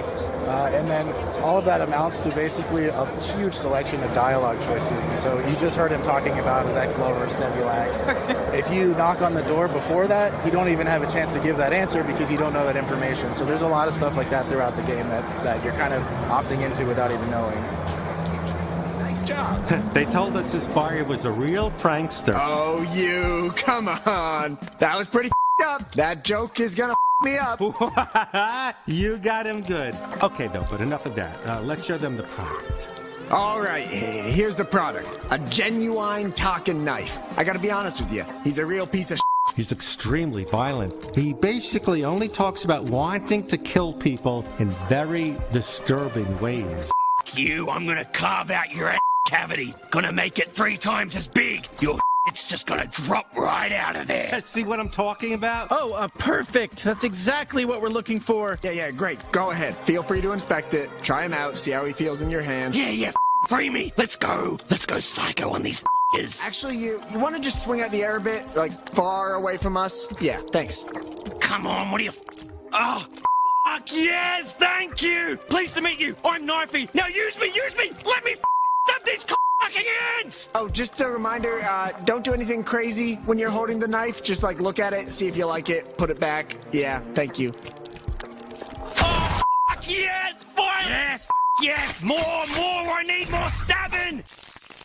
Definitely 9 torque, but let's put a pin in the whole Gene thing. How do we get out of here? With my tether ability. I'm more than just a knife, you racist. I can tether too. Look up and latch on. can't believe it. I'm sorry, but these lines, guys. But I remember Knifey from the first trailer, and I think for fans, he has been fan favorite from the debut. Tell me everything about him. Yeah, so he's by far my favorite weapon in the game. He's voiced by Michael Cusack, who's awesome. He's so funny. And throughout the game, basically, he functions as a knife, but he's there to kind of always pick on you and say funny stuff. He also has this tether ability, which affects traversal through the levels. So once you get him, you can kind of go back, and some of the levels were horizontal, now they're more vertical, and there's things you can get that you couldn't get before. Yeah, it's pretty cool. The levels really open up once you get Knifey, and then there's a bunch of other traversal abilities you can use in tandem with him. And you also can't open chests until you get Knifey, which you'll see right here. These are our lug loxes. Hopefully we'll be selling plushies of these, plushies of Knifey. Always going to have that side hustle. So you're actually also getting pretty close to the end of the level here. You're going to fight the boss 9-Tor, who's your first bounty. You're going to be able to use all of your abilities that you've learned in the level together. So your primary, your secondary, you're going to be tethering around the arena, and you're also going to be deflecting with Knifey. So you put it all together, and you fight 9-Tor.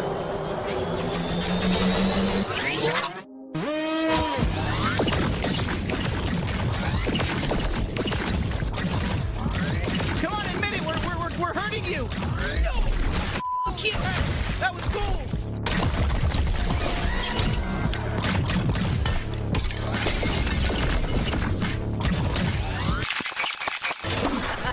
Better not bump! Hey, I'm still here. You can still use me if you want. I can deflect attacks. Did you know that? I'm not just all about stabbing. Well, I'm mostly all about stabbing and tethering, but I can also deflect attacks. I'll slice them to death. I'll cut their heads off. I'll rip their limbs off. Do everything. Oh, I'm gonna cut right into them. I'll cut their asshole off and eat it. You know, this slug matches your toxic personality. Another really good one.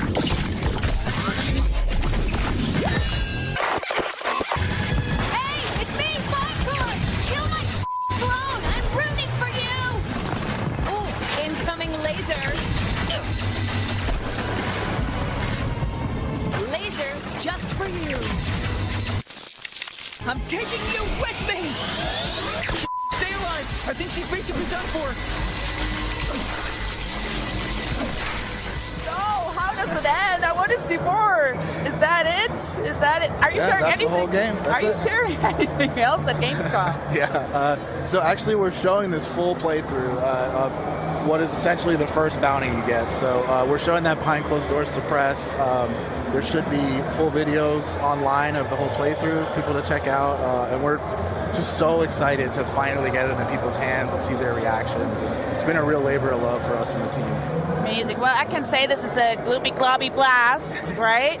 But when can people get their hands on the game? So December 13th, it's going to come out. We're really excited for everybody to check it out. We're working really hard on it. Yeah, seriously, please check it out. Like, this is really, really a special game to us, and we really hope you guys like it. Well, Mike and Maddie, I have to say, first of all, thank you so much for us letting us bleep in your game. I really appreciate it. And yeah, thanks for having us at the show, and enjoy the rest of Gamescom. Thank you. Thank you so much for having us. And now we are going to take a look at a game set in the Warhammer 40k universe. So just a little change of pace here. I don't know about you, but nothing signals the end of summer like a good co-op shooter. And just as the darkness starts creeping in, we have the perfect slice of shooty socializing for you. Set in the city of Tertium, play as one of 4 types of recently released prisoners as a last resort to protect the city. It's time for the rejects to rise. This is Darktide.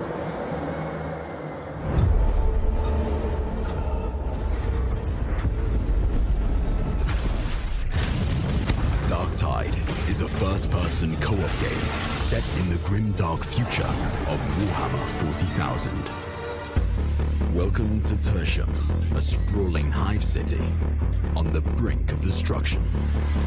You are a reject, a convict freed to serve the Inquisition in this darkest of hours. It is your duty to fight, and, if necessary, die for the Emperor. You can expect no help, no reinforcements. You are Tertium's last line of defense.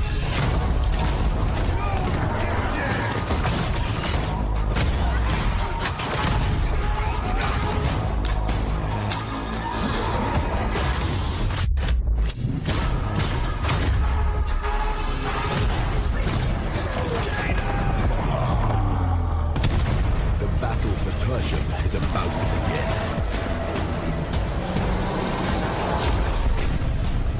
Rejects will rise.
Ima.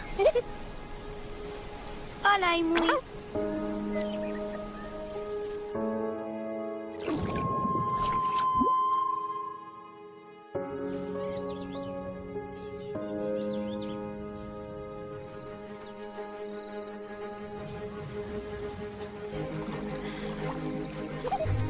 Toma aqui, Imui.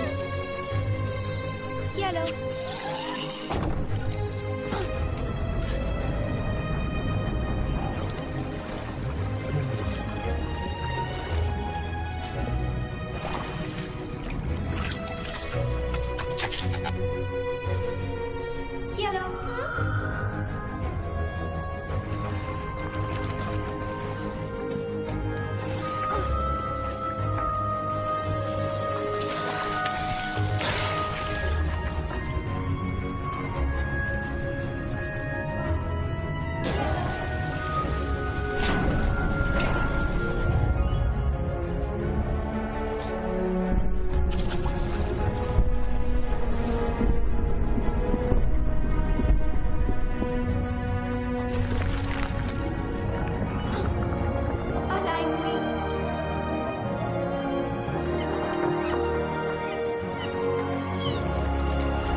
That was nice, wasn't it? Nice little moment of tranquility there in amidst all the fun of Gamescom. How's it going, folks? Welcome back. I am excited to welcome Aaron Harnius, the creative director and lead game designer at Wishfully, to talk about the absolutely gorgeous planet of Lana. Adam, thank you so much for being here. I cannot wait to talk about how beautiful this game looks. But first of all, right, give us an intro to Planet of Lana. We just saw the trailer, but what should we expect? Yeah, so Planet of Lana is a side-scrolling sci-fi puzzle adventure, right? And you play this young girl called Lana. And at your side you have this little cute creature companion, and together you go out on this epic adventure, you know, through the world of this planet that's set far away in a galaxy, and you're going on a rescue mission to try and save Lana's big sister that's been taken away by an invading robot army. Yeah, love that. That's the gist of it. So super exciting for everyone attending Gamescom here this year, and for you as well personally, I'm sure, is that you can actually play Planet of Lana for the first time here, right? Yeah, so excited about that. You can play Planet of Lana here in the Xbox booth as well as in the Thunderful booth here in Hall 8. So very excited about that. And this is actually the first time we're showing the game to media. So very excited about that. So what's in the demo? Like what can we expect from it? Yeah, so the demo is quite an early part of the game, right? So it's actually the first part where you just met Mui. So it's the first part where you get to play with her at your side. So it's like an introduction, and you can think of Mui kind of like a dog. So you can tell her to go places and tell her to stop and follow you. She's really a valuable companion on this epic journey that you get to experience in Planet of Lana. Wicked. What kind of feedback are you getting from people that play it? I mean, we've gotten incredible feedback like yesterday and today, and it's just a big queue over at the Thunderful booth, so it's just been absolutely unreal. You know, 5 years in the making now, this game, and yesterday was the first day that we showed it to players and media for the first time, so yeah, congratulations. Exciting. Right, let's talk about Mui, because she is so cute, and I can see her on screen here just now, waking up Lana. Tell us about Mui and what she brings to the party in Planet of Lana. So, Mui, what she brings to the party, as I said before, you know, Lana is this, like, you don't have any weapons in this game, right? You're playing as this 11-year-old girl, and this creature companion that you meet and that you befriend, she's quite agile, so she can jump higher than you and reach places that you cannot. But she can also like bite off cables and do things like that, push down things for you to reach. And then she also has this hypnotic ability that you might have seen in our like in the gameplay trailer intro we had just there. Yeah. So you gain that a little bit later in the game, and then Mui actually can hypnotize like these weird creatures that you come across that has the same like glowing white eyes that she has, and that opens up just a whole set of possibilities of how to interact with the creatures of this world, which is a lot of fun. Yeah, great. I played the demo myself, and one thing that really struck me was the way that Mui's abilities kind of, you discover them slowly and they kind of build on each other, and the puzzles become more complex. That must have been a really fun thing to work out as you designed the game, right? Yeah, and I think it's a super important thing as well, We've been focusing a lot on like having a good ramp up of the game, Yeah. We want this game to like reach a really broad audience, but it's also important, in this kind of games where you have logical puzzles, because everyone is at a different level and have different abilities of solving these kind of puzzles. So, it can't be too easy, because that will get really boring. It can't be too... It can't be frustrating either. You just have to, balance that challenge of just right, I think. So, yeah, and that is a challenge in itself, but I think we've done a really good job. Did you ever consider like a co-op mode where two people can, play as Lana and Mui and solve those puzzles together? I mean, a lot of people asked us that, like, throughout development, but it was a very conscious, creative decision from the, like, core idea from the get-go that we shouldn't have that, because, I mean, we're going for this relationship with Lana and Mui that you kind of have in real life with a dog, like the relationship with a human and a dog. So, and if we would like have another controller and put that in the hands of a friend to control Mui, you will lose that kind of magic, that we feel, because Mui is very much her own creature with her own personality, So, right. Yeah, and I think that really comes through in the relationship you see and hear between Lana and Mui. It's so like adorable the way they communicate to each other. Like, tell us how you like did that through sound design and through the language in the game. Yeah, so we're telling the story without words, right? And that's something we want to do from the beginning. But then my co-director and also the scriptwriter for the game, Claes Eriksson, he invented this language for the inhabitants of this planet, of Novo. And it just adds so much. It adds that extra layer of like a way for the characters to be able to express emotions, And also since Lana and Mui is constantly communicating with each other, so it's just it's details that I think really makes world building so fun, and that's something that we really focused on in this game. I love it. For sure. Yeah, I mean, it's a new language, but you totally get what's happening, like the way they talk to each other, communicate, the little chirps. It's exactly. So it's a mix of the body language and the language and everything. Yeah. All right. So we talked about Lana and our faithful companion Mui.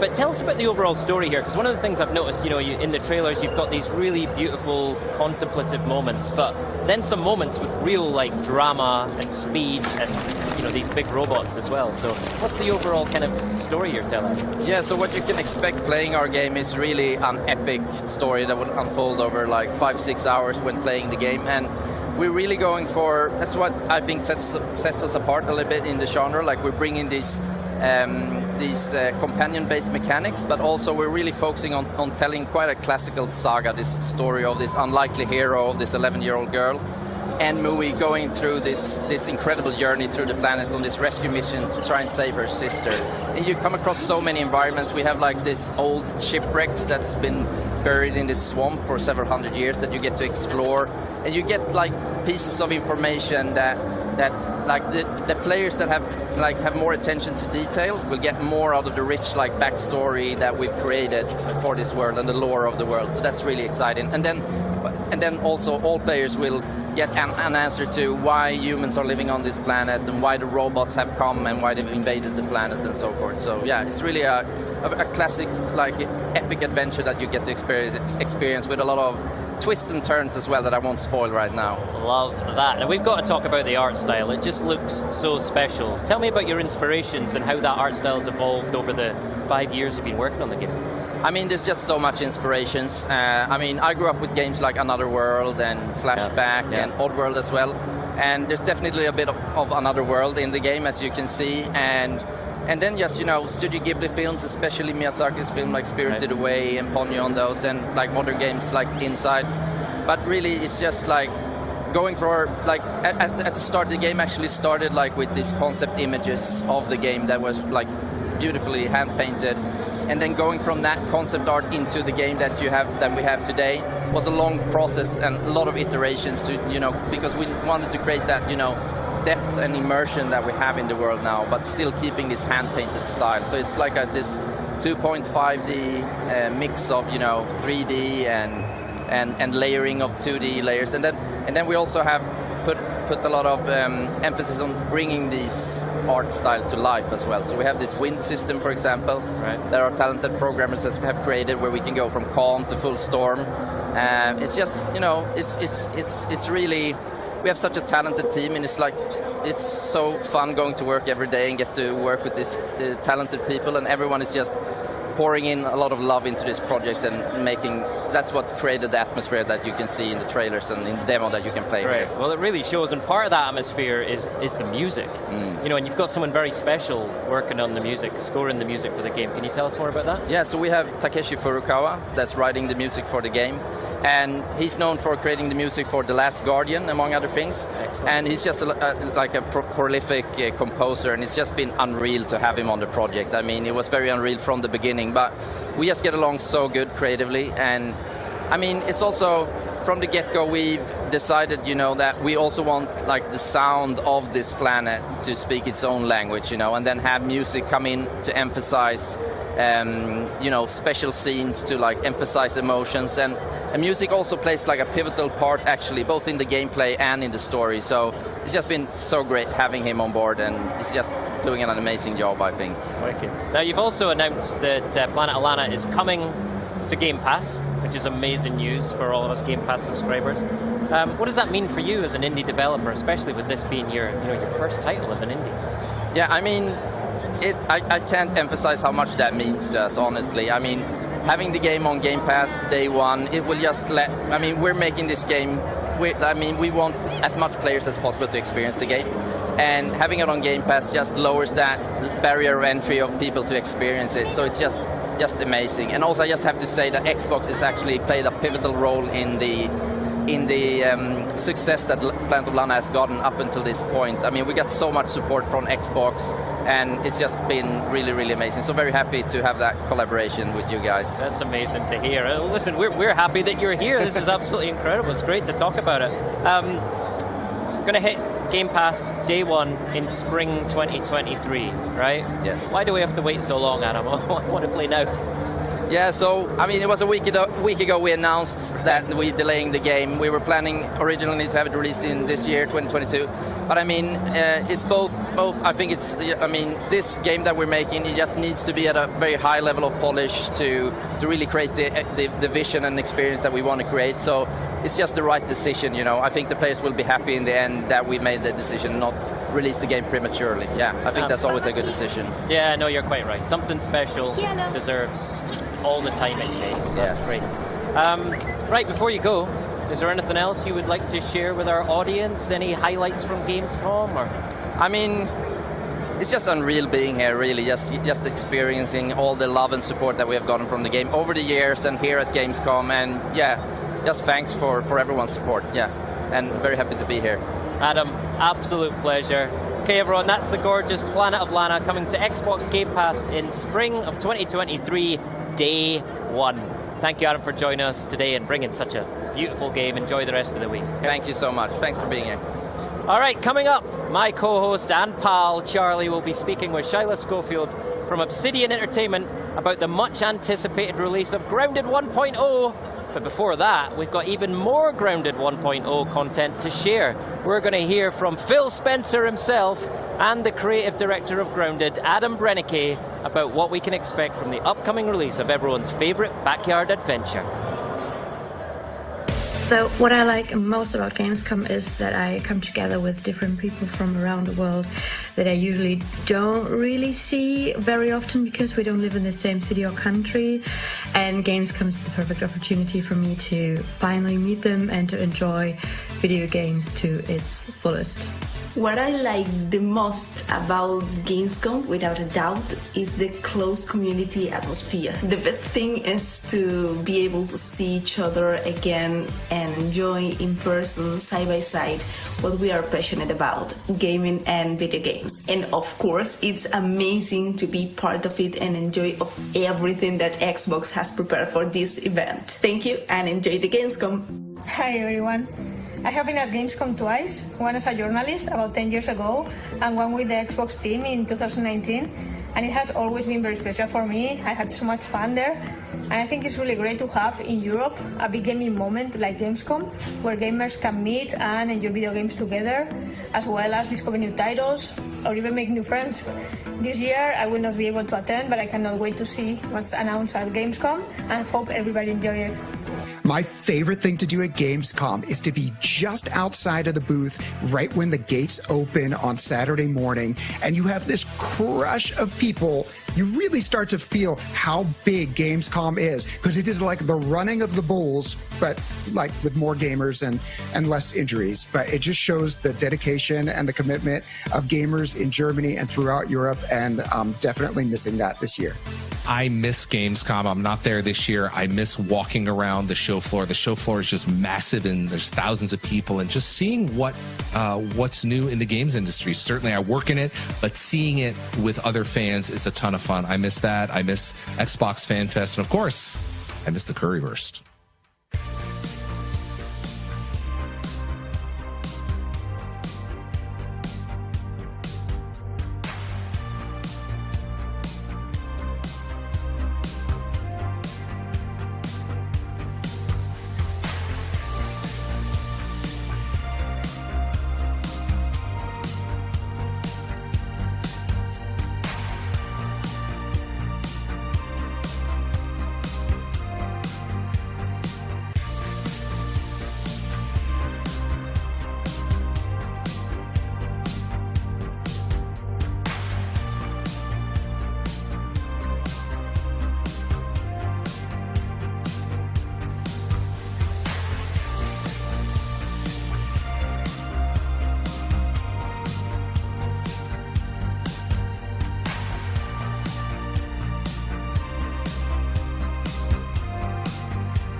Hey everyone, Phil Spencer here. Really excited. We're going to get to talk about Grounded. Great game, a game I love playing. We have Adam Brennicke here from the team. Go ahead and introduce yourself. I'm the game director, and thanks so much for having me. I'm super excited to, be here finally. We're at the end of the runway for Grounded, and it's a super exciting time. Yeah, I mean, Grounded is a game we've been playing, for like a couple years now. Started in game preview, in Game Pass. I think it's been amazing to see over 10 million people have played the game to date. I've played a ton. I love it. Can't wait for the 27th of September when we get 1.0, GA, story mode, all of the great things that are coming. To me, when I think about all of the games that we're building, one of the things I really love about Grounded is you find a passionate team, which you lead, a passionate team that has a real creative idea, maybe something that isn't exactly expected from the studio, but you had a vision about something you were going to go build, and that we could work together, foster, grow that to the point we're at now, where it's getting ready to release. I think it's fantastic. Yeah, it's wild to be in this position to be able to make something so creative. If this is the first time you're hearing about Grounded or seeing Grounded, Grounded is a survival game, and you have to survive in this backyard environment. The main goal is to get home. We're at the end of our journey of building the game and with the community, and this is the final update for the full, complete yard. It's the biggest update yet, right? Yeah. We have a bunch of cool surprises, a lot of cool new environments that are going to be really fun to explore. Yeah. The team's pouring their hearts into it right now, and I think it's just been so fun to work alongside the community too, that we built with the early access and game preview programs. So many players have given us great feedback along the way, and it's really shaped how we developed Grounded. Right now, we're actually checking out one of the early adventure areas in the game. It's the hedge. You're shrunk down to the size of an ant. Yeah. And actually, I think the ants are bigger than you are. They're a little bit bigger, right? Yeah. The players right now are going through this hedge maze, and it's nestled on the side of the house. You're trying to figure out how you got here and how you're going to get home. Part of the adventure is exploring all these cool areas and environments of the yard. One thing that we're really proud of for our final 1.0 release is our story. Yeah. And I think that's one thing that really separates us from most survival games. And we spent a lot of time world building, adding a lot of characters and storylines to the world. Yeah, I think there's, for me, I played in game preview, Game Pass. It was a great co-op game because we get together as our friends. One of the fantastic ways to go play, build our base. I happened to go visit right around the Xbox Bethesda showcase. It was fun to come out to the studio, you and I getting together. Got me re-energized, so I went back into the game, but so much had changed. And now I'm so waiting for that story mode, the setting, because the story, it's a great setting for a story, kind of have a guided beginning of the game, and then the sandbox will obviously just open up for players. And how will you deal with, I assume you'll have some players who will be like me, returning, of the 10 million people who have played when it comes out. And then you have other players who are brand new, where the idea of, okay, now it's at 1.0, now is when I'm going to go dive in. You as a team, how do you think about those kind of different players coming, and how do you design for that? Yeah, so I think the one thing that, we want to invite all the players that have tried Grounded, even 2 years ago. We want them to come back and try it again and experience the full story, experience the full yard, because there's so much content in this yard. It's a big open world. There's so many cool environments, cool creatures to find. But I also, for the brand new player, it's a survival game first and foremost, but it's definitely a different twist on a survival game. There's one thing that we're really proud of is the accessibility and approachability. So even just right now, we're looking at the Broodmother fight. So this is one of our boss fights in the game, where you fight this giant spider in her spider den. It looks kind of funny because we have a arachnophobia mode. And that's one thing that's really important to us is making the game accessible for all different types of players. We have tons of game options. So even if survival seems, that might be a hardcore genre of game, we're trying to bring in a huge audience with a lot of options to play the game how you want to play. I think that's really important to us. And we saw that in the community. Like, certain people just focused on the base building and building, I mean, frankly, almost levels or bases that took over the whole size of the lake, which was awesome. I think you're going to get a lot of people who want story. I think the boss battles and the kind of the circle of collecting items, building up your crew so you can go in and take down different parts of the game. Awesome. People built huge fortresses and spent an enormous amount of time building these crazy, huge forts. And then that gave us ideas of adding more. So we added mushroom bricks, and we want to add more building materials in the future. Well, and that loop that you're commenting on now, I don't think that it's not always recognized how important that is. Is like a team has a vision. That vision meets reality through Game Pass and preview, 10 million people play and continue to play, and then they're going to give you feedback, and that will actually change your production schedule, right? Because you're going to listen and watch what people do. Yeah, even as simple as like sitting in chairs. I know that was a fun one that we put in like a year ago. Yeah. That was a huge ask. Just like people just want to lounge around in their base, right? They built this huge Now it's something, it's to chill, right? One thing for our 1.0 release, there's a couple more surprise boss fights that we're really excited about. Any hints or no? Well, we did show off the Mantis. Yeah. So that's something that I know a lot of players have been asking for a long time, to fight a praying mantis in Grounded. So we are delivering that experience, and we got a couple more surprises. That's awesome. Well, congrats to the team on getting to this point. We're not quite there yet. 27th September. Thank you. I think for everybody who's played, myself included, I just love the craftsmanship and passion that clearly the team has in putting together such an amazing game. That's a great game to play either by yourself or with your friends. Can't wait to see it come out. And it's great to be here and get to show people more of the game. So thanks for all of that. Yeah, thank you.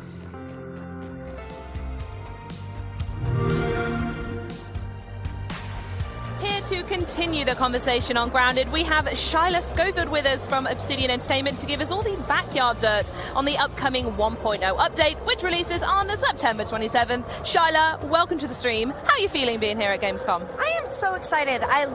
This is something that I've missed, being in the show floor. Oh, yeah. Watching players play the game. There's nothing better than being able to get something that's been worked on so long and getting players to watch it. So for me, this is thrilling. I am so There's stoked. a particular energy in the room today as well, is there not? Yeah. Oh, no, it's great. And I think everybody's just glad to be back and playing games out in public again, so it's fun. Totally agree. Right, let's move swiftly on to Grounded then, as that's what we're here for.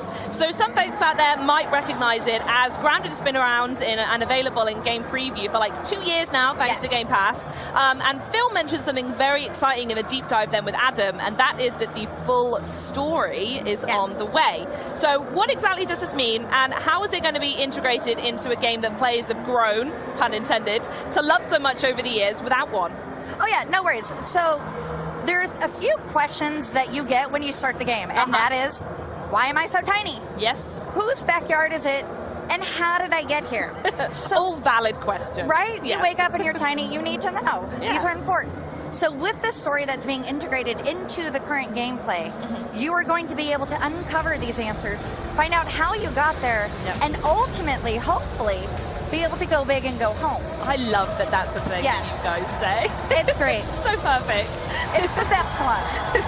So a reminder to fans that this is actually going to be the largest update that the game has had so far, right? Yes. It's going to be absolutely huge. So I would love for you to highlight some of both the big and the miniature, because it's Grounded, updates that games that players can expect are coming to the game. Perfect. So we do have some things. I know Adam mentioned the Mantis fight, and there was a picture of it.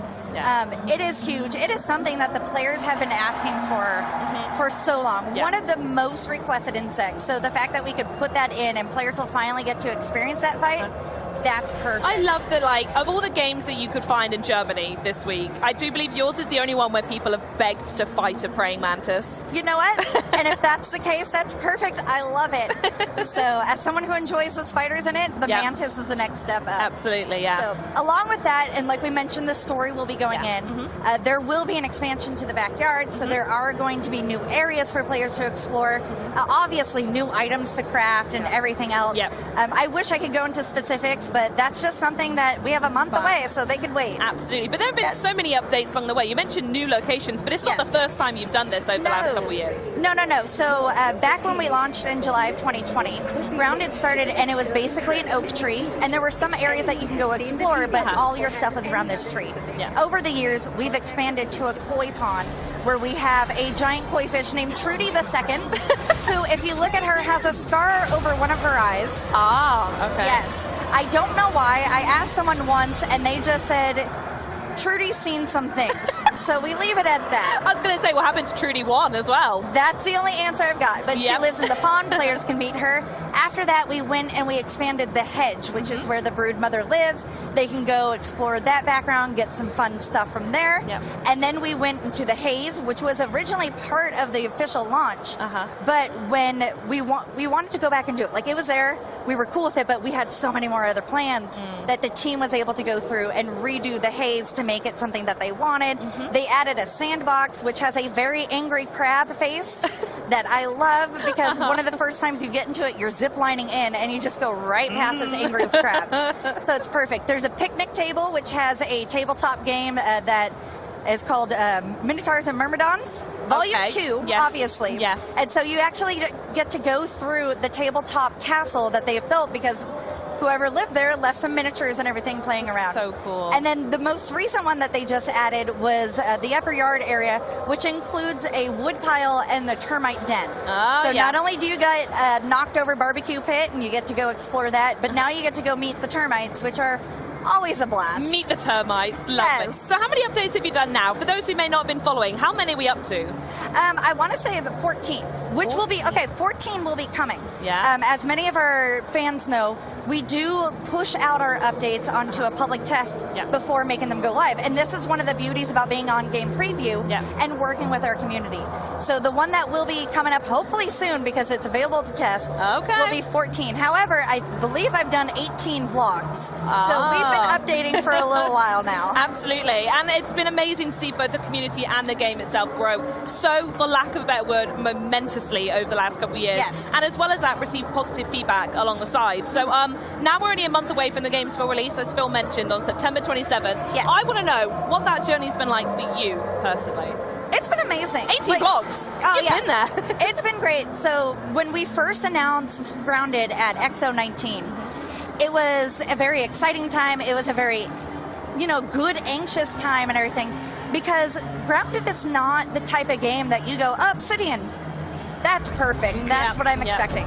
And so to bring it to XO and get a first-hand glimpse at not only the announcement, but players actually playing it for the first time, that was just great. And so to see it go from those few who were at that convention, grow to 1 million in the first 48 hours, 5 million in the first 3, and then recently we hit 10 million. Like, to just watch this grow and to watch the team work with the community to build this game, it's impressive. Like, it makes me happy every time I think about it. I'm just so proud of what this game has become to not just the team, but the community and players. Oh, absolutely. And talking about all 10 million of those players, I got to say, you must get a ton of feedback and a lot of requests. So, two-part question here. Number one, how on earth do you go through all of that and work through all the feedback? Yes, so our team is very dedicated to knowing what the community wants. And so when I say they read everything, they read everything. Oh, everything is read. Everything. Yes. They are on the Reddit constantly, seeing what players are posting, what kind of bases or information that they're sharing with others. They are on our Discord, seeing what's being talked about there. Twitter, Facebook, any place that people are talking about Grounded streams, they're there to see what ideas people are suggesting and what they can put into the game. And so in order to have that and have a way that we can parse through everything, we have an official Discord where we encourage players to go and join the Discord and join the suggestion channel. That's a great idea. It is, and it's what's nice is it's very a community-focused type of way of getting suggestions in, because they can go and suggest something, and then the community can vote. So if it's something people really want, they can vote it up. If it's not something that they really care about, they could just leave it alone. And once these suggestions reach a certain limitation, Then they're put onto an Excel file, and then they're brought in front of the game director and the QA lead, and our community manager and player support specialist, bless their hearts, they go through everything with them, and they make sure that the community is being heard in front of the dev team. Fantastic. So my follow-up question on that then is, I'd love to know how the community has actually shaped Grounded over the years, and if you can give any in-game examples that actually only exist because people have shouted so loud about it. Yes, so one of the ones, like Adam mentioned, sitting. Well, yeah, we saw it just then in that clip. Who'd have thought sitting is what people want in their games? Right, but it makes sense because we introduced chairs and sofas, and so people were able to decorate their bases, and decorate them they did. But then it would just be like, come to my base, but we can't sit. Don't you dare sit down. No. So we went ahead and we were able to bring sitting to the game, and so now people can lounge around. That was one thing that without the community, without how often they requested it, wouldn't probably be possible. Ladders are another one, because people are building giant houses, they're building bases. We've seen bases take over the entire yard, and sometimes they build straight up. They don't want to spend their time climbing a spiral staircase, so they started suggesting ladders. Ladders straight up. And we did it. A lot of the suggestions that we take from them, which are great, are quality of life suggestions. Because they're playing the game. They know what they want in order to make the game more fun for everyone. And so a lot of the stuff that we've seen come from them that help are the ability to auto pick up arrows when, you're gonna shoot. I miss stuff all the time. The arrows fly around the ground. Instead of having to go one by one and pick them up, you can actually go and just walk over them and they're yours. Saved you a click. I would call that the definition of quality of life when it comes to a game as well. Love to hear it. So perfect. Perfect. In fact, I am curious though, what do you think is the most unexpected addition to the game that you've seen so far? So the most unexpected, and probably one of my favorites. So we're talking about quality of life, and I see this as a quality of life. Others may disagree, but one of the suggestions was an infected wolf spider. And people asked for that? Yes. Okay, sure. Back when we announced the haze and we revamped it and everything else, we reintroduced new creatures in the yard, such as the infected weevil. Everybody loves the weevil. This one's better because it explodes. And there's nothing more fun than that. Oh, absolutely not. And then we also have infected larvae, and their whole goal is just to ruin your day, and they're perfect. I relate strongly to that, I won't lie. They're perfect. They're my little babies. I love them. But we didn't have a spider in there at first, so they started asking for this infected wolf spider, and lo and behold, we have one now. There you go. I guess if you want that, then go for it. One last quality of life check I'm going to go before we move onwards. I'm sure many people out there like myself and watching the stream are incredibly proud of the builds that they've been making over the past couple of years. So I just want to double check with you. Can you put our minds to ease that when 1.0 finally releases, we don't need to say goodbye to all that hard work? So the team is very dedicated with every update that they do to make sure all the hard work all our players put into the game is safe. Amazing. Obviously, there are going to be some things that we may not be able to find because it is in game preview early access. But that is their number one goal, to make sure... the intention is to make sure that is yes. there. And so they are doing everything that they can to make sure that when this goes up, everything can go through, your base will still be there. That said, I would like to say that they would love to see people start a new save just to experience Grounded with the story from the beginning. So start over, learn about the tutorial. Maybe do a new save. Yes. Exactly, yes. Because you can keep your other one. Don't delete the other one. Keep it there. No. But start a new one, and that way you can experience it, and then you'll be able to experience it because there are a lot of players who've been playing from day one.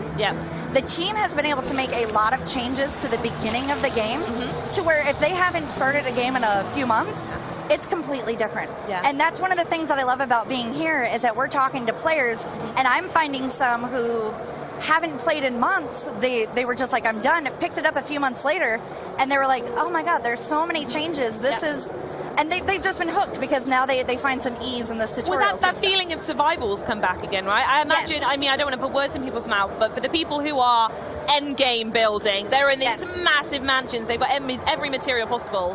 When story mode comes along, they're going to be able to dive right in and they're fully prepared. So it's whether or not people want to really go back to those roots and that survival and get themselves from the ground, grounded up again, I suppose. And the thing about the story, too, is when this update does come out, the story is is going to be integrated into the game. So it's not going to be a separate mode. Like, they're not going to go through and pick new game, story mode. Yeah. It's just going to be in the game, like quests and everything else. Yep. So people who have been playing will also be able to join the story mode without having to do any fancy stuff to get it to work. Fantastic. And while we're talking about stories, you know I have to do this, so I'm so sorry, Shyla. Oh, Can you give us a little foreshadowing on the full story that players will unlock in version 1? You know what? I really wish I could, but I know Omnet Practicals Technology is watching, and I just... We'll leave it at that. That's fine. You got to try. What I will do instead is I'm going to jump over to the topic on everyone's lips, which is the Brood Mother. Yes. We saw her in the footage just then with Adam and Phil. She's literally right here behind me. I can see she's absolutely stunning. Yes. We saw some of the epic battle gameplay with said mother, and I'm just going to make some estimations here. Is that a final boss battle? Is raiding on the way? Can you tell us a bit more about combat? I'm so curious. Yes. I love that you just automatically go to a final boss because she's humongous. Surely, she is. Surely the mother is the end of the game. No, she is actually the first mini boss players can encounter. That says a lot about where it's going as well. Yes, it's great. So, fun fact: when we first launched the game, there was a spider that lived on a flying Discman in the hedge. Yes. And that was her home. Players would go and disrupt her, and she's just living her best life. She was. And so the dev team decided to take her out for a bit. Yeah. They built her a beautiful home, and now for the price of a BLT. BLT, bombardier parts, ladybug parts, and thistles. So not a bacon, lettuce, tomato. Yes. Your own version. Love it. Yeah. But you go and you build that sandwich. Yep. You present it to her little cove, and then she comes out and she goes, "Oh, thank you for the food. Oh, and your dessert." So you get to experience a little bit about that. Yeah. So tell us a bit more about the combat then. So I'm approaching it from someone who, when I raid, I'm very much like a ranged melee type, but I like to surround myself with tanks, DPS, healers, etc. Is this the type of combat you can see folks taking in, that level of strategy? Also, to a degree, is there solo combat? Do you think you could take on the Broodmother by yourself? Yes. So the one nice thing is, although we don't say, like, you can be this class, this class, this class, and all of the kids in the game, they are built the same. The way that we get to that and allow you to kind of customize your game is that we have mutations in the game. Oh, okay. And that is something that you can pick. So, like, for the Broodmother, there's a mutation called Reliable Friend. And for people playing with me, that is probably the best mutation to have because I die a lot. Okay, yes. I just like to go in and charge and be like, "Hey, friend." Oh, no, you're not my friend. And so with the Reliable Friend, they're able to pick someone up much quicker so you can get back into the fight because there are babies and ads that come in, and that can be pretty hard to pick someone up as you're being picked at by a few different spiders. Yeah, no, that makes perfect sense. So there is a way to do it with friends and get yourself ready, get all the equipment ready. In fact, is there any gear that maybe like you've eyed up? Because we were talking just before we were saying here, and you actually were doing that gameplay in the background of Phil and Adam's conversation. So as someone who's taken on the Broodmother themselves, what's your number one tip that you could give us, maybe to prep and think about? My number one tip is that, like most people know, spiders are afraid of fire. And so if you get some spicy stuff on your weapon, spicy. So we have different modes, so you can collect mints and collect transmute your weapons that way and stuff. My favorite is the spicy, which adds a burning effect to it. And spiders do not take well to that, so that is probably the best weapon you can have. And for a ranged player like you, we do have arrows that are equipped with the spicy tip, so that way you can use that to fight and you'll be good. Perfect. And then I can just run around the map, pick them all up again. Yep. Keep your view, off I go again. You're great. Stunning. I love this. Right. The one thing that is really amazing about Grounded in particular is about that we could talk about the full release is coming in a month, as a reminder, September 27th. But like I said, the amazing thing is that you can go play it right now, right this second. So I want to ask you, for both new and returning fans, remind people where they can go play Grounded right now. Yes. So Grounded is currently available on the Xbox Game Pass, which I do say I subscribe to, and it is, I call it the subscription we're subscribing to. I call it theft, so I'm glad we have different words for it. You know, but we mean the same thing. It is we really too good to be true. The value is phenomenal. And the fact that there are so many day one games, just like Grounded. It's and so many of the shows we have, the games even we spoke about today as well, all on Game Pass. Oh, no, it's great. So that is like the easiest way that I recommend people, because then if they're done with Grounded, there's so many other games that they can go and explore. Absolutely, and that's perfectly fine. again, we're all gamers. We all want to see what's out there. Yeah. If they don't want to do Xbox Game Pass, it is currently available on the Windows Store and on Steam. So you could purchase it now. This is the early access game preview price. We have announced that the price will be going up. Sure. So for people who are waiting for story mode before they actually go out and play, I would suggest if you want to own it, buy it now, take advantage of this price. Otherwise, Xbox Game Pass. Get yourself on Game Pass. Absolutely. That's the main thing. So before you leave, and I don't want you to, but I have to say that before you leave, let's talk a little bit more about the booth itself. As I mentioned, we're doing this amazing photo up behind me with the Broodmother. I'd love you to tell us a little bit about why that's here and why it's so important to the team to turn up in that way. Oh yeah, no, it's great for us because we get to bring a piece of the game for players to actually experience. The beautiful thing about the Broodmother is that she's built to scale. To scale? To scale. So she is 17 feet wide, 7.5 feet tall, and thankfully we have her in a hunched mode, so she's not completely towering over you. But it's just amazing to have that and have that fan experience here, especially when we have an update coming out very soon that players can go and experience. It's nice to bring them here, say, hey, check out Grounded, and then when the update comes out, they can go and they can play with their friends. And that is something that I do want to mention that we do with this update. We have something else that players have been asking for. And although it's not out in the public, it's out on the test flight. And that is shared worlds. Okay, interesting. What's that? And that means, so if you and I want to play a game, woo! We will, by the way. We will. Yes. And you're like, you know what, I have stuff to do. And I'm like, you know, I want to keep playing. You can share your world with me. We log off, you leave, and then I can pick up by playing myself. And then when you come back on, you join my game. And all the progress I've made is saved. And it's just a way that the team has been able to get players to continue to play with their friends. And keep that momentum going. Because when you get on a roll, like in a survival game, and you're like, we're building this house.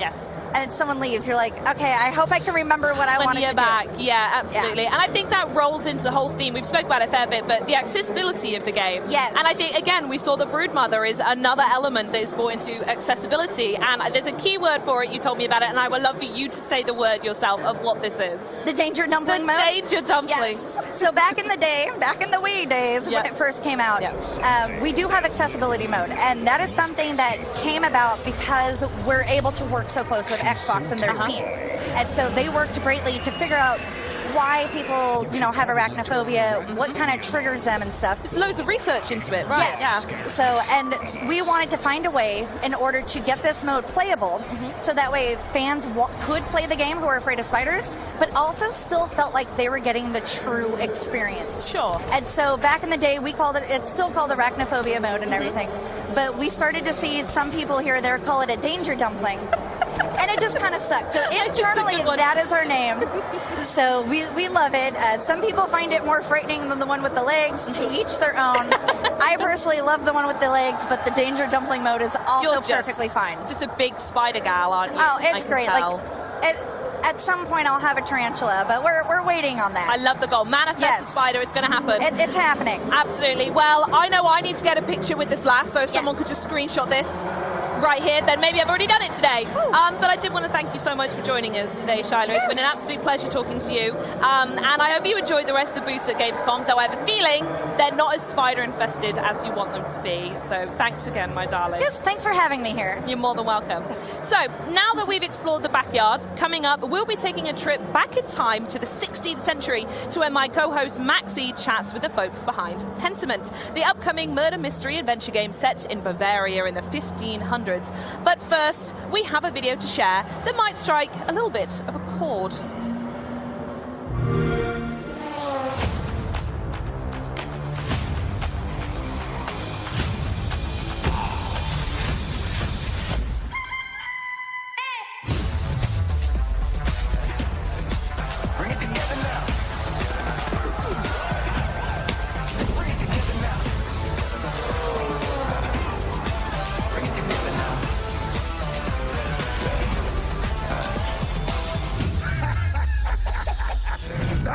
We're talking. All that you need, know we got it all. Infinity goes on and on. From the truth to the lie, the depths to the highs, left, right to the center now. Our different desires, we bridge the divide and we bring it all together now. You gotta help me rescue my friends. Bring it together now. Bring it together now.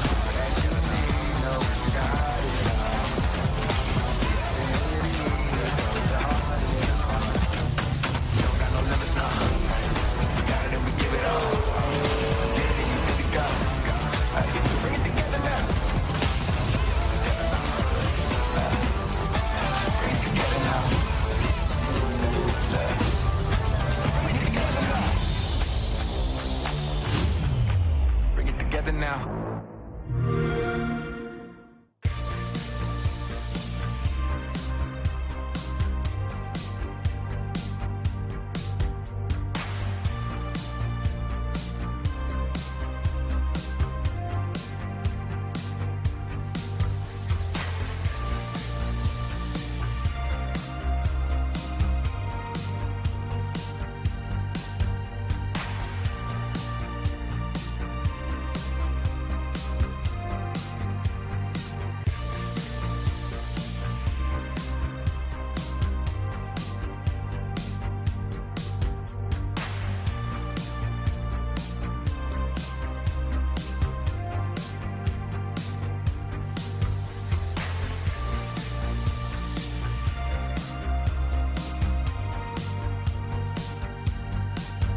So joining us now, our game director, Josh Sawyer, and art director, Hannah Kennedy, to talk to us about Obsidian's medieval narrative game, Pentiment.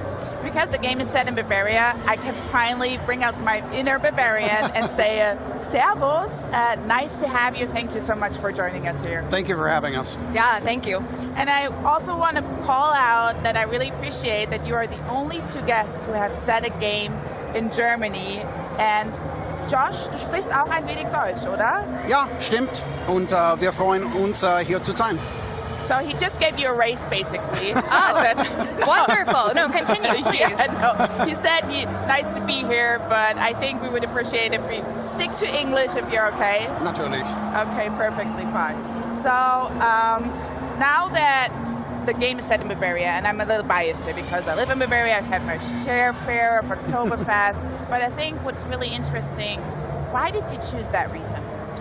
I think my interest in Germany goes all the way back to my childhood. My grandmother was born in Kempten, in the southwest part of Bavaria, and I started learning about my family history and our genealogy. When I went on to college, I studied German music, later German history, German language, continued studying German after I graduated. And then so I just had this interest in German culture and history, and I had an interest kind of in maybe exploring that someday through games.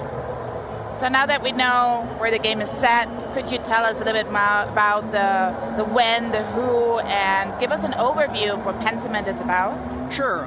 Pentiment is a narrative adventure game, and it is set in 16th century Bavaria, specifically Oberbayern, in the fictional Kearsau Abbey and the nearby community of Tassing. Kearsau Abbey is a Benedictine double abbey, very rare for the time, and also very rare for the time it's still producing illuminated manuscripts, which by the 16th century had mostly been taken over by groups like the Guild of St. Luke. You play a character named Andreas Mahler. Andreas is a journeyman artist who is completing his Wanderjahre, or wandering years. So he's been traveling around Europe, getting experience working with masters, but he's making a little bit of money at Kearsau Abbey before he returns to Nuremberg, and a murder happens. So that kind of throws a wrench into things. His friend at the Abbey is accused of the murder, and he basically is the only person in a position to try to prove that he didn't do it, but he has to figure out who actually did. So Andreas Mahler sounds like a friendly guy. He's going to save his friend. Is that his only friendly trait, or can we learn a little bit more about him? No, so Andreas is a specific character. Obsidian is kind of known usually for making more blank slate or broad characters, but Andreas is a specific character in this place and time. So he comes from a family of artists in Nuremberg, hence the name Mahler. But his father was able to do a commission for the rector of the University of Erfurt, which gave Andreas the opportunity to get a university education, but he dropped out. So he has something of a university education that allows you to pick your backgrounds for Andreas, but he eventually goes back to the artist's life, the family business, so to speak, and he's just trying to wrap things up before he becomes a master when this kind of throws a wrench in everything. And there are a few games that are set to play as one character for a 25-year lifespan. So I would imagine Andreas, as you just described, is a pretty interesting character. But could you tell us what the fans can expect in the 25-year journey? Yeah, I would say, again, most Obsidian role-playing games will focus on a story that takes place over maybe a few months, maybe a year or so. It's pretty rare to have something that spans decades of time. And we really wanted to focus on seeing how a character like Andreas, who is coming into his adulthood, beginning his life as a master, how he changes over several decades. But not only him, also Kearsau Abbey and Tassing, which are characters of their own, filled with actually hundreds of characters, interconnected families, the monks, the nuns, the peasants, the craftsmen, and just seeing how they change over time. But it isn't just narrative, it also has a lot of impact on how we portray that through the art. Yeah, so the art is reactive to this time that passes as well, and we really wanted to make sure that the characters didn't feel in isolation like they were growing while everything else was staying the same. So the scenes are updated as well as people growing and changing over time. Some people pass away. So that presented some challenges in that we wanted still these characters to feel recognizable, like you remember them from previous acts where they might have been babies or children or completely different people, but still be easily recognizable and still something that you can feel attached to. As well as with the scenes, you know, different scene states change, as well as each of our acts is set in a different season, a different time of year. So we have updated weather effects, the landscape changes with the time. And so, yeah, it impacted everything. We try to make that as thorough as possible.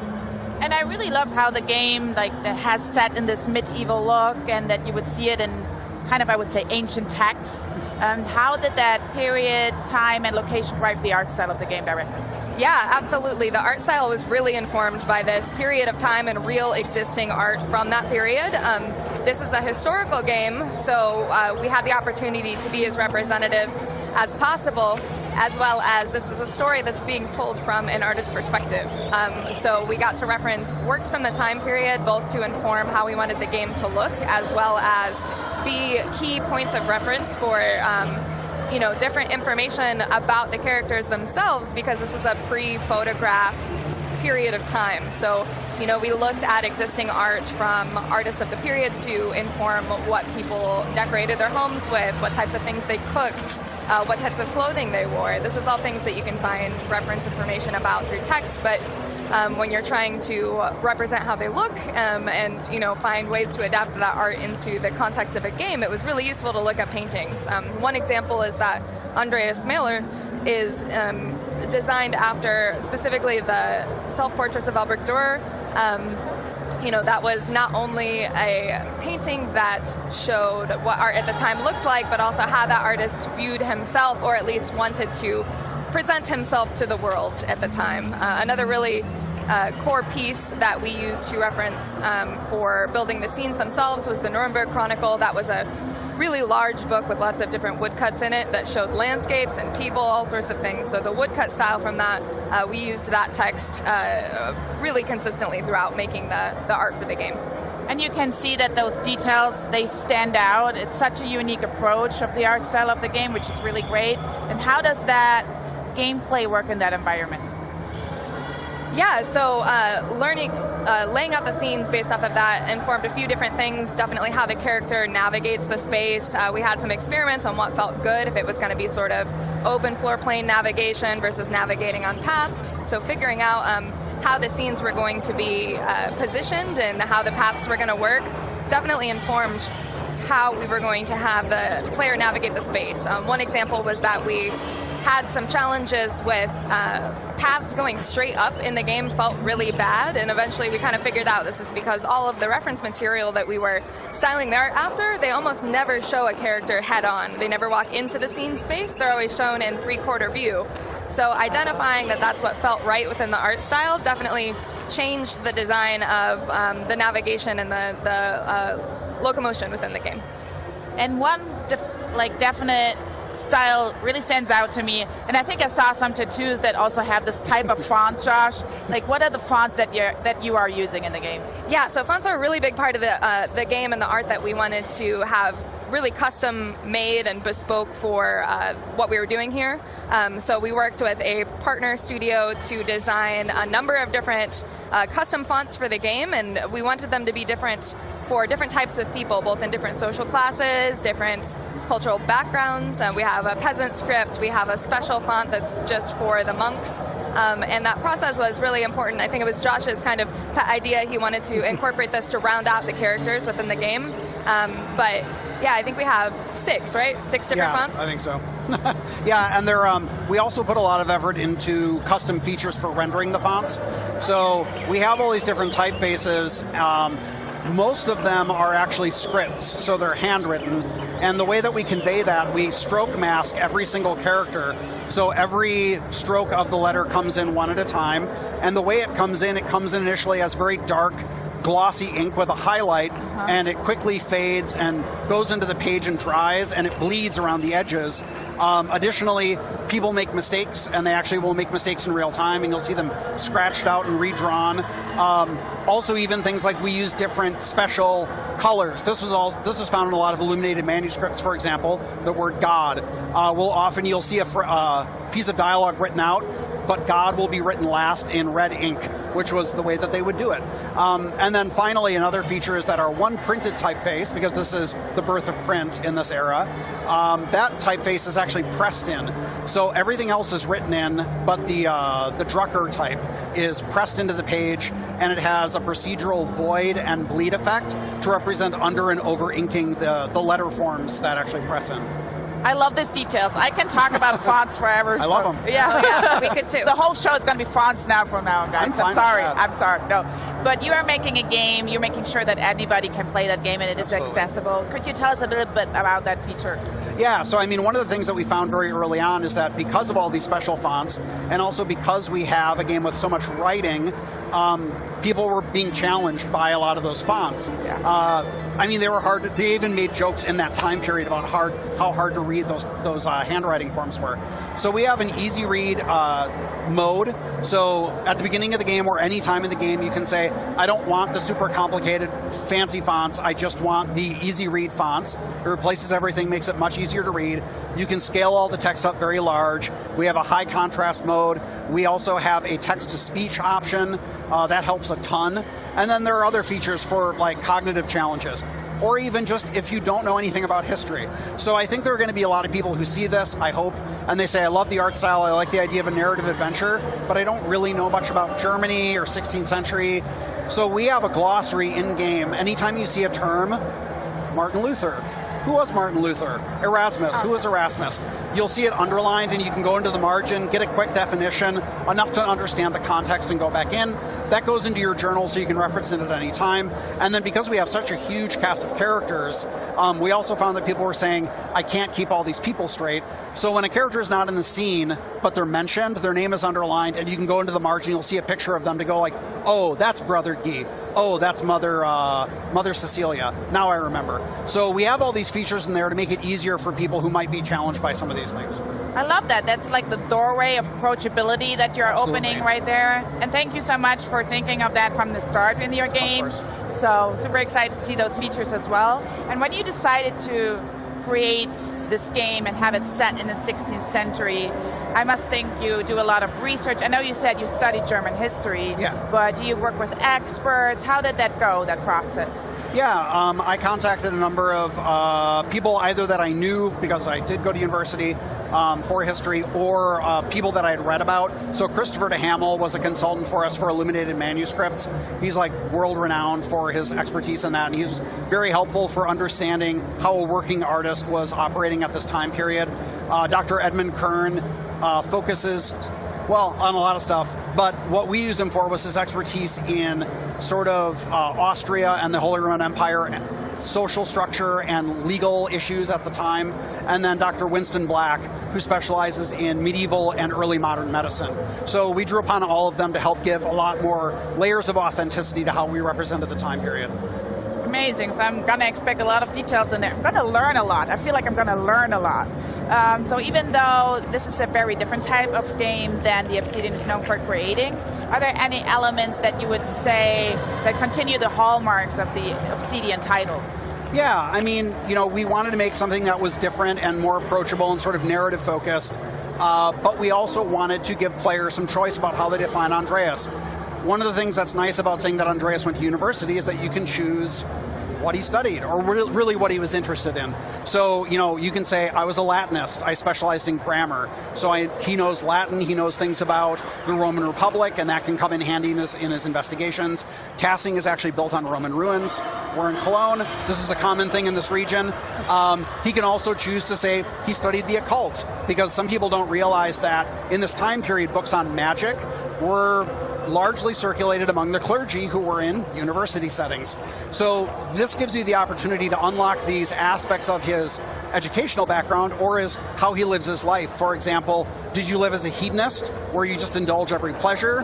Or are you a businessman who focuses specifically on making connections and making money? All of these things open up choices in conversation and how you can go through the mystery. But then also it's very important that you feel like you can shape the story. This is a personal story and the story of a community, but you need to be able to influence that. You need to ultimately decide who you think is actually guilty of these crimes. And that's a very ambiguous thing. We leave that open to you, and it's up to you to sort of see the consequences of it. So it's more than just a mystery in general, it's like really an open environment, right? Yeah, exactly. You know, the reason why we don't call this like a detective game, even though there are elements to it, is it's a narrative adventure, but you are investigating a murder. But we want you to feel like there is ambiguity here. You're not a detective. There is no forensic science. So you are investigating a number of people who have motives, and it's up to you to really present the evidence that you feel is maybe the most compelling, but you don't have to. You could also just turn in the person that you don't want to be around anymore, the person you don't like as much, or it could be the person you think the community will miss the least.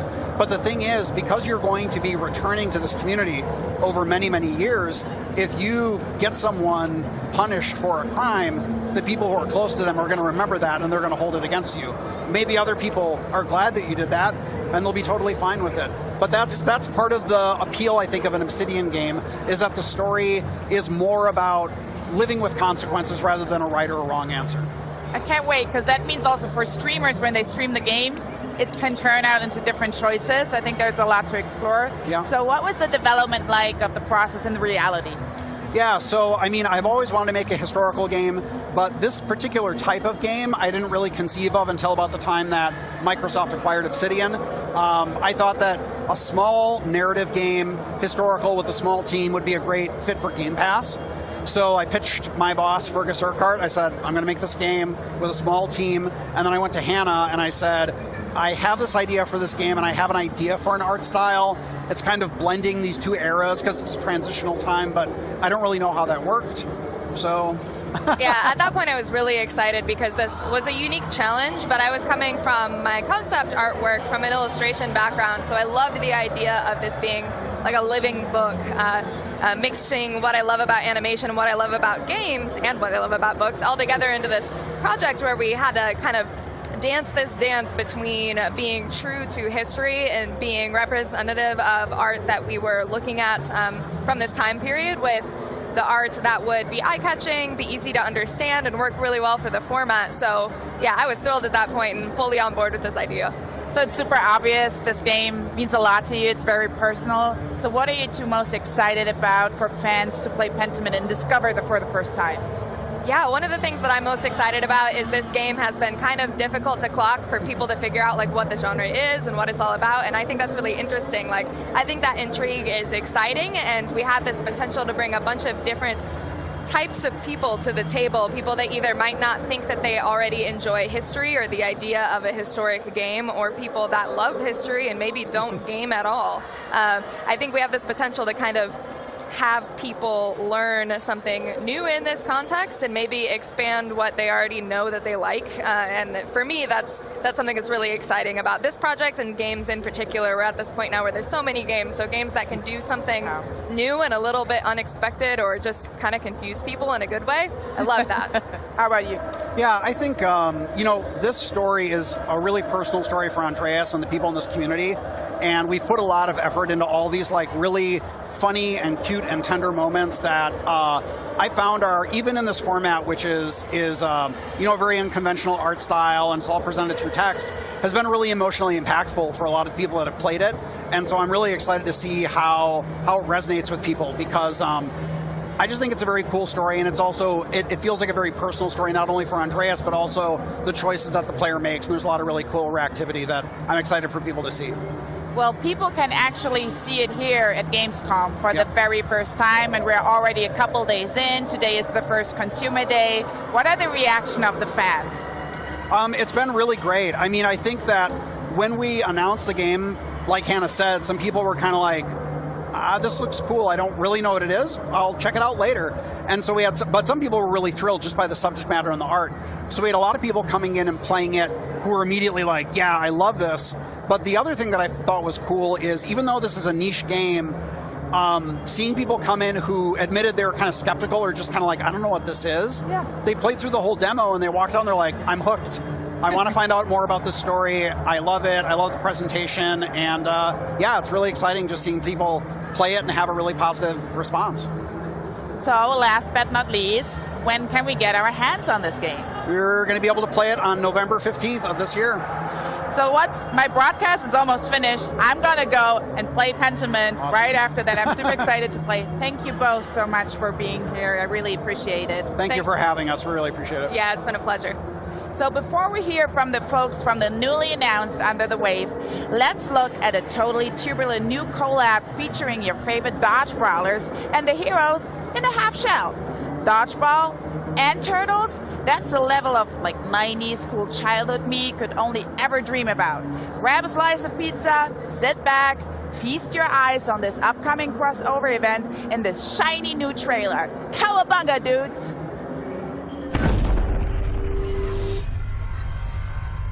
People of Knockout City, you've been lied to. We've been forced to live beneath your feet. It is time you saw the truth. We will live in the shadows no more. Go, go, go! It's time for us to step into the light. The Mutant Mutiny begins now. You're up, Redfin. I smell a rat. Hey, that's me. I'm gonna bite their heads off.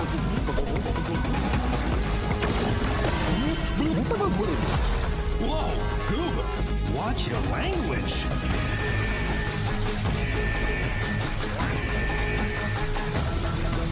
We can't do this alone. This is a call to all mutants everywhere. We need your help.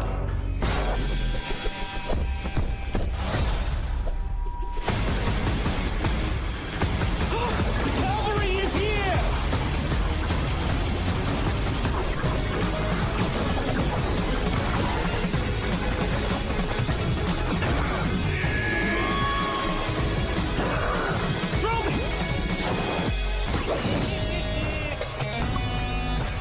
We're here for truth.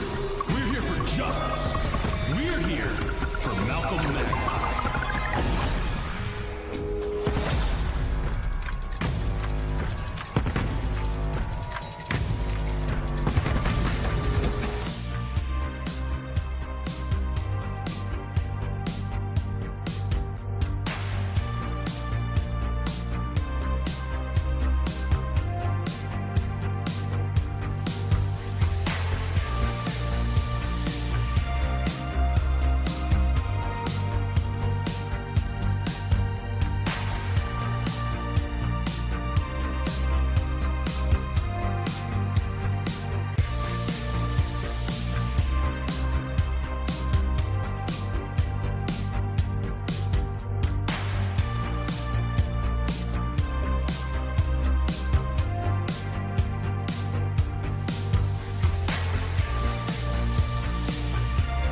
We leave so many things behind us.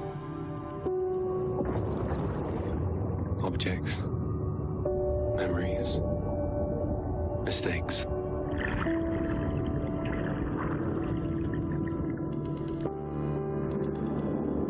They sink in time, touch the bottom and go to sleep. Silence is full of ghosts.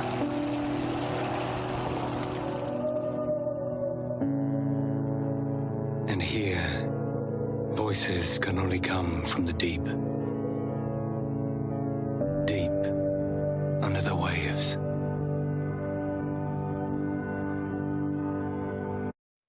Hey, welcome back everyone, and wow, I feel like I need a minute to gather myself after the trailer. That is beautiful and emotional stuff, and I'm so excited to be sitting here with Ronan Quafec, who is one of the lead developers for Under the Waves, brought to us by the minds behind Echo and Dark Days. This is one I am super excited about. And before any questions, Ronan, let me just say a massive congratulations on the reveal. Must feel amazing for you and the team to finally have Under the Waves out there. Hi Graham, thanks a lot for your feedbacks. We were really happy to announce yesterday the trailer of Under the Waves, as we work a lot on this trailer. So yeah, all the team is really happy today. And we have also a lot of really good feedbacks so far. So yeah, everyone is happy.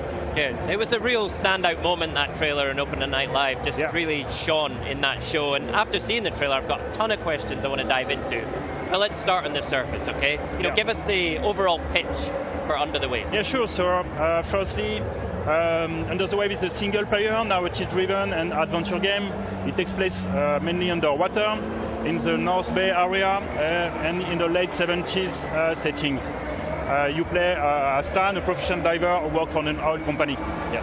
Oh, excellent. Right. So I'm in, but let's dive a little deeper. My immediate reaction to the trailer there is that there's a real kind of emotional heart to the story here. Can you tell us more about that? Yeah, sure.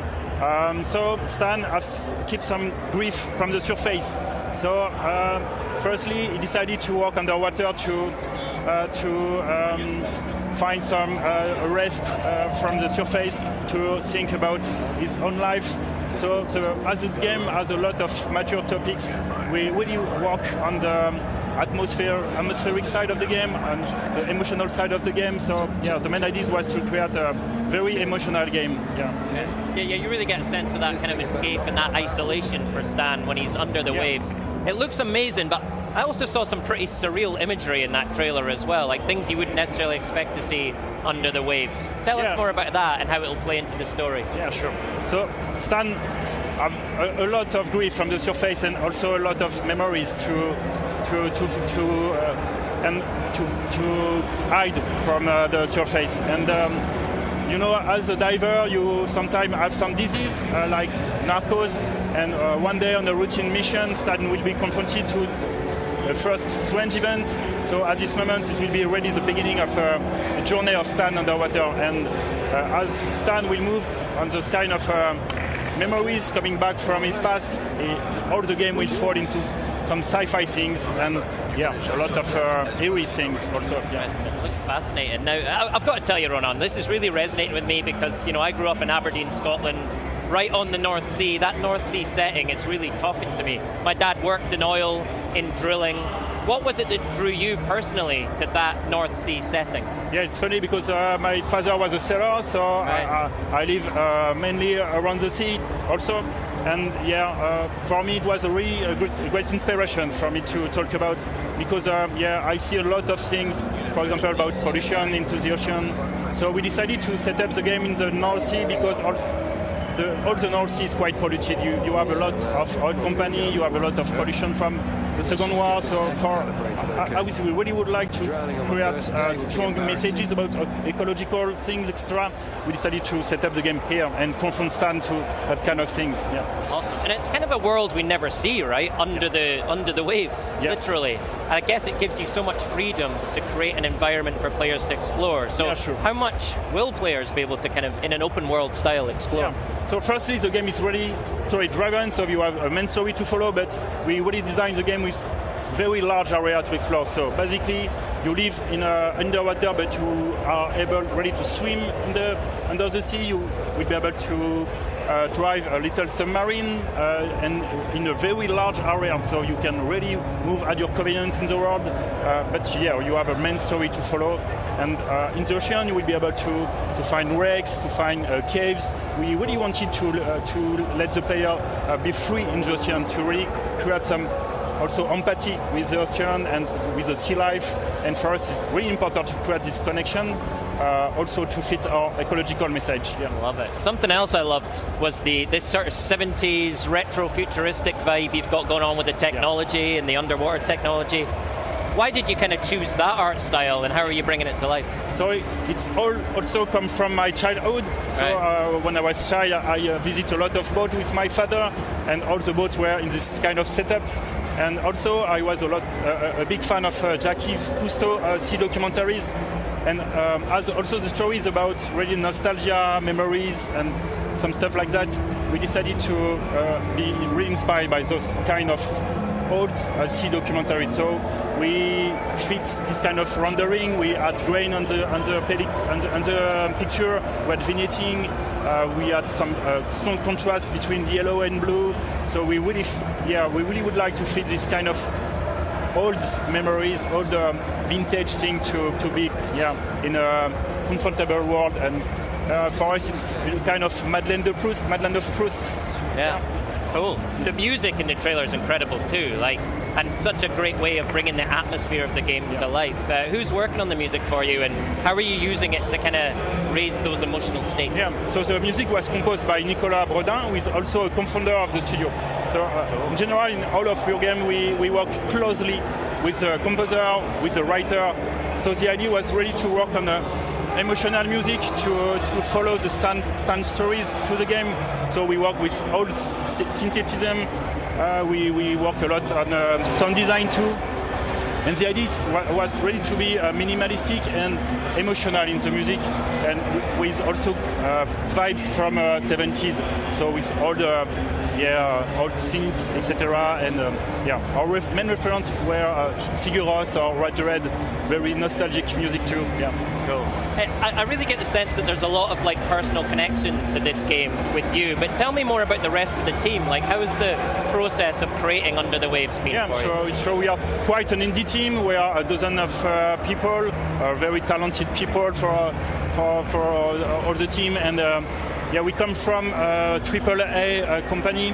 So with Nicolas Bredin, the composer, and Sébastien Renard, the writer, we have created Paradise Studio to really craft strong narrative game, because we have a lot of idea. We had a lot of memories from our own past. So we decided to really create a game with many things from us. It's a really personal project from all the team, and we really would like to add this kind of thing in the game. Right. Now you've also mentioned there's kind of an ecological message at the heart of Under the Waves as well. Clearly in the setting with drilling and industry.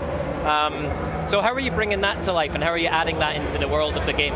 Yeah, sure. So mainly the idea was to focus the story and about human impact on the ocean, not to be just ecological, but to create a strong poetic message about life, the cycle of life. Right. Because to move into the life, we have to be confronted to the cycle of life itself. And when we take some breath from the life, we see nature, we see the life around us. So the idea was to create a poetic message around the story about the sea life, about the poetic sea life around you. And that's why we really decided to work on ecological strong messages in the game. So for example, you will be able to find some strong facts about plastic in the world. And of course, Stan will react about we'll have a lot of questions about his own impact as a worker in our company, and to enhance these messages, we decided to find a foundation, an association, non-governmental association. So we work now with Surfrider Foundation to really bring their messages also in the game and to fit this message very closely, and so you will be able to find a lot of things about Surfrider in the game. Yeah. Awesome. And the work that Surfrider Foundation is doing is so inspiring, and I know you've got a video to better introduce us to them, so let's take a look. Clean water. Inspired communities. This is what we fight for. On the ground. In the classroom. At the heart of the political debate. Every day, we take action to battle plastic pollution, protect water quality, and reduce climate change. Powered by a dedicated grassroots community around Europe, we are driving change at every level to ensure that our ocean and beaches exist for future generations to enjoy. We protect what we love. Since 1990, we are Surfrider Europe.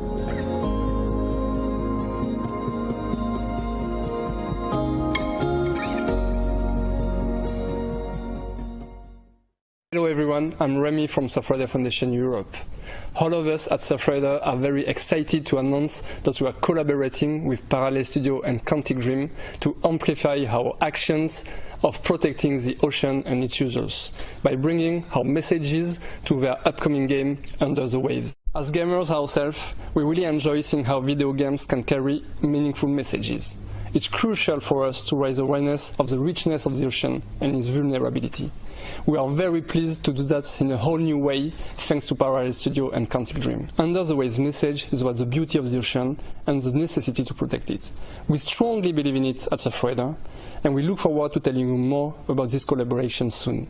So stay tuned to surfrider.eu for more information on our mission, and underthewavegame.com for more information on the collaboration.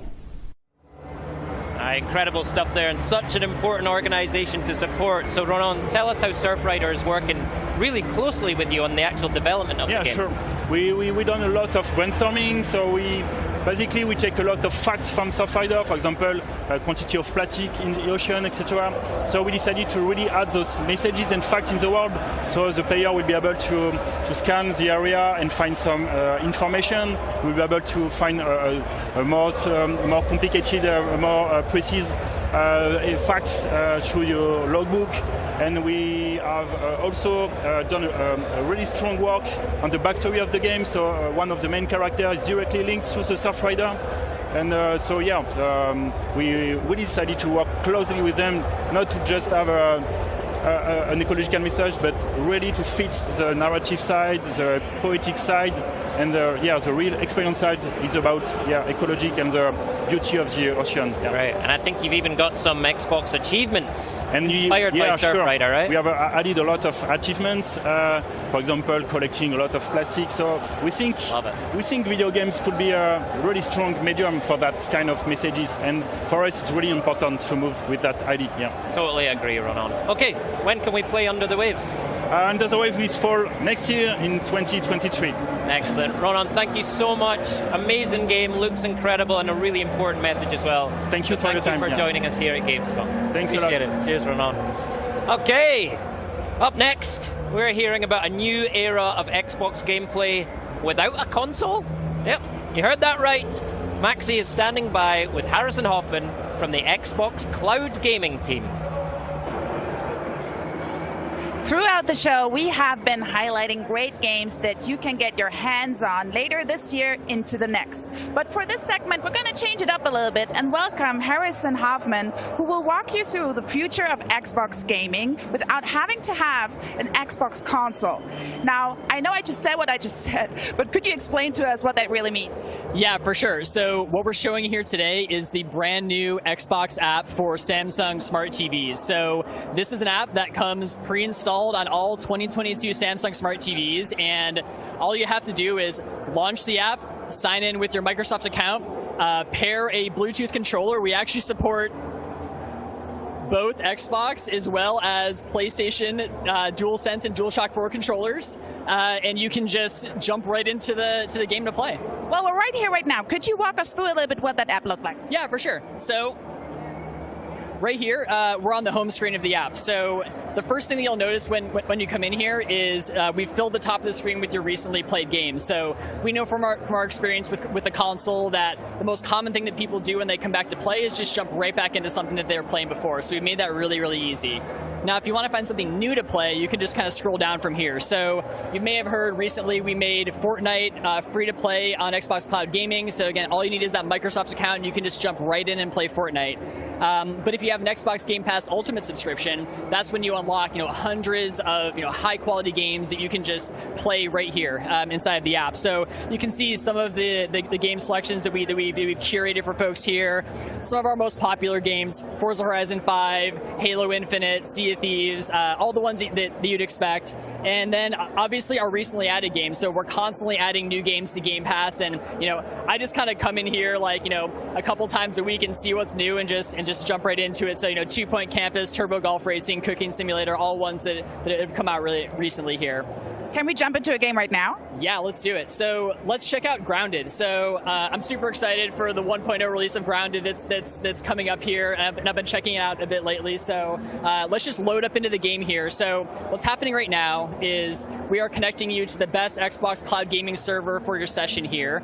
And when you're playing in Xbox Cloud Gaming, you are playing in the Xbox ecosystem. So that means that all of your cloud game saves from your PC or your console or your phone are all automatically saved to the cloud, so you can pick up right where you left off from anywhere here. So you can see we're getting into this game, and we'll just go ahead and get the game started. And what's happening right here is this game is running on our hardware in the cloud and being streamed down to the TV in real time at 1080p 60 frames per second. Can I try it? Yeah, for sure. So let's just load this game up here, and then we'll let you have a shot at it. So all right, so here we are at the beginning of Grounded, and you can see I'm running around, and one of the most important things when we were developing this app is making sure that the gameplay feel is right. Like the latency between when you do something on your controller and what happens on TV has to be super low, and you have to feel like you're really in control of the game. So you can even see as I'm coming around here, how responsive this is. Like you can see I'm just jumping here, and it's just being instantly reflected on the screen. So let me actually let you take a shot at this. Can I take the PlayStation controller? Yeah, you can take the PlayStation controller. So let me swap controller for microphone here. Oh, wow. This is the first time for me playing an Xbox game with a PlayStation controller. But I know what you mean. Like the input feels great. I see no latency. I mean, it depends on the internet that you have at home, but this is a big step for gaming without having to have additional hardware. Yeah, for sure. I mean, obviously, here at Xbox, we have been making consoles for 20 plus years. And I actually personally worked on, Series X from early planning all the way through launch. So myself and the team have tremendous respect for the gaming experience that consoles bring to TVs. But we also know that not everybody is going to buy a dedicated gaming device like a console to play. So, all you have to do, if you have a TV that this app works on, you just have to launch the app and you can play. So this is a multiplayer right now. How can I team up with my friends here? Yeah, so obviously multiplayer, a huge part of the Xbox experience. So that's why whenever you're in a game, you can hit the Xbox button here. I'll just grab my controller back. I can take this for you. No, we're handling this fine. We're great. Okay. Exactly. So you can come into the guide here to see all of your friends. You can see what they're doing. You can invite any of them into your game. If one of them invites you to a game, you can come in here to view your invitations as well and just join right up. Also, achievements, a huge part of playing on Xbox. You've got to be able to unlock those achievements and get your gamer score. So you can do that here. All the achievements that you unlock on your TV are reflected across the Xbox ecosystem. So I can come in here and just really see what I need to work on. Thank you, Cloud, I would say. Yeah, oh yeah, for sure. All right, how about we check out a different game? Which one are you trying? Well, I've been really into this new game called Turbo Golf Racing lately, and this game is brand new on Game Pass. It's actually in game preview. So let's just hop right into this. And this is one of those games that, when I saw it come up on the recently added list, I don't have to download it. I don't have to update this game, so it was just super simple for me to just go and try it out. And it turns out that I really like it, and it's super fun. So are you go for yourself then? I used to be more of a golfer than I am now, but I do still enjoy it from time to time. And this is different. Well, I can drive, but I don't golf, so I got 50% chance that I'm good in this game. Okay, okay. All right, let's just get right into a game here. So just pick a solo map here, and we'll see what we can do. So how often would you switch a game in one session, for example? I mean, it kind of really depends on the mood that I'm in. Like sometimes I want to go and just try out a bunch of different games. Sometimes, you know, I'm super invested in a game that I've been playing for hundreds of hours, and that's just kind of what I'm into. And that's just the sort of flexibility that you get with cloud gaming here, just being able to jump into any of these games without any hassle. And, you know, obviously over the years, people have gotten, oh, I bounced it off the tree there. Obviously over the years, people have gotten super used to, you know, streaming their movies and TV shows from apps on their TV like Netflix and Disney Plus. So like we really just want to make it as easy to stream an Xbox game to your TV as it is to stream like a show from Netflix. So well, it looked like you're already pro here and you have been dedicated some sessions to it. Yeah, struggling a little bit right now, but I swear I'm better when I'm not on camera. Okay, so I do have one more treat for you here. So follow me this way. I will follow. We will go to the next station. I'm thankful we're having 2 stations right here. Okay, let's do it. What are we having here? Flight Simulator. Okay, so what we have here, Microsoft Flight Simulator. So obviously this game has a huge history on the PC, and you kind of always need to have like, you know, a high-end gaming PC to really be able to enjoy this. Well, recently, you know, we brought this game over to Series X as well, and it's now playable on the cloud. So there's no big downloads here. I don't have to have expensive hardware. I can just come in here and fly and explore. So I'm just kind of coming into beautiful Naples, Italy right here. Do you want to give it a shot? Yes, of course. I never say no to gaming. Yeah. Thank you so much. So, folks at home, if you never tried Flight Sim, just really, I would recommend take a Volocopter, take a Hello Pelican, and hover over the cities, because these details are so beautiful. And I have to say, Asobo did a really amazing job. Yeah, I mean, this game is beautiful. It's just such a technical achievement, too. And, you know, all of these textures are just streaming down from the cloud in real time from our Azure data centers. And that's really what makes this whole game possible here. And when is this coming out? This is out right now, right? Yeah, it's actually already out. So if you have a 2022 Samsung Smart TV, this comes pre-installed. If you just go into the gaming hub on your TV, then you'll be good to go. Thank you so much, Harrison, for walking us through this. And I have to say, we've really come a long way from blowing in cartridges, wiping off our CDs to get into gaming. But one thing never changed, and that's the importance of community. And I love to see how platform is evolving, lower down barriers, and brings everybody together. And there's one franchise that brings the community together like no other, and that is Minecraft. I'm handing it off to my co-host, Graham, who's going to talk about the upcoming Minecraft Legends.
What is my favorite legend of the overworld?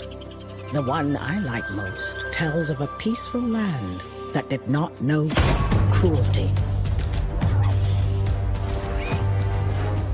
Until it was attacked by invaders, spreading the scourge of greed and fire. It tells of a world on the brink of disaster, rising to answer the call of a hero.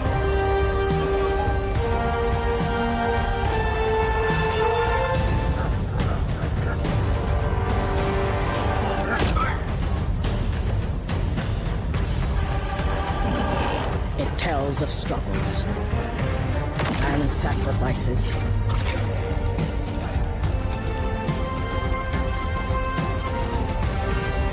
But most importantly, this legend reminds us that hope can win the day.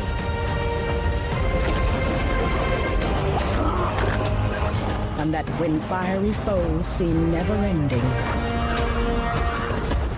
that is when the world needs legends the most.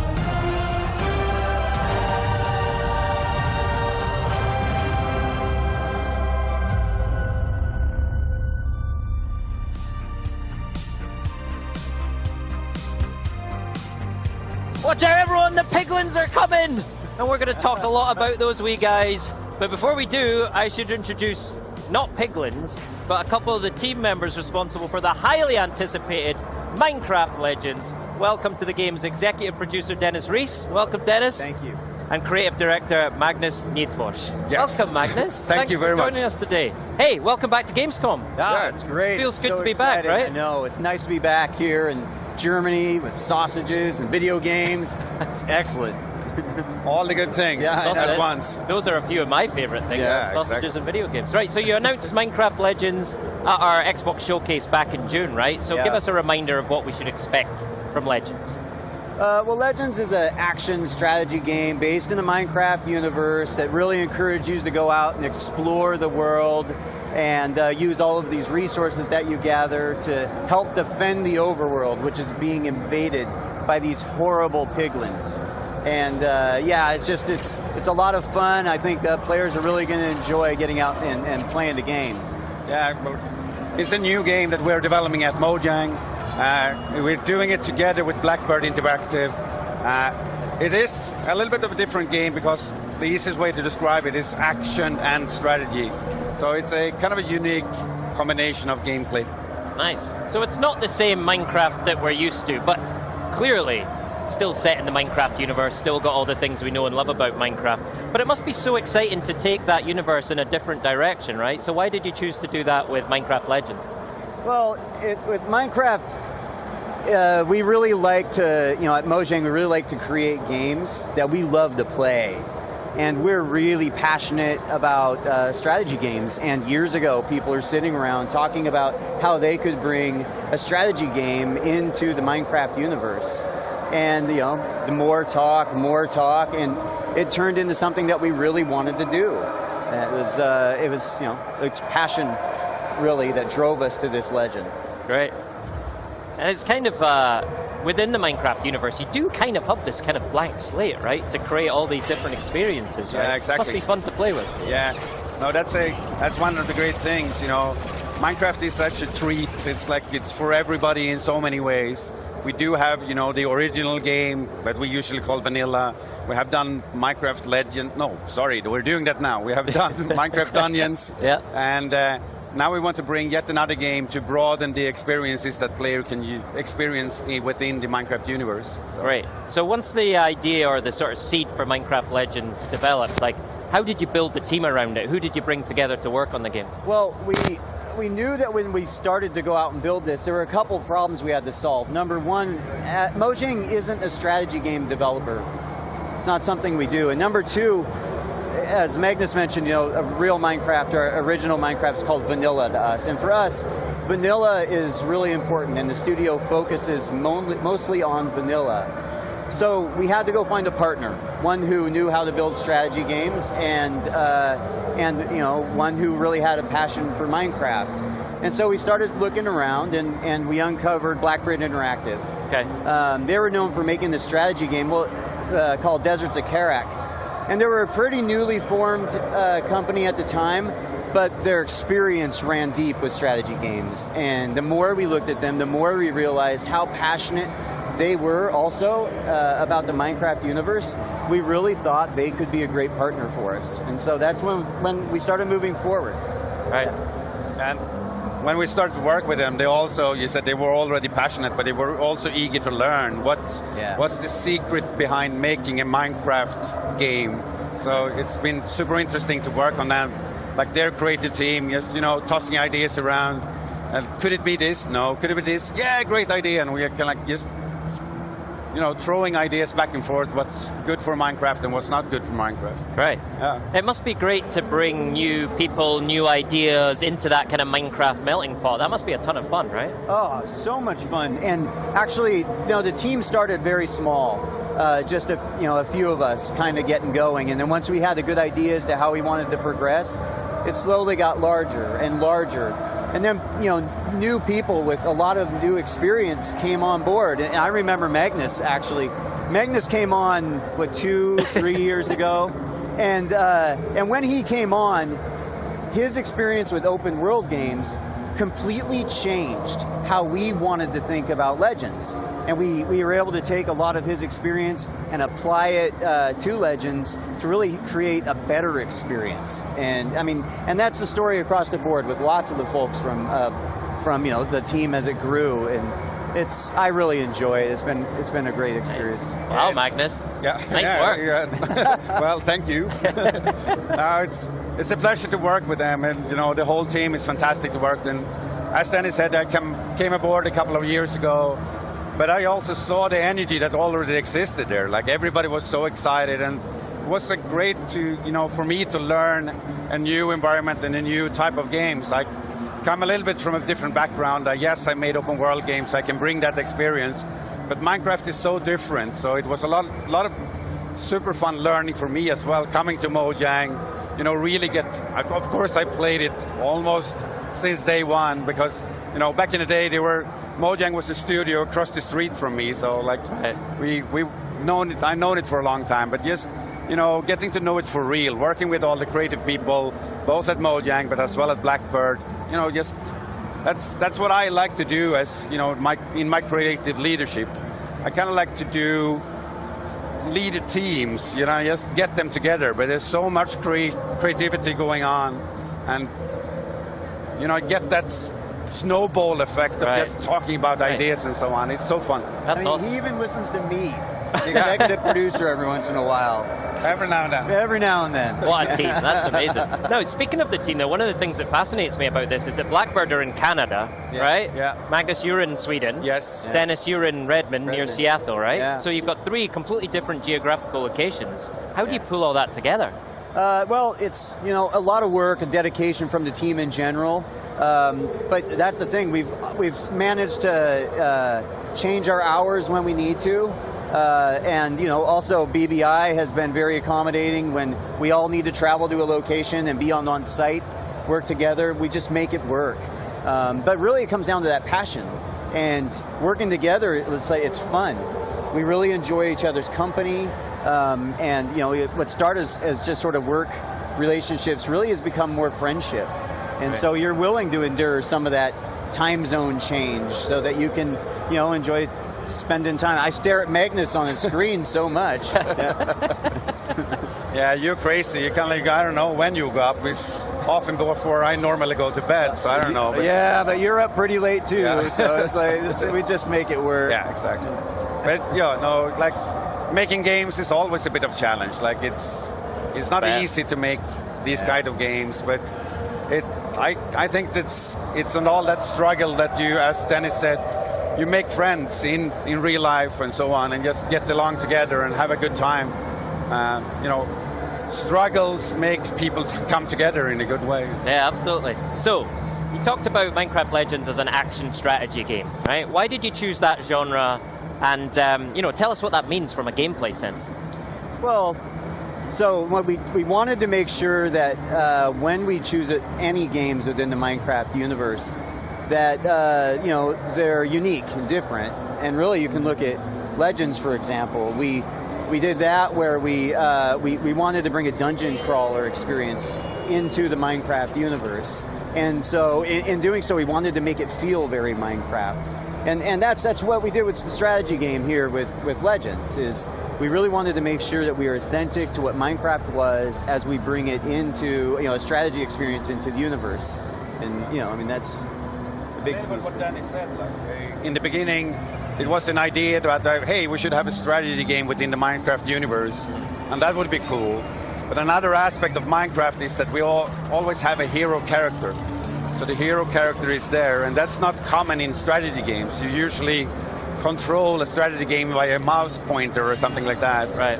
So bringing that hero, like letting the player feel like they're part of the game world, is super important in all our games. So that kind of founded, hey, how can we combine these two types of game where you're one part hero-centric, but one part controlling armies and so on. That's really been really interesting. And when we kind of started to realize that, it's, hey, this is quite new. And as a game maker, when you find something you feel, this isn't, like there's not 10 games like that out there, then you feel like you're something on to something special. So actually it was, the thing that brought me really into this project was kind of my first day. Two of the team members just sat down directly, described the game to me, and I kind of like almost in that day felt like, wow, we have something great here, because I haven't heard anything like this before. And then we just kept rolling with that action strategy idea. Okay. So. This might sound like a silly question, but right, action strategy. Where do you find the balance, right? Because action is quite immediate, it's quite visceral. Strategy is a little bit more step back, assess the situation. So where's the balance in Legends? It's hard to balance games always, but I would say it's hard to draw a pie chart of you spend 73% in strategy mode and this percentage in another mode and so on. But it's like, I'm surprised how well it actually fits together now, because they go into each other and they complement each other in a really good way. One thing that we wanted to do from the beginning is to make a strategy game that works well on console. Right. That's hard with the traditional, it's actually strange to think about it, but the pace of a strategy game is often higher than an action game, because you're so quick of scrolling around, maneuvering around with your cursor and so on, click, click, click, and you do very, very many actions in a very, very short time in a strategy game normally. So having a hero at the center that can't be there, actually, surprisingly enough, brings down the tempo of a strategy game, which is very well suited to make it play well on consoles by a controller. So just adding those two types, it was kind of a surprise. I wish I could be smart and sit there and say, yeah, we thought about that from the beginning. But sometimes you need to be honest and say, it's just something that we discovered as we prototyped and developed the game. A wonderful discovery. Yeah, exactly. And that's one of the things I find really interesting about this is, you made the point, you're not controlling a cursor, you're actually controlling a character. You have to deliberately traverse the environment and, physically move within the game, right? So how do you handle that within the game design, like actually getting around the world? Well, it was actually really great because it's easy to navigate as you go about and run through the world. You are on a horse within Minecraft. That's possible in vanilla, but here you're always on your horse. Right. So you're able to navigate all types of terrain quickly, get to where you need to, execute your commands, and then also there's other areas in the game that as you're running through the world, you'll uncover new elements. Like, for example, we have speed wheat, which gives you an instant speed rush, or actually mushrooms within the world, which allows you to jump extra high. And then you can use those abilities to access other areas of the world in quick or strategic ways. Yeah. Oh, and given that you've gone in a slightly different direction here, a different genre, what inspirations did you pull from within, other things you've done within Minecraft as well, but then maybe some external influence as well, other games? Yeah, well, for me, I really look not to external games to make this reference, but more internal. Like, you know, Dungeons, Minecraft Dungeons taught so much to the art organization onto how to bring a new game that is not your traditional Minecraft experience, a dungeon crawler, to the players. And like, I personally think we learned so much just from that game alone that we're applying to Legends to make sure that we can bring another game in the right way. I would definitely say that's a great reference. Yeah. Well, inspiration on the creative side, obviously, as you mentioned, Minecraft in general, like all our games, we want to stay true to, you know, creative people are so fluffy and it's hard to tell, but that Minecraft feel, it's like hard to describe in another way. Otherwise, but you know it immediately. Exactly, we know it immediately. But other than that, I don't want to point out the special game because, as we have been talking, it's kind of a unique combination. It's not like any other game out there. It's rare. But of course, there was a few games like this in the 90s, in the early 2000s. Not very many, but technology now makes it possible to push that even further. We can have more troops and so on.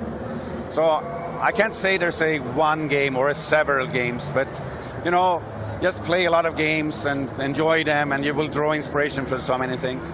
One thing as a creative, I think it's unusual to hear that people, but I like to think about you should draw inspiration from things that you don't think is that good either. Mm-hmm. So when you play games that you feel like, I'm missing something here. What can I do to make this a better game as well? So it's kind of strange to be inspired by bad things, but that's actually true for myself. Yeah, that's a super constructive way to be inspired, right? Yeah. It's building on something. Yeah. That's awesome. So when you think about the player you're aiming for, is it more of the sort of classic Minecraft player, or is it more of the classic strategy fan? Yes. Yes, it's all of the above. Yeah. You know, that's one thing, is that we really wanted to create an experience that if you're not a strategy game player, that you can enjoy. Right. And if you are a strategy game player, then, you know, we'll give you a great experience that you can enjoy as well. And I think that we're really nailing it. Like, we're actually, it's coming along. I was not a traditional hardcore strategy game player, but I found myself really, really enjoying what we're creating, to the point where I've started experimenting. So I'm playing some other games now, and it's kind of broadened my exposure to the genre. And so I have a feeling there's going to be a lot of other players, you know, similar to me. Right. Yeah. It has been important to, obviously, to get as a broad target audience as possible. But I think, again, with Minecraft, it's possible because we are already reaching out reaching so many players and so on. So obviously, all the players who knows Minecraft now get a new way of enjoying Minecraft.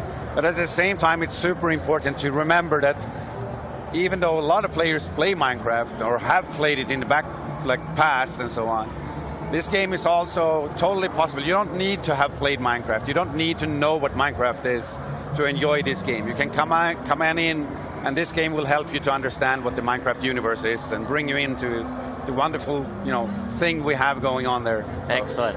I want to talk more about the hero. We touched on the hero earlier. Yeah. I just find it really fascinating. Like, how did you center the experience and this idea of action strategy around that hero character? You know, the hero coming into the world and that element of exploring, I mean, it's very Minecrafty, right? So applying it here was just something that we wanted to make sure we did. And I don't know, Magnus, you could probably touch on a little better than I could. As you say, the hero is important, but it's kind of like, because it's important in all our games. Like, that's the center. We want that to be a extension of a player almost. Right. So the kind of like there is a story told about a hero coming into this legend and so on, but the game structure is relatively open, so you can play it however you want, in the order you want to, and so on. Yeah. And we'll push on the story depending on what actions you take with your hero. So you move through the story in the campaign. But at the same time, as we want that to be the core of the game, it's not in gameplay everything. It's so much more about that you are a character coming to this world and, you know, uniting everybody who is here against the threat that the piglins are. So you need to come here to make a lot of friends and they will, together with you, help you to defeat the piglins. So it's not about getting stronger or you're not getting a new arm or anything like that. Yeah. It's more or less make friends, play around with them, have a good time, and defeat the piglins together. It's a great message, though, isn't it? It's like it's almost like you're building connections, you're building alliances, you're uniting people against a common enemy. I didn't think about this, but I said before, like, it's kind of like game dev. I said, like, struggles makes you come together and you're able to overcome obstacles. And that's kind of what you do in the game as well as the hero. There is a struggle, the piglins are attacking, we need to defend, so everybody comes together, and then we defeat the piglins. I love that. And it's with your team as well. Yeah, exactly. You're bringing this team together from lots of different places. Yeah. It's very, very, very cool. All right. It's time to talk piglins. Ah, yes. We want to talk piglins. I mean, what's their deal?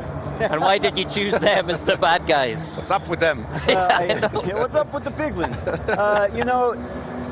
Piglins exist in vanilla. And they were great for us to bring them out into Legends and expand on them. And so, there's sort of different versions of what piglins exist in Legends compared to what they are in vanilla. But they're, these horrible, mean, kind of ugly, cute characters that look like they really stink. But it's just they sort of invade, and they're just causing nothing but problems. And, here they are in the overworld, destroying it. And that's where you, the hero, comes to play to try to, unite that overworld and take them back. And that's definitely a big piece. Yeah, as you said, they are ugly cute, right? Yeah. So they're so charming, and we felt that from the beginning, like, of all the mobs that we have. We like all our mobs in the Minecraft universe, but the pigling had such a potential to be kind of like the bad guys in the game, where it was easy to see, wow, we can make this version of a piglin, we can that, like, so we have expanded the range of piglins in many different ways. As you saw the trailer when we started up, many new types of piglins within the game and so on. So it's pretty cool. So tell me about some of those different types of piglins. I want to know what we're coming up against. Well, there's one of them we just debuted here in the trailer that you just saw. It is called the Pigmadillo. And it's the one that comes out of the portal and then kind of hunches up into like a cube and rolls at you. Very difficult to defeat, and one of the more fun ones. Another one is the Bruiser. It's another one you've seen in the trailer. It comes out and has like two kind of razor blades on its arms and does some really wicked moves as it comes and attacks you. But that's a very fun one too. There's lots of different types of piglins. Yeah, we have expanded in so many ways. So that's a couple of like detailed units. Another thing that we have done is to kind of like build up almost like a society. Like we have different hordes, as we say. Here at Gamescom, so we have been presenting a horde of the Bastion. And so the different hordes differentiate both in look, but primarily in the game how they play, how you play against them and so on. So you need to think about how you engage in combat with the different hordes in different ways. So they look and feel different, and it's just fun to engage with them. Right. So what kind of units do you, as the hero player, then bring to bear against the piglins? Well, I mean, for example, Magnus referenced how the Horde of the Bastion has a lot of structures. So one of the units you're going to want to use on your side is one called the Cobblestone Golem. That's very good against structures. So you can take the Cobblestone Golems and attack and get a lot more results, a lot better results. Another one is the Plank Golem. You saw a horrible demise of a Plank Golem in the trailer, actually. But that's one of the ranged units. And that's very, very good as you attack to use those in tandem. I don't know, any others you can think of? Well, I'm thinking more about the way that you need to engage with them, because as I said, the hordes are playing differently. The Horde of the Bastion, for example, it's almost hear it at the name, right? They like to build forts, they entrench themselves and so on. So you need to like grind your way into their bases and to defeat the portals at the center of it. While others are more open and so on. So it's how you think about your unit composition, which friends you bring with you in each fight and so on. And also the way you lead them. Like you can lead your friends into battle in so many different ways. Yeah. I love exploring the bases. Yeah. Like get to the high ground, look at the base, and evaluate what is the best way I want to attack this base. Yeah. And then use the tools, your units, as you see fit to go and do the best results possible. Yeah, it's good variation. So a lot of gameplay variation, a lot of different units. We will show more as we go along and up until the launch of the game. So it's great. You know, as you're talking through there, it feels like, yes, you're taking the genre in a new direction, but it's also giving you a new direction to talk about the lore of Minecraft world and the mobs that we already know and maybe love, and finding out more about them. Is that right? Yeah, absolutely. Yeah. It's like part of that Minecraft feel I'm talking about. You could call that for lore, but we want to have a little bit of a mystery going on around what's going on in Minecraft and so on. And that's how we work with it. So we are kind of like doing things in the different games where you can find hints of what's going on in another game. And especially our community, they are so good at kind of like trying to figure out what we want them to figure out and so on. Like, so we bring some secret messages and then try to decipher them all the time. And it's like, I want to be clear, when we announced the game, I mentioned that Jens had a shirt on, which was a hint as to what Badger became today. None of us are wearing any sort of hints about future games, so just let you know. I've been very closely examining Magnus' t-shirt here, trying to figure out. Take a freeze frame of that, everyone. Yeah. or don't. Yeah. All right, amazing. Magnus, Dennis, thank you so much for your time. It's been great just to talk about Minecraft Legends. When can we see more? When can we hear more? Well, you can learn more by following us all our social channels, Twitter, so on. You can also at Minecraft.net follow up on a newsletter, so you will get that. Wow, that's loud. Yeah. I don't know. Something exciting happened. Yeah. Minecraft Live. All right, Minecraft Live. Yeah, later this year we will have Minecraft Live. Great, can't wait. We'll come there and tell quite a bit more about the game. So. Okay, more secrets to reveal. More secrets to reveal. Fantastic. Hey, brilliant seeing you both. Welcome back to Gamescom. Thanks. It's been an absolute pleasure. It's a good one, gents. It's excellent. Thank you. Thank you. All right, before we close out the show with learning everything you want to know about Age of Empires, Maxi and I had a bit of fun walking around the booth earlier today. So let's take a look. It's so exciting to have a physical booth back. Graham, how do you feel? I love it. It's so good to be back. Well, 3 years away, but it's amazing. We're here. We're back at Gamescom. And the best thing is, the community's all getting back together again. We're playing some games. It's great. And we want to show you that booth. So let's start here. What do we have right here? Well, yeah, I mean, lots have changed in the last 3 years, but Sea of Thieves is still here. Season 7 just released. So much good new stuff in there. And of course, you can play it on the show floor here at our booth. But there's more as well, right? There is more, and we're going to check it out right now. Let's take a look. You can't be a proper pirate without some pirate ink. So welcome to the Sea of Thieves Tattoo Studio here. Oliver, how you doing, mate? Tell us what you're doing. Yeah, I'm doing pretty fine. Basically, we're doing airbrush tattoos, so you can choose any of the game designs, achievements, thingies, and have them spray painted onto your arms, heads, legs, wherever, shirts. Keep up the good work. And Maxi, I think you got one done earlier, right? Finally, I can brag off. It's amazing. It has glitter on it. I really recommend glitter. I don't think it's going to get any better than this, but let's check out the other stuff. Yeah, let's do it, Maxi. This is really amazing. If you want to have a memory to take to your home, you can do photos, photo opportunities. You can do a short video, and this one is a Sea of Thieves version. Absolutely. So we better give it a go, right? Yeah, let's do it. Yeah. 3, 2, 1.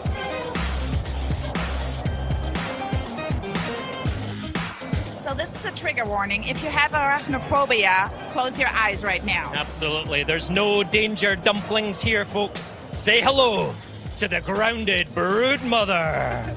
These guys don't look too scared, do they? Oh, it's totally fine. It's totally fine. So Grounded 1.0 is going to come out in full campaign mode with the first boss encounter, the Broodmother, on the 27th of September. On Xbox Game Pass, right? Yeah, that's correct. Oh my God, it just touched me. Graham! Come on, let's get out of here. Let's go. I don't like it. Now, one of the most exciting games on the booth, especially for the German crowd, is Pentiment, right, Maxi? Yeah, especially for me because the region is set in Bavaria, and Bavaria is my home state. I live in Munich, and it's Obsidian medieval narrative game, and you play Andreas Mahler over a 25-year lifespan and just solve mysteries. Great. But listen, there's even more to play. Let's take a look. You see? Told you there was more to play. It is. I see you suck at parking, like the Frontier, Planet of Lana, Inculinati. Amazing. It's great, isn't it? And in the 18+ area over the back, we've got A Plague Tale Requiem, we've got Benedict Fox, and then of course the game that everyone's talking about, Lies of P, and that's coming day one to Game Pass, right? But that's not it. We even got more to play, so if you're here, super excited, and let's go on with the stream. It's great to be back, everyone. We'll see you soon.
There's more than one way to win a battle, and every empire must find their own path to victory.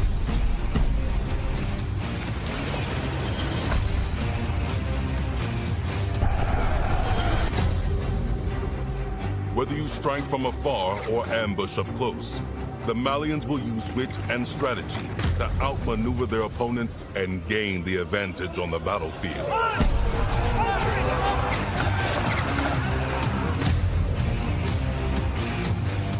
With powerful siege tools and the ability to rally large formations, the Ottomans can keep the pressure on to bring down their enemies' defenses.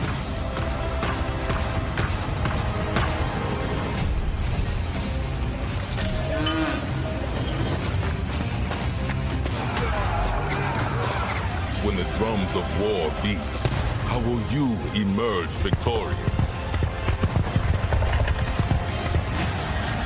History is in the making, and your place in it has just begun.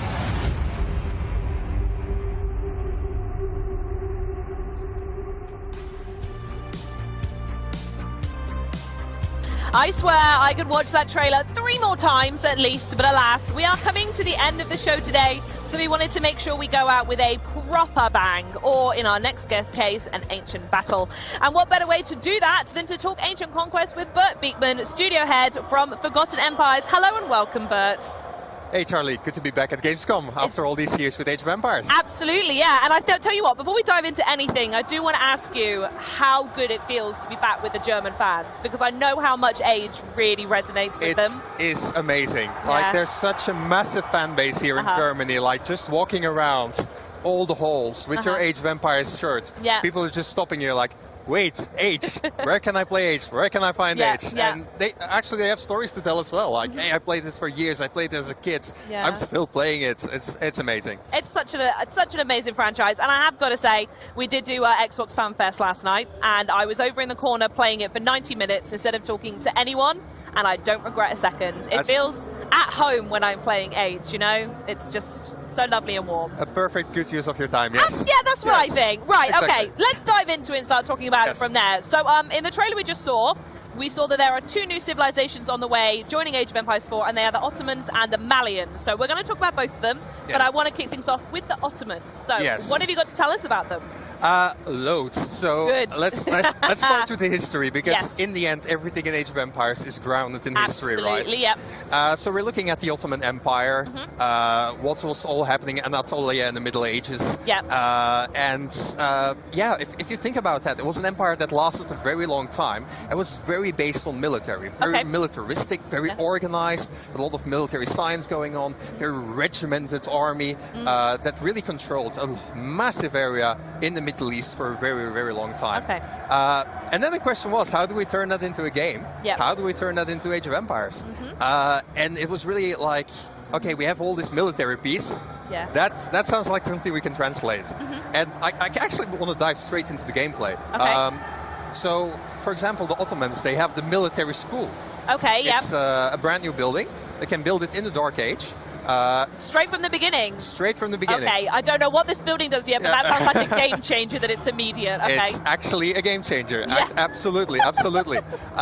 So you build a military school, and it automatically trains a unit that you select. Like, you have all toggles for all the units in the Ottoman roster. Wow. And you can select which one you want to create for free.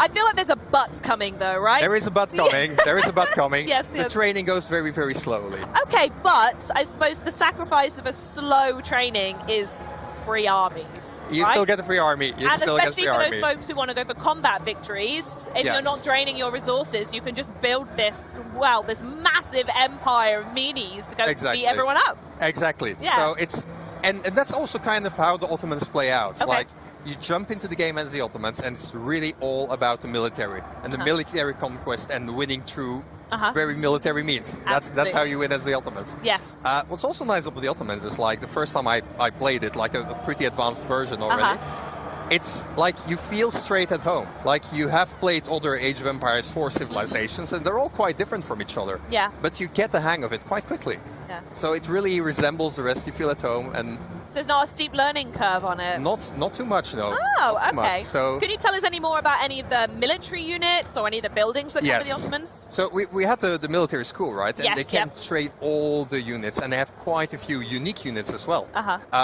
First, they have the Janissary. A bit of a fan favorite. Like the Janissary was in Age of Empires 2, was in Age of Empires 3. It was always like the way that the Ottomans got their gunpowder earlier than any other civilization in the game. That's an advantage, yeah. Oh, yes. Yep. And it's the same here in Age of Empires 4, so we're continuing this tradition. Yep. They can build a Janissary. It's a hand cannoneer that they create in the Castle Age, so before anyone else. So yeah, you can rush to your guns. Yeah, they really do. They definitely have that combat edge, right? Oh yes, yes, they do. Amazing. So what I want to know though is if I was to go over that booth over there, or when I play it when it comes out, what's the strategy behind them? Is it literally just to build an empire constantly, or is there a pace to it? Like, how would you recommend fans approach it? There's one completely novel thing that the Ottomans have, and it's the Imperial Council. Oh, okay. And that will play a big part into your strategies and how you kind of play the Ottoman civilization. The Imperial Council is kind of, as you build your empire, no matter how, like researching technologies, going to the next age, training units, you kind of gain experience, I say experience points, you get viziers that look at your empire and say like, this has my approval. I shall grant my services to you. Yeah. And those viziers can then say, okay, I'm going to give you tactical advantages. Like, hey, I'm going to make sure that you can conscript some Janissaries from the town centers, and you can use those to your advantage in your next attack. Oh, okay. So it's really like you have to pick, like, do I go for something more military, go something more economical, something more building up? Yeah. A lot of options there. And I know you guys like to do something a bit zany, so is there anything a bit different about the Ottomans? Any other characters we want to talk about? There is definitely one unit that is a bit different from everything else. I hope you're going to say what I think you are. We have the Mechter coming up, and apologies for my Turkish accent there, but it is it's a cavalry unit. Yeah. But he doesn't fight, but he makes sure that people around him fight. So it's a drummer cavalry, and depending on the beats he's drumming, he kind of has an aura around him to improve nearby units. Okay, so if he's doing like metal music or drum and bass, everyone's getting a different vibe and going for it, Yes, exactly. Like, I don't know, with rock music you go faster, with metal music you get a bit angry, I'm not sure. I think so, it'd be like an attack buff, wouldn't it? If you put like some Slipknot drums on or something like that. There we go. Very angry Janissaries next to you, but yes. Very, very good. Okay, wonderful. So we're going to jump from them now to the Malians. Do they have any little drummer boys? But if not, what do they have going for them? They have a lot going for them. Okay. I kind of want to start in the history again. So 100%. We said this is a game about history. Let's always start there. Yes. So when we look at the Malians, the Malian Empire actually was a massive empire in Western Africa. The most famous Malian ever was Mansa Musa. And the reason he was so famous is because he was the richest man to ever have lived in the history of humanity. Oh wow, what, up until like even now or just? Up till now. Oh, up till now. Can I just say, this is literally better than going to school. I learned so much about history playing this game, it's absurd. There are stories about him that he went to, he liked to travel. Like he liked to trade with his trade caravan through the deserts and visit towns. And he was known for going to those towns, spending so much gold, because he had so much gold, that he completely crashed the economy of any village that he passed. So that's Mansa Musa. Anyways, it's a nice background to have, because we're talking about all this gold, and the Malians are all about gold. When you build up your empire as the Malians, you have this special building called the Golden Pit, and you can build it on a gold mine. And it then automatically extracts gold from the gold mine. Automatically? Yes. You don't need villagers. And it also doesn't subtract gold from the gold mine. So technically, it's infinite gold. An infinite gold hack? It is. Yes. But it's not a hack, it's actually you've just put it in the game. It's not a bug, it's a feature. So, famous words, yes. That's huge though, especially for some of the late game builds where gold comes into play really heavily, or if you're in a map that's absolutely infested with enemies and you can't get to the next gold mine, that's humongous, wow. There is a catch, however, there's always a catch. There's always a catch. But yeah, I'm so sorry. You can build those golden pits, like the pit mines, all over the map, but you need to be able to protect them. Well, of course. And that's quite difficult. I feel like if I was an Ottoman up against a Malian, I would go for that first. You would, but then the Ottoman is trying to rush you, and then what? So it's like this. You get the golden the pit mine, all the way out in the map. How are you going to protect it? It's very, very hard. And this is where the strategy of the game. And this is where, exactly. That's this where is you start the to thinking. and fro, exactly. Exactly. So, can you tell me any more about any buildings or any new units we're going to see with the Malians? The units, we don't have time to go through all of them, unfortunately. Dang but it. Okay. every single unit for the Malians is different. They don't have a standard roster. I say that they have a standard archer. That's it. we'll give them an archer. Yeah. Everything else is different. For example, they have a spearman. That is actually Donzo. Is their name. It's a unique spearman. It's different because he has 2 spears. Now I like them already. You like them already, but there's more to it. It's not just like he's fighting with 2 spears, but he takes his first spear, throws it. Yeah. So the first ranged attack, and then he can fight the rest of the battle. And there's no animation for him to go pick it up or anything. Unfortunately not. It will be brilliant. I'd love to see that, but... or if he missed and he had to go, oh God, no, let me go get it again. Or if he misses it, like, oh, come on. That's brilliant. Okay, I like the sound of them. Yeah. Do we have time to talk about buildings, though? You've got to give me something on buildings at least. I want to give one more unit and one more building, because they're actually very interesting. We have the Musofadi. Musofadi is it's kind of a hunter unit. Okay. And her special ability is that she can go into stealth mode. Oh, interesting. All right. So it's kind of this man-at-arm unit that can go into stealth mode, sneak around the map, everywhere, and then just like surprise attack. Are we talking like Fog of War stealth, or when they're in forest units it's stealth, or? So yeah, Age of Empires 4 indeed has a stealth forest, but this unit, she can go into stealth anywhere on the map. Anywhere, yes. Okay. As soon as she attacks, of course, she reveals herself. So well, yeah. Yeah, it's not like ghosts poking you or anything. You're not fighting ghosts. No. Then they reveal themselves. Yeah. But yeah, that's kind of the story behind the hunter woman. Actually, Musofadi is Malian for power woman. So we have a very cool love tidbit. them yeah, a there lot. we go. Yes, okay. And you say that they're aligned with a building in game as well. Yes, indeed. Yeah? So they're hunters. That's kind of their background. And you can also, one of the landmarks that you can build is the Hunter Fortress. And every infantry unit that is kind of around this fortress also goes into stealth mode. So I don't even know what to say about that. Is that something that you found in your historical textbooks? Is that people would disappear around it? What was the logic behind adding that? The story is kind of like they were hunters. If you want to hunt and you want to hunt your prey, of course you need to be sneaky. You need to be stealthy. A little bit. Exactly. Yeah. And that's kind of the story behind that. It's very interesting to play with. Yeah, no, I can imagine. I'm thinking about, this is me imagining me playing the game now. If you were to go and attack that base, you'd see this stealth fortress and you would have no idea what was waiting for you. Absolutely no idea. You have to test the limits of how many people you could hide in that radius to go, there, get them. Yep. Amazing. So we spoke a little bit, well actually I'd say we spoke quite a lot about the Malians and Ottomans. Sounds like there's more to come. But they're new to Age of Empires. But the list is pretty long of how many civilizations there are now, right? Yes, we're now with 10 civilizations. Yep. So we had 8 civilizations that launched last year. We had the English, the French, the Mongols, Chinese, many more in Europe and Asia. And now we're expanding to Africa with the Malians and the Middle East with the Ottomans. You're probably going to say these two are the new ones, but I'm curious, do you have any personal favorites or any civilizations you think you've played the most? I mean, I really, really loved playtesting the Malians. Okay. And because there's one more that I really, really loved about playing them.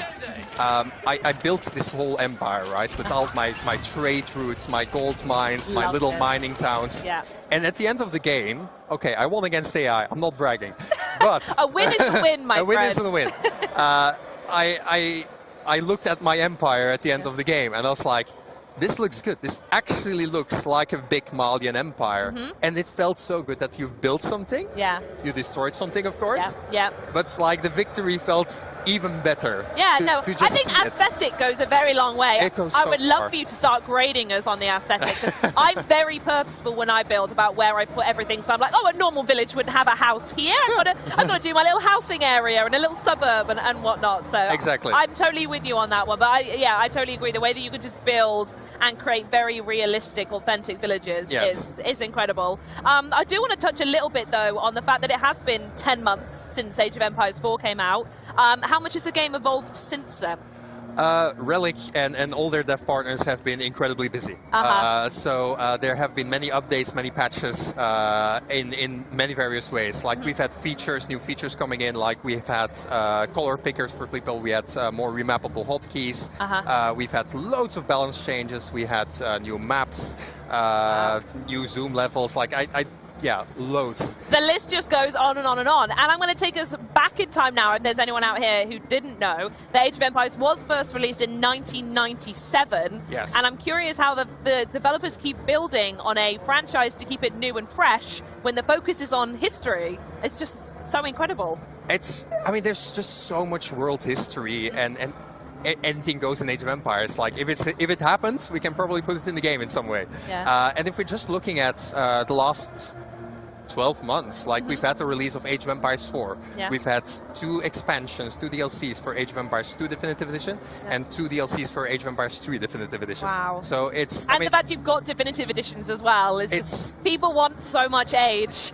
People want so much age. Give and me age. There's more and more age to come. So that's we've got that squared away. And it's also thinking about, like, the franchise has been going around since 1997. Yeah, 25-year anniversary, right? Exactly. But yeah. The fact that, like, this is, if anything, the best time to join Age of Empires, because there's just so much going on. So even if you're like, hey, 25 years, I've never tried it, try it now. And I will say it's a very wholesome game with a community that's deeply devoted and beloved the game so much. And I wanted to ask what it's like to work on a franchise that is not only positive. We've seen so many games just on the show today that everyone loves, is really positive. But you're with someone that's been positive for 25 years and people love it. What's that like? I mean, it's amazing. Like, just looking at my own personal history, I've been working on the game for 10 years now. I started to play the game when I was 10 years old. If you told 10-year-old me that I would be sitting here today, I wouldn't have believed it. I'm going to stop you there and say if you told 10-year-old me I'd be sat here talking to you about it, I'd weep and I wouldn't believe it, but I'd probably ignore you and keep playing there you games. go. So. and that's the beauty about it. Like, the community is so large, so vibrant, so active. Yeah. It's just amazing. It really is. Yeah. Yeah, it's such a treat. So what we're going to do is going to talk a little bit now about looking ahead, new stuff like that, and how these civilizations are introduced. So you're dealing with ancient armies and deciding which ones to add to the game. And so I'd love to know a little bit more about what the process is on deciding which ones you're going to go for and how to keep it historically correct and authentic, because I know that's something you guys really, really care about. Yeah. So let's take the Malians as an example. So first thing you do is you go to the library and you go to the section of Western African history. You take anything you can. Yeah, and you all become bookworms. Yeah, basically. You start reading, you start picking apart, like, the facts, the military battles, interesting things that happened, interesting buildings, interesting military tactics that they employed. And you just put everything together. And from that, you start to distill gameplay and think like, oh, hey, we talked about the hunter woman. Yeah. We can do something with that. We can do something with that. And like that, you kind of just evolve it. You have your design. You put it in the game. And at that point, you kind of want to see, like, hey, what do I have here? Is this still a bit authentic? Is this still a bit real? And we talk a lot to experts in the field. Like, we're not going to say that we're experts in Malian history. Not at all. You're enthusiasts at Malian history, exactly. yes. And we love what we're doing, but we need to have a pro voice in there that says, like, hey, what you're doing, is that actually still a bit accurate? Are you still representing Malian culture in the way that it was? What kind of voices answer that for you? Is it researchers, historians, universities? We get in touch with universities, we get in touch with experts. Like, there are people who specialize in weaponry of Western Africa. Yeah. Well, you can talk to those people about these specific weapons. But more practically, like, for example, the languages that we have in the game. If you play as the Malians, you start in the Dark Age. They speak their ancient Malian language, but as you advance through the ages, they speak more and more modern languages. Now, that's a dedication to authenticity that I truly respect. It is amazing. It feels good to just, like, feel your empire evolve as you're playing. Yeah. Yes. But again, I don't speak Malian. We need to go with... you need to go ask someone who does. Exactly. And that's kind of the balance we try to find. Because in the end, it's still a video game, right? Yes. It is a video game. It needs to be fun. But we want to make sure that the civilizations that are in the game are represented in a way that is respectful.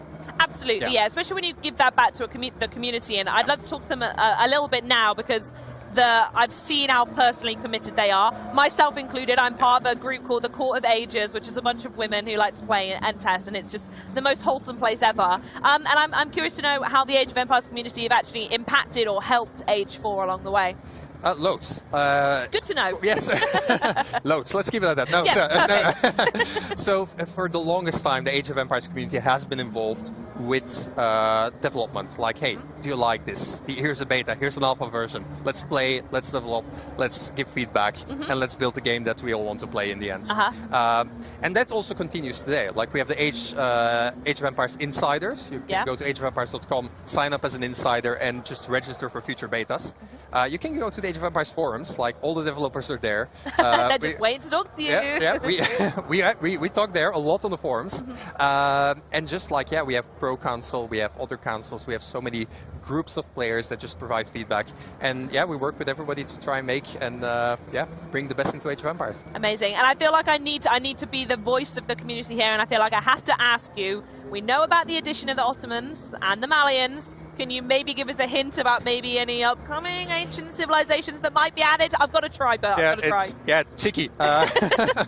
So, first of all, Age of Empires is, of course, more than civilizations. We have more maps coming, more features. Course. Yeah. That is coming later as well with this new civilizations. I can't say more than that, but all I can say, Age of Empires is alive. Yes, and, very much. Yes. Alive, well, and thriving. Yes, absolutely. Absolutely. So what I will do then is say, with it being alive and well, are there any events or updates coming up that we can look forward to instead? Yes. So, first of all, just to rephrase, the 25th of October, the Ottomans and the Malians will be coming for free. Keyword free. Free. Wow. Yes. Okay.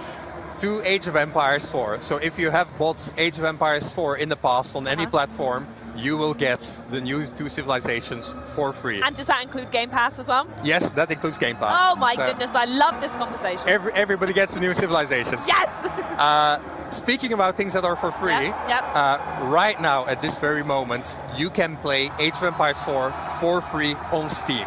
Wow, okay. So if you were ever on the fence, like, hey, will I like that game? Go try it out. Go to Steam. Why not? Go to Age of Empires 4. You can try it out. Everything is unlocked, so you can play the whole game till the 29th of October. August. 29th of August. Sorry. Yes. It happens. We're live. It's fine. There's a lot of dates going on in your head. There we go. So you can try it for free, and if you like to buy it and later, it's now on sale as well. 50% off on both the Microsoft Store and Steam. So you can pick it up as well. Opportunity. I'm really looking forward to all of those. I'm curious though, as I've been walking around Gamescom, I've been seeing loads of people repping Age of Empires swag. Yes. Is there anything that you want to maybe showcase what's available online, or maybe for folks while they're here? Well, we have one more announcement, and then it's probably going to be the least sexy thing that we will see in this broadcast. I'm sure, but it'll be great. There we go. Where's this going? So we're going to unbutton a bit, and we're going to show... Oh, yes. We are going to be celebrating 25 years of Age of Empires later this year, so the 25th October. It's been 25 years since the original release. 25 and 25. We're going to be celebrating with all the games in the franchise. Everybody's invited. And it's going to be lovely. It's going to be an online global event. There will be more announcements.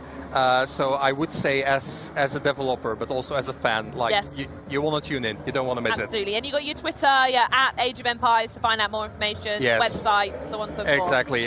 Just look Age of Empires on any social media. You'll be definitely kept up to date. Amazing. I'm also curious. I shared a picture on my Twitter last night. I mentioned I was at Gamescom. There's some Red Bulls around. Are you up to something with Red Bull at the moment? Yes, we are. So Red Bull Wololo Legacy is coming up. It's a big tournament where we're covering Age of Empires 1, 2, and 4. And we also will, end of October, that will culminate in the large finals in a castle here in Germany. That's pretty cool. Yes. I do have to ask though, are we playing the game, or is it just people going whoa and seeing who does it best? We are playing the game, but I definitely want that to be a tiebreaker or something. We need to have it in there as well, just add some spice, you know? Yeah. I'd like to see that. I'd like to see that. So best players in the world all gathering together in a German castle here, playing Age of Empires. for many, it's childhood dream again. It sounds like it's come true, honestly. And I have got to ask, the shirt it's catching the light so well right now. Yes. I do need my own version. Is there a way for folks to get their hand on that shirt? Yes, this shirt is available on the Xbox Gear Shop as well, alongside a lot of other Age of Empires t-shirts and merchandising. Perfect. So a lot to pick up there. Amazing. I know what I'm doing next. Right, well, Bert, it's been phenomenal to have you here. I've loved talking to you. And, of course, everyone else who's tuned in today, that is the end of the show. So for any segments you might have missed from today's live show, or for those who just want to relive today, I know I certainly do, you can go back and watch the full show on Twitch or YouTube and keep the conversation going using the hashtag Xbox Gamescom on social. But that is it for me. This is the end of our epic live stream here from the Xbox booth at Gamescom. This has been so much fun. But Maxie and Graham, let's close this out. All right, everyone, it has been such a pleasure being back at Gamescom with you this year, surrounded by these amazing Xbox fans and community, and of course, you, Maxie, too.